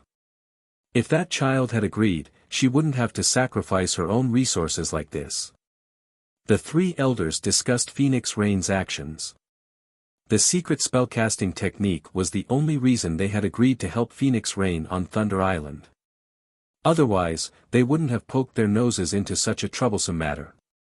Phoenix Rain and Nine Dragons Emperor were equally powerful. However, the difference between their collaborators was obvious at a glance. While they did not mean to belittle Zero Wing, Nine Dragons Emperor had partnered with the Super Guild King's return. Moreover, recently, Miracle had also agreed to a non-aggression pact with Nine Dragons Emperor for the contest on Thunder Island. Nine Dragons Emperor's advantages far outstripped Phoenix Rain's. Just as Phoenix Rain was about to reveal another bottle of magic wine, Shifeng shook his head and said, "Thank you for your goodwill, but we have come prepared." "You already have them?" Phoenix Rain could not help her astonishment. She hadn't expected Zero Wing to have such a foundation. Before she had won the epic tool that produced magic wine, the Phoenix Pavilion had only had a few tools that improved a player's concentration. Meanwhile, Aqua Rose and the others, who stood by the side, weren't surprised in the least. If one wanted to discuss tools that improved focus, nothing throughout Star Moon Kingdom and its several neighboring kingdoms and empires could compare to the 100-berry wine. The 100-berry wine's effects were simply wondrous. Unfortunately, the supply was limited. To improve their efficiency with learning the secret spellcasting technique, Shifeng had given each of them 5 bottles. "Aqua, you guys take these. Each person only gets 1 bottle," Shifeng said before revealing 5 bottles of soul water. The crimson droplet within the glass bottles immediately attracted everyone's attention. The instant Shifeng took out these glass bottles, everyone present thirsted for the soul water. Even a fool could tell how amazing the soul water was. When Aqua Rose and the others held the soul water, they could not help but take a deep gulp, their minds practically shouting at them to consume the soul water. How could such a frightening tool actually exist? The 3 elders were dumbfounded as they stared at the soul water in wonder.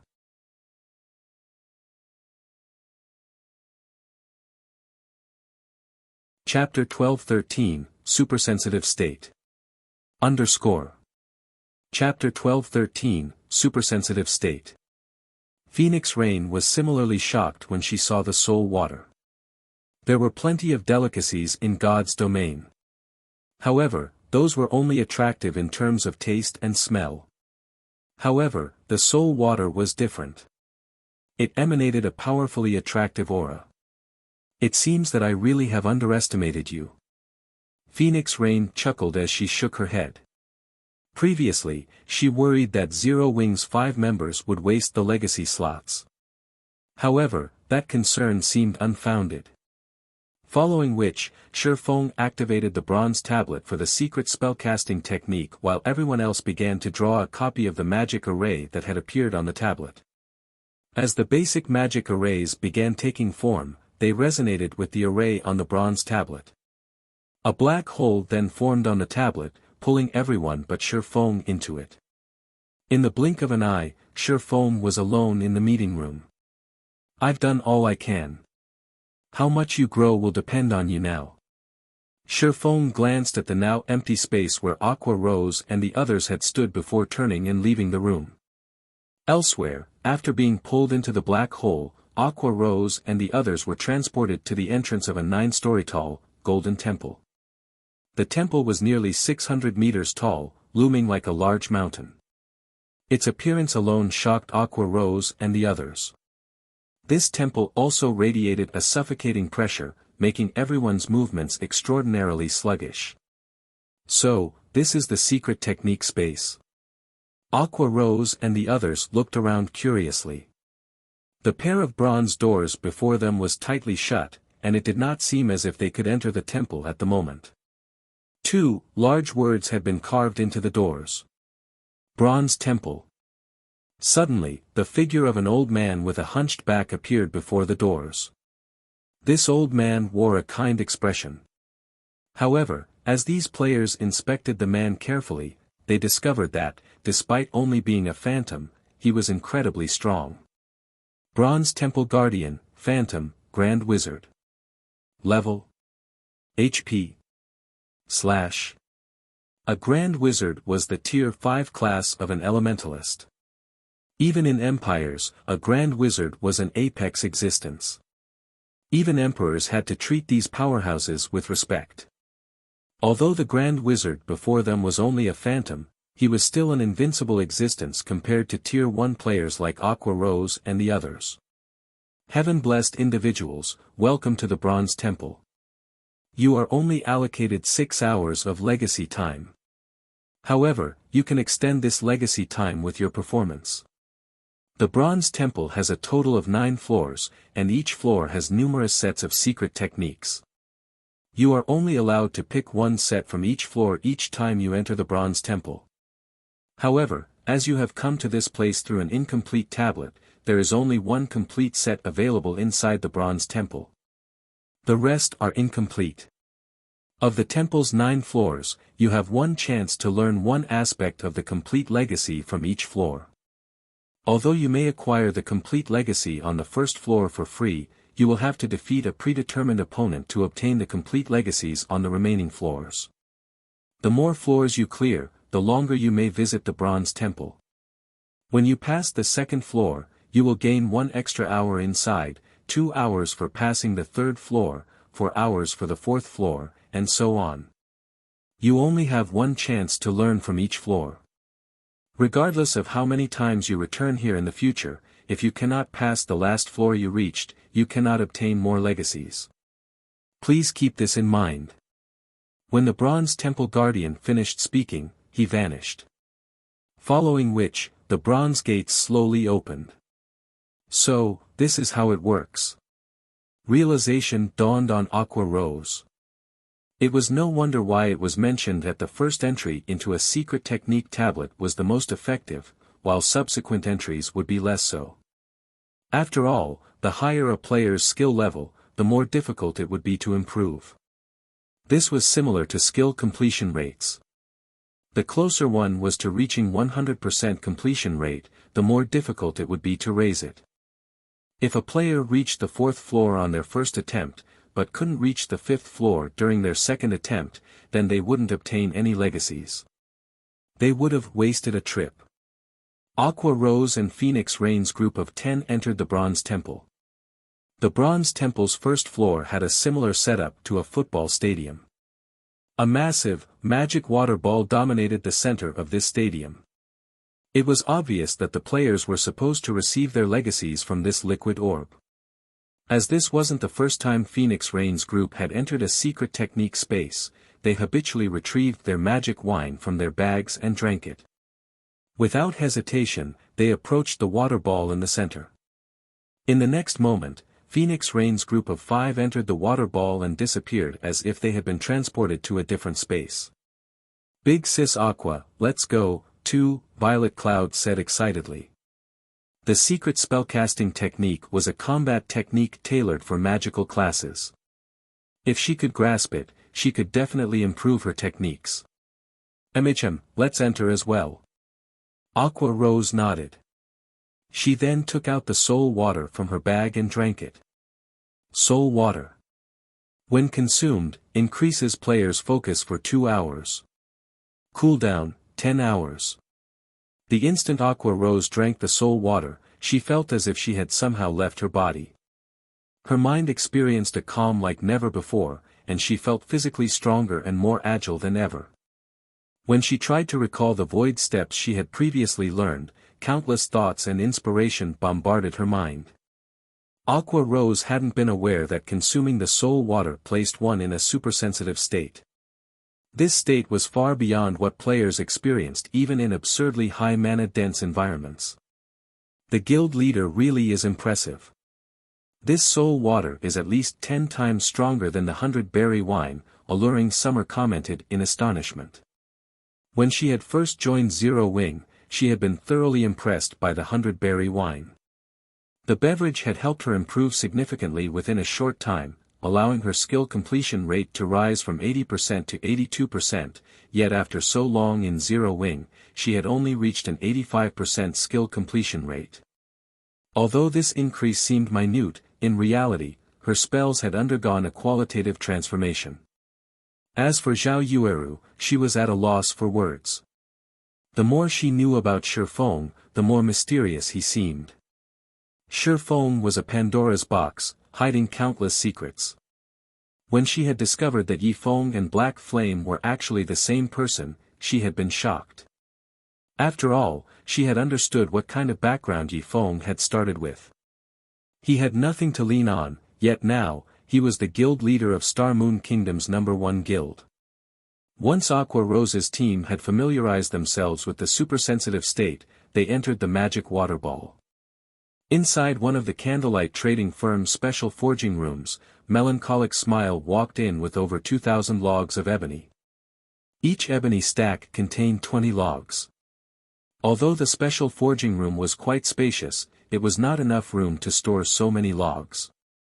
Shifeng had no choice but to store them in his bag space for now, leaving 300 logs out to experiment on later. Why isn't it succeeding? Shifeng wore a confused expression as he held the Crimson Philosopher's Stone and stared at the pile of ash on the floor. Is it really impossible to transmute ebony into green ebony? So far, he had performed elemental strengthening on more than 200 logs of ebony. However, every attempt either did nothing or tuned the wood to ash. If others knew that Shifeng had wasted over 200 logs of ebony, they would have fainted from anger. Although ebony was not a rare wood, it wasn't available in large quantities. Each log could sell for 20 silver on the market, only slightly cheaper than a magic crystal. One could purchase a common mount for the price of 200 plus logs. Following which, Shifeng tried using the Philosopher's Stone's 3 other skills: alchemical conversion, elemental refinement, and alchemical synthesis. However, the results were the same. Though, surprisingly, when Shifeng used alchemical synthesis on 50 logs, he obtained purple origin wood rather than green ebony. Purple origin wood was a rare wood. Similar to diamond wood, it was an excellent component for crafting ships. However, using 50 logs of ebony to obtain 1 log of purple origin wood was obviously not worthwhile. Each log was only worth 6 to 7 gold, yet synthesizing it from ebony would cost 10 gold per log. No, it must be that my approach is wrong.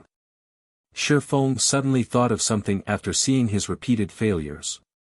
The reason ebony could become green ebony was its mana density. Green ebony only manifested where the mana density was quite high. This was also why green ebony was so rare. If there isn't enough mana, I'll have to supply it. Shifeng smiled. He then took a large pile of magic crystals from his bag and used them to fuel elemental strengthening. On his first try, he used one magic crystal. Although the strengthening failed, the ebony remained intact. On his second try, he used 2 crystals, the results were the same. It's no good even with 29 magic crystals. Shifeng was speechless. However, he had no choice but to grit his teeth and continue trying. He then used 30 magic crystals to strengthen the log of ebony before him. As the magic crystals began to disintegrate, the mana within them surged into the log of ebony. Immediately, the sound of a system notification reached Shifeng's ears. System, congratulations. Strengthening successful. You have obtained green ebony.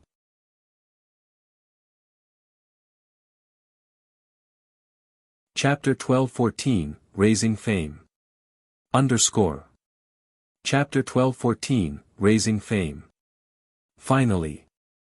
Shifeng released a sigh of relief when he saw the green ebony log on the stone table before him, a hint of excitement flashing across his eyes. Although the magic crystal cost had been high, strengthening ebony into green ebony would save him a lot of time. His only other option would be harvesting green ebony, and he had no idea where to find the large quantity he needed. A single advanced transport carriage required 15 logs of green ebony. Even if he sent Blackie and the others to grind trolls in the Crying Ghost Ridge, they'd be lucky to obtain 8 or 9 logs per day. Furthermore, the Crying Ghost Ridge was currently home to the ancient abyssal monsters. The risk was simply too high. A single mistake could claim Blackie and the others' lives. In Shifeng's opinion, trading 30 magic crystals and 1 log of normal ebony for a log of green ebony was worthwhile. However, magic crystals are going to be a problem. I can't mass-produce green ebony just yet. Shifeng looked at the magic crystals in his bag and felt a headache brewing.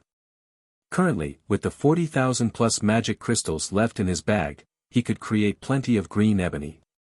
However, if a guild wished to develop, it needed to invest resources in various aspects. If he wanted Zero Wing to advance by leaps and bounds within a short time, he needed to invest even more. This was especially true for the guild's elite members. Their training in the Divine Colosseum could not be forsaken. Considering this, Shifeng somewhat lacked magic crystals. Although he had made a fortune in the Dark Arena, he had already spent his earnings. Moreover, he owed Phoenix Rain a monstrous debt of 250,000 magic crystals, which he needed to pay off within the next 5 days. The majority of his earnings from the Dark Arena consisted of weapons and equipment. If he traded these excellent items for coins and magic crystals, he could pay back the magic crystals he owed Phoenix Rain with a sizable stock to spare, enough to begin his city's construction. However, Zero Wing was expanding rapidly and in urgent need of excellent weapons and equipment. Unless he had truly run out of options, Shifeng wanted to avoid selling those items. It seems that I'll have to increase Stone Forest Town's fame, Shifeng pondered. Currently, Stone Forest Town was an intermediate town.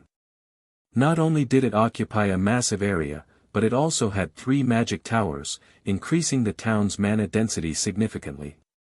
Although the town had only reopened shortly after the war, far more players now occupied the town. However, if he wanted to earn a fortune from Stone Forest Town, attracting Star Moon Kingdom's players wasn't enough. After all, there was a limit to how many players in Star Moon Kingdom could afford a membership for the battle arena. However, there were plenty of players available in the neighboring kingdoms and empires. Unfortunately, these players either didn't know about Stone Forest Town, or it wasn't an attractive enough reason to make the journey. Considering his options, Shifeng began to strengthen the ebony he had. If he wanted Stone Forest Town's fame to reach more players, he needed a convenient transportation system. Mass-producing Burning Abyss's modified advanced transport carriage would solve that problem. The nearest teleportation point to Stone Forest Town was roughly 10 hours away on foot. If one used a common mount, they could reach the town in half the time. Even so, 5 hours was still a very long time. The advanced transport carriage increased a player's movement speed by 150%. It was similar to a mysterious iron mount. However, with mana combustion, the transport carriage's movement speed could be increased by another 15%. Moreover, this 15% increase was based on the 150% base movement speed. In other words, the advanced transport carriage would increase a player's movement speed by a total of 172.5% when using mana combustion. That speed could already rival a secret silver mount. A journey that originally took 10 hours on foot would now be complete in a little over 3 hours. To high-level players, who frequently traveled for 5 or 6 hours to reach their grinding spots, 3 hours of travel was acceptable. Moreover, Shifeng intended to offer even more bountiful rewards for the battle arena. Top-tier weapons and equipment were not particularly attractive to powerful independent experts. Hence, if he wished to attract more people, he needed to offer items that those independent experts wanted. He might not have previously had such items, but now he did. As long as independent experts wanted them, they were fully capable of obtaining top-tier weapons and equipment. However, combat techniques were a different story. Originally, Shifeng had thought of offering the secret sword technique slots as a reward. However, now that he had the secret spellcasting technique, he could offer those. Although he would lose 2 slots as a result, this reward would definitely drive God's Domain's independent experts crazy. Time passed quickly. Before Shifeng had realized it, he had spent the entire night creating green ebony. After the long night of work, he had produced 600 logs of green ebony. Unfortunately, elemental strengthening success rate wasn't 100%, he had spent over 20,000 magic crystals to obtain these 600 logs. Fortunately, with 600 logs of green ebony, they could manufacture 40 advanced transport carriages for transporting goods and players to and from Stone Forest Town. With a large number of rental carriages as well, they would have more than enough carriages to meet the town's needs. Now, he just needed to manufacture the advanced transport carriages. Manufacturing the advanced transport carriage was incredibly tedious. Fortunately, he had employed the help of the NPC master engineer Rodney.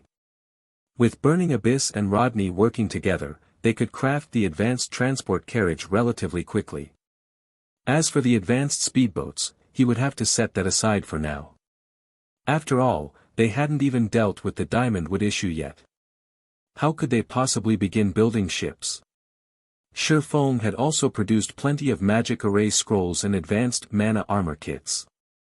Shifeng now had 2 more sets of double protection barrier magic array scrolls and 2 sets of divine beasts descent magic array scrolls.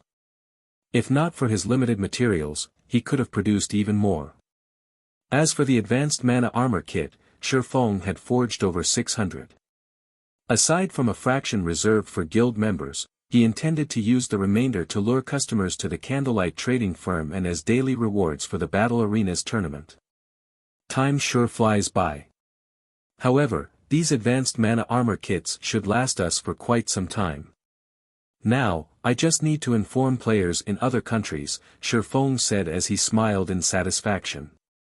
The advanced mana armor kit was exclusive to Zero Wing and the Candlelight trading firm. It was also one of the best available armor kits currently. With the addition of the secret spellcasting technique, he could already imagine the commotion Stone Forest Town would cause.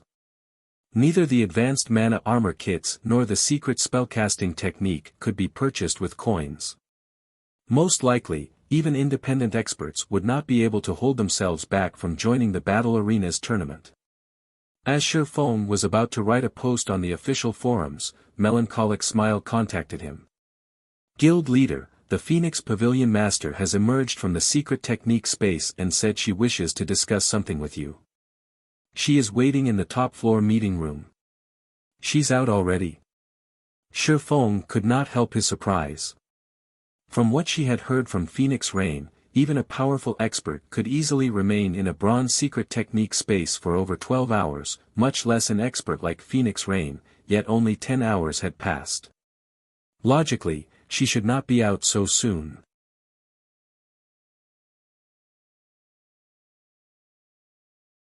Chapter 12-15, Super Large Scale Team Dungeon. Chapter 12-15, Super Large Scale Team Dungeon. The Candlelight Trading Firm's top-floor meeting room. As soon as Shifeng entered the room, he noticed the change in Phoenix Rain, who was currently sat beside a French window. If Phoenix Rain had radiated a calm, collected feeling with the aura of a superior, she now felt free and natural. Although there was only a slight change to her temperament, Shifeng could tell that Phoenix Rain's harvest from the secret technique space had been significant. No wonder why the various superpowers are desperate for secret technique tablets. Their effects are truly extraordinary. Shifeng was inwardly surprised. If a bronze tablet was already so effective, Shifeng found it hard to imagine what kind of effects the golden tablet, which the mysterious NPC youth had stolen, would have. Phoenix Pavilion Master, you sure are early. I had assumed you would be in there for at least 30 hours, Shifeng said as he sat down. May I know what urgent matter you wish to discuss? Although this might sound a little blunt, I need to know. Do you have any of that soul water left? Phoenix Rain asked, her expression stern as she looked at Shifeng. A faint hint of anticipation glittered in her eyes. If you still have some, I am willing to purchase it for 50 gold per bottle or magic crystals of equivalent value. Shifeng was, more or less, surprised to hear Phoenix Rain's question. Even the most expensive consumable item that could improve a player's focus did not exceed 20 gold. In Zero Wing, guild members could purchase the 100-berry wine from the Dark Den for around 8 or 9 gold. Yet, Phoenix Rain had offered to buy soul water for 50 gold per bottle without hesitation.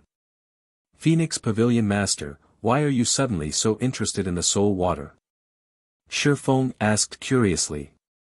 It was impossible to determine the soul water's effects based on its description. Only by testing it personally would one understand its benefits. He had obtained a total of 6 drops of soul water and had stored them in 6 separate glass bottles, 5 of which he had already given to Aqua Rose and the others. He had saved the last bottle for himself in case he needed its effects. Logically, Phoenix Rain shouldn't have any way of knowing the soul water's true value. It's difficult not to notice the soul water's effects even if I don't want to. Team Leader Yifeng, you've never entered a secret technique space, so you might not fully understand the situation. Inside a bronze-rank secret technique space, anybody capable of reaching the 4th floor in 6 hours on their first attempt should be able to comprehend the legacy they chose easily. Those with talent might even be able to reach the 4th floor in less than 6 hours. As for reaching the 6th floor in 6 hours, extremely few geniuses have ever managed the feat. Revealing a bitter smile, Phoenix Rain continued, however, among Aqua Rose's group, even the weakest one among them reached the 6th floor within 6 hours, while the other 4 reached the 7th floor.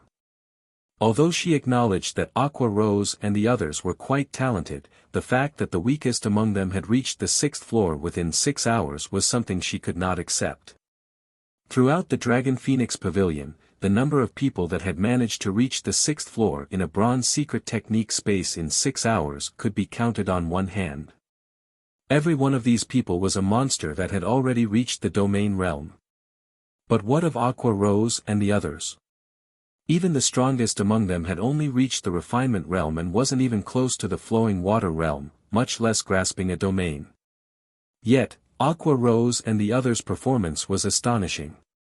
She would never believe that someone could rely on their own abilities to achieve such a result. The only possibility Phoenix Rain could think of was the soul water Shifeng had given the girls before they entered. So, that's the issue. Realization dawned on Shifeng. I do still have some soul water. However, it's far too valuable. I don't have a lot on hand right now. If you would like some, I can trade them to you, but I want neither coins nor magic crystals. Rather, I would like to borrow the Dragon Phoenix Pavilion's strength to help me with something. Once the task had been completed, I'll give you 10 bottles of soul water. Selling the soul water was the most foolish thing he could do. He wouldn't even sell the liquid if someone offered him 300 gold per bottle, not to mention 50 gold. 100 souls were required to make a single drop of soul water. This limited the soul water's production. He didn't even have enough for his own guild members, not to mention selling it to others. Moreover, if he mass-produced the soul water, the soul orb would be exposed. 10 bottles. Phoenix Rain pondered. 10 bottles of soul water wasn't nearly enough. She wouldn't even be able to supply her direct subordinates. However, after giving the matter some thought, she found it reasonable. The soul water could enhance a player's comprehension and allow them to reach the 7th floor of a bronze temple within 6 hours. How could such a treasure be available in large quantities? Although a bronze secret technique was the easiest secret technique to learn, it was still extremely difficult to complete all 9 floors. Not one player throughout the Dragon Phoenix Pavilion had comprehended an entire set of bronze-rank combat techniques. If she could get her hands on the soul water, however, someone in the guild might. Comprehending a combat technique to the 7th floor would already massive boost one's combat power. If one fully comprehended a complete bronze combat technique, their combat power would soar. May I know what you wish to use the Dragon Phoenix Pavilion strength for? Phoenix Rain asked. It's very simple. You just need to help me raid a dungeon, Shifeng said, chuckling. Raid a dungeon? Phoenix Rain asked, confused. Zero Wing already has so many experts. Are they not enough? Zero Wing indeed had a vast collection of experts. Raiding a level 45, 100-man team dungeon shouldn't be an issue. While Hell mode might be challenging, once the team reached level 45, even that shouldn't pose as a problem for Zero Wing. No, they are not enough. I want to borrow at least 100 people, Shifeng said after considering the matter. 100. Are you trying to raid? Phoenix Rain suddenly recalled a specific dungeon. That's right. The level 50, super large-scale team dungeon, Flaming Ruins. Shifeng nodded. In God's domain, the largest team dungeons before level 50 were 100-man team dungeons. However, after level 50, super large-scale team dungeons would unlock. The minimum number of players required to enter these super large-scale dungeons was 200, while the maximum was 500. There was only one level 50, super large-scale team dungeon throughout Star Moon Kingdom, the Flaming Ruins. If he wanted to turn Stone Forest Town into a holy land for players, obtaining the first clear of the Flaming Ruins was of the utmost importance. The various large guilds in God's domain were also preparing for such dungeons. If one could obtain the first clear of a level 50, 100-man Hell mode team dungeon, they would obtain a 3-star guild residence promotion order. If one managed to obtain the first clear of a level 50, super large-scale Hell mode team dungeon, they could obtain a town relocation order. The town relocation order was even more valuable than a town building order. It allowed players to move a town they owned to any location they desired.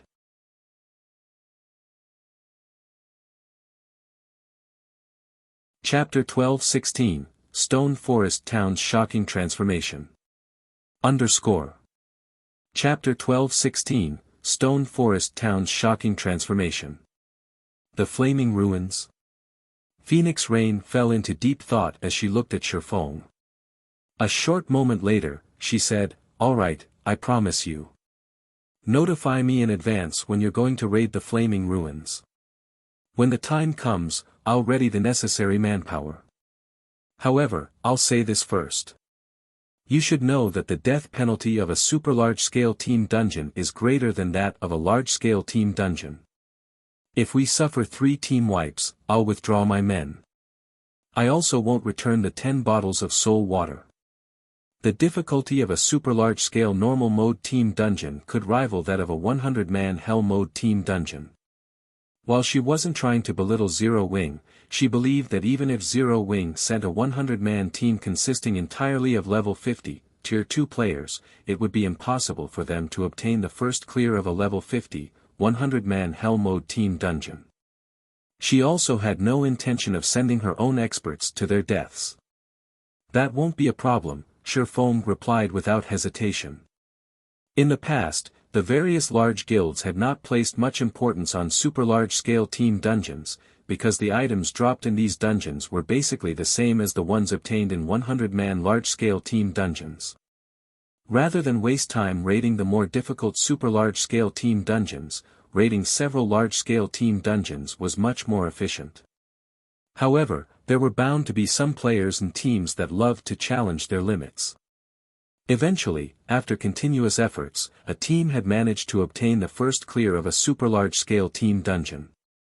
Back then, many people had expressed their contempt for these people. After all, while these people were busy suppressing their levels and raiding a level 50 super large-scale team dungeon, mainstream players had long since exceeded them by over 20 levels. Even if they managed to obtain top-tier equipment from the dungeon, such an enormous gap in levels would render the advantage of having such equipment meaningless. Only epic items would be of any value, yet epic items rarely dropped even in super large-scale team dungeons. Hence, raiding such a dungeon was simply not worth the effort. However, nobody could have ever imagined that one could actually obtain a town relocation order from these seemingly worthless super large-scale team dungeons. It was common knowledge that the NPC towns players captured had their locations fixed. Meanwhile, if one wished to upgrade a basic town into an actual city, they would have to invest an astronomical amount of resources as well as plenty of time and effort. If developing even one town was already so tedious, one could just imagine how troublesome it would be to develop multiple towns. Not to mention, the NPC towns captured would eventually become outdated. Take Stone Forest Town for example. Due to the town's location next to a regional dungeon like the Stoneclaw Mountains, it became a travel destination for both players and guilds. However, once mainstream players went past level 50, they would no longer be able to enter the regional dungeon. One could just imagine the outcome of such a situation. At that time, the town would definitely lose its popularity, and its development would stagnate. Even with the support of the battle arena, it would be very difficult to keep the town alive. After all, the magic tower wasn't something unique. As players reached higher levels, the various large guilds would also be able to obtain its design. By then, Stone Forest Town's high mana density would no longer stand out. Moreover, after their NPC towns became outdated, guilds would also have to capture a new NPC town and start the development cycle all over again, investing another considerable chunk of manpower, resources, time, money, and so on. Hence, the advantage of a town relocation order immediately became apparent. With a town relocation order, players could transfer a town to anywhere within the same country, allowing guilds to retain their hard work and pool all their resources into developing a few select towns. However, the town relocation order was a unique reward for obtaining the first clear of a super large-scale team dungeon.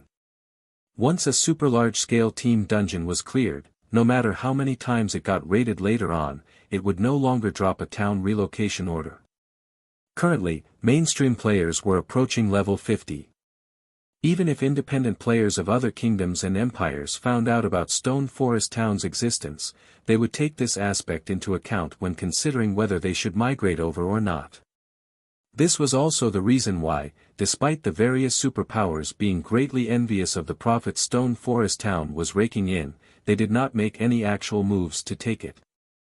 However, if Stone Forest Town could relocate to a map that was even more suitable for current independent players, its attraction would definitely increase exponentially. Moreover, once players found out that Stone Forest Town was capable of continuously relocating according to players' level, this aspect would become a fatal attraction for many independent experts. At that time, just the amount of magic crystals Stone Forest Town could rake in through the battle arena would be astronomical. Hence, Shifeng had to obtain the town relocation order no matter the cost. Following which, Shifeng and Phoenix Rain signed a contract. He used a bottle of soul water as the deposit with the delivery of the remaining 9 bottles pending the contract's completion. Phoenix Rain did not particularly mind this condition. After all, the soul water did not have a particular effectivity period, it could be used at any time. Moreover, the spellcasting secret technique tablet had been used once already, so she would have to wait for a month before she could send anyone else in. By then, the 10 bottles of soul water would have long since entered her hands. Inside the dense forest a short distance away from Stone Forest Town. Due to the opening of the traffic route to Stone Forest Town, as well as the hiring of the temporary carriages, the number of players and NPC merchants going to Stone Forest Town had increased significantly. Right now, the traffic route itself was already a part of the Stoneclaw Mountain scenery.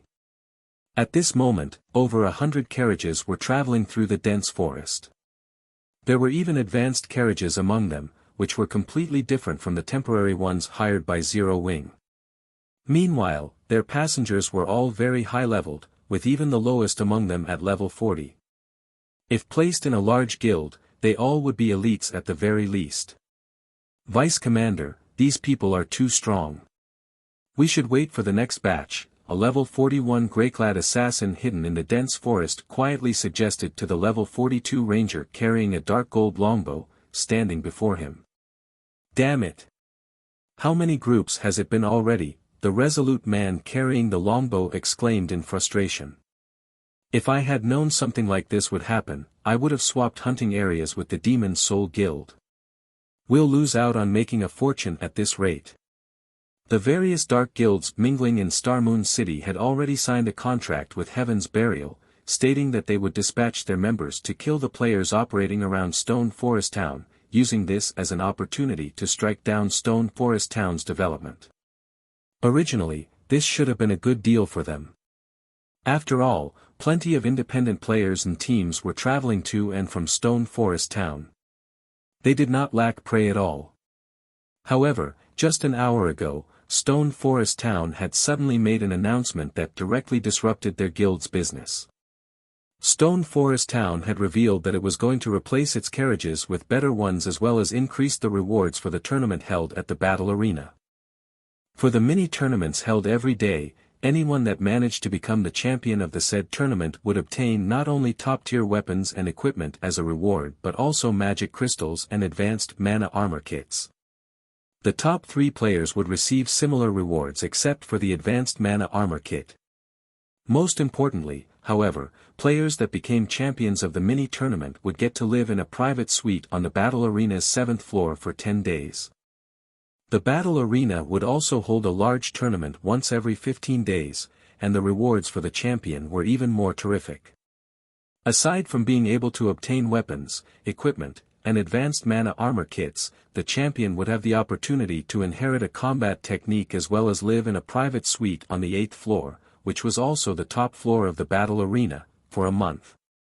Meanwhile, the top 5 players would also get to live on the 8th floor for a month. The quality of weapons and equipment awarded, as well as the quantity of advanced mana armor kits, would vary depending on their rank.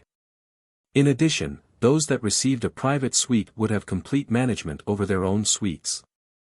As long as they had the money, they could spend some coins at the Adventurers Association and have the association construct a magic array in their suite to allow them to use return scrolls to teleport back to their room.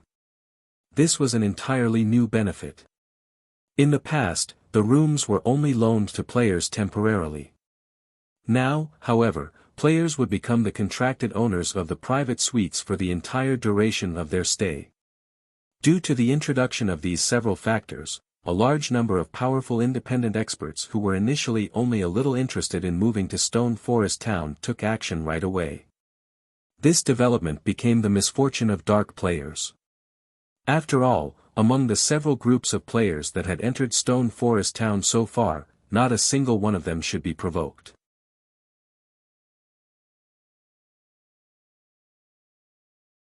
Chapter 12-17, Naval State. Starmoon City. Due to the appearance of Evernight City, Starmoon City had been undergoing transformations practically every day for the past few days. The capital had become so prosperous that one could easily spot level 40+ players roaming its main streets. Now, however, the city bustled even more than before. Only, the players coming to Starmoon City now were not here for Evernight City but for Stone Forest Town. While excellent weapons and equipment were indeed tempting, the allure of combat techniques was much greater. The God's Domain Experts list had no lack of experts that possessed combat techniques. The list even had introductions on the combat techniques of certain experts. Hence, combat techniques were not foreign to independent players and were something many independent experts very much wished to learn. However, combat techniques were different from system-made skills, which were readily obtainable as quest rewards or monster drops. Players needed to learn the techniques by themselves. Moreover, combat techniques were not easily learned. Unless one was the core member of a large guild that possessed the legacy of a combat technique, the guild would not be willing to teach them at all. Although one could also mimic the combat techniques of true experts from watching the latter's combat videos, ultimately, it was just a poor imitation. Without understanding the true meaning of a combat technique's movements, one would not be able to unlock the true potential of the said technique. And the more powerful a combat technique was, the more difficult it would be to understand it fully. As for creating their own combat technique, that was easier said than done. Even if a person had someone teaching them the legacy of a combat technique, learning it completely was not guaranteed.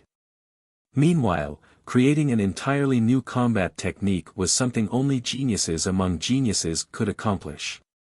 Hence, now that Zero Wing had publicly announced that it was using the legacy of a combat technique as the reward for the Battle Arenas tournament, how could independent players not be tempted?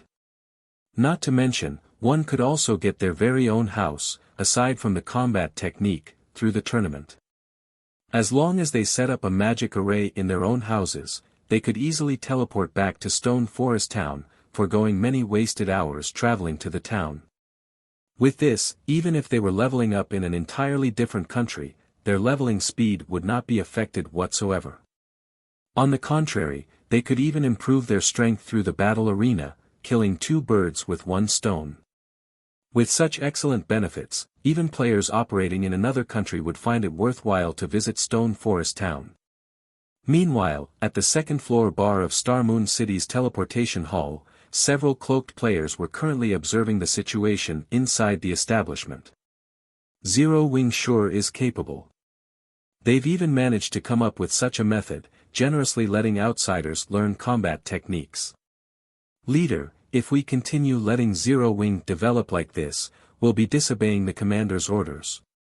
Should we take action now? An elegant, cloaked female assassin asked, smiling as she looked at the refined-looking male elementalist before her. If Sure Phone were present, he would definitely find this elementalist very familiar, as this elementalist was none other than Cleansed Maple, one of Miracle's peak experts. It is indeed about time for us to take action. Those useless dark players don't pose any threat to Zero Wing whatsoever. Since we can't locate Zero Wing's upper echelon right now, let's strike at their elite teams instead. However, Stone Forest Town is still a big problem for us, so let's have the others disguise as dark players and hunt the players operating around the town. When the time comes, those hidden Zero Wing experts will have no choice but to reveal themselves, Cleansed Maple said slowly. What about the super guilds that are paying attention to Zero Wing? The female assassin asked as she sent a glance at several cloaked players present in the first-floor hall. Zero Wing's performance at the Dark Arena had simply been too eye-catching. This was especially true for the weapons and equipment the guild possessed. Hence, the superpowers targeting the items Zero Wing's experts wore definitely weren't limited to Miracle alone. So far, they had already discovered 3 superpowers, in addition to many first-rate guilds, targeting Zero Wing. To Miracle, though, their only opponents were still the 3 superpowers, as first-rate guilds were no different from ants to them. Don't worry about them. The more, the merrier. When the time comes, leak some information to them. In any case, we aren't aiming for weapons and equipment. We only want the disbandment of Zero Wing. Cleansed Maple laughed nonchalantly. 1,000 Miles had already clearly stated that what he wanted were the talents of Zero Wing, not the items they wore. Of course, it would be good if they could obtain those as well. Understood. I'll have the others take action right away. The female assassin nodded before activating stealth and disappearing from the bar. What a pity. An upstart guild that has managed to climb up to this point will have to disappear just like that. However, if you have to blame someone, blame yourselves for being too conspicuous. A hint of pity flashed across Cleansed Maple's eyes as he studied the reports on Zero Wing in his hands. The various superpowers in God's domain never really had any interest in small guilds. They rarely even paid attention to first-rate guilds. After all, these guilds were negligible existences to them. It was also nearly unheard of for a superpower to use assassination tactics to deal with such guilds. Normally, they reserved such methods for other superpowers. However, Zero Wing had truly angered Miracle this time. Since Zero Wing had ignored their goodwill, they had no choice but to eliminate it from God's domain. Just as the matter regarding Stone Forest Town was causing a commotion in Star Moon Kingdom as well as its neighbors, Shifeng himself had stealthily arrived at the Sea's End.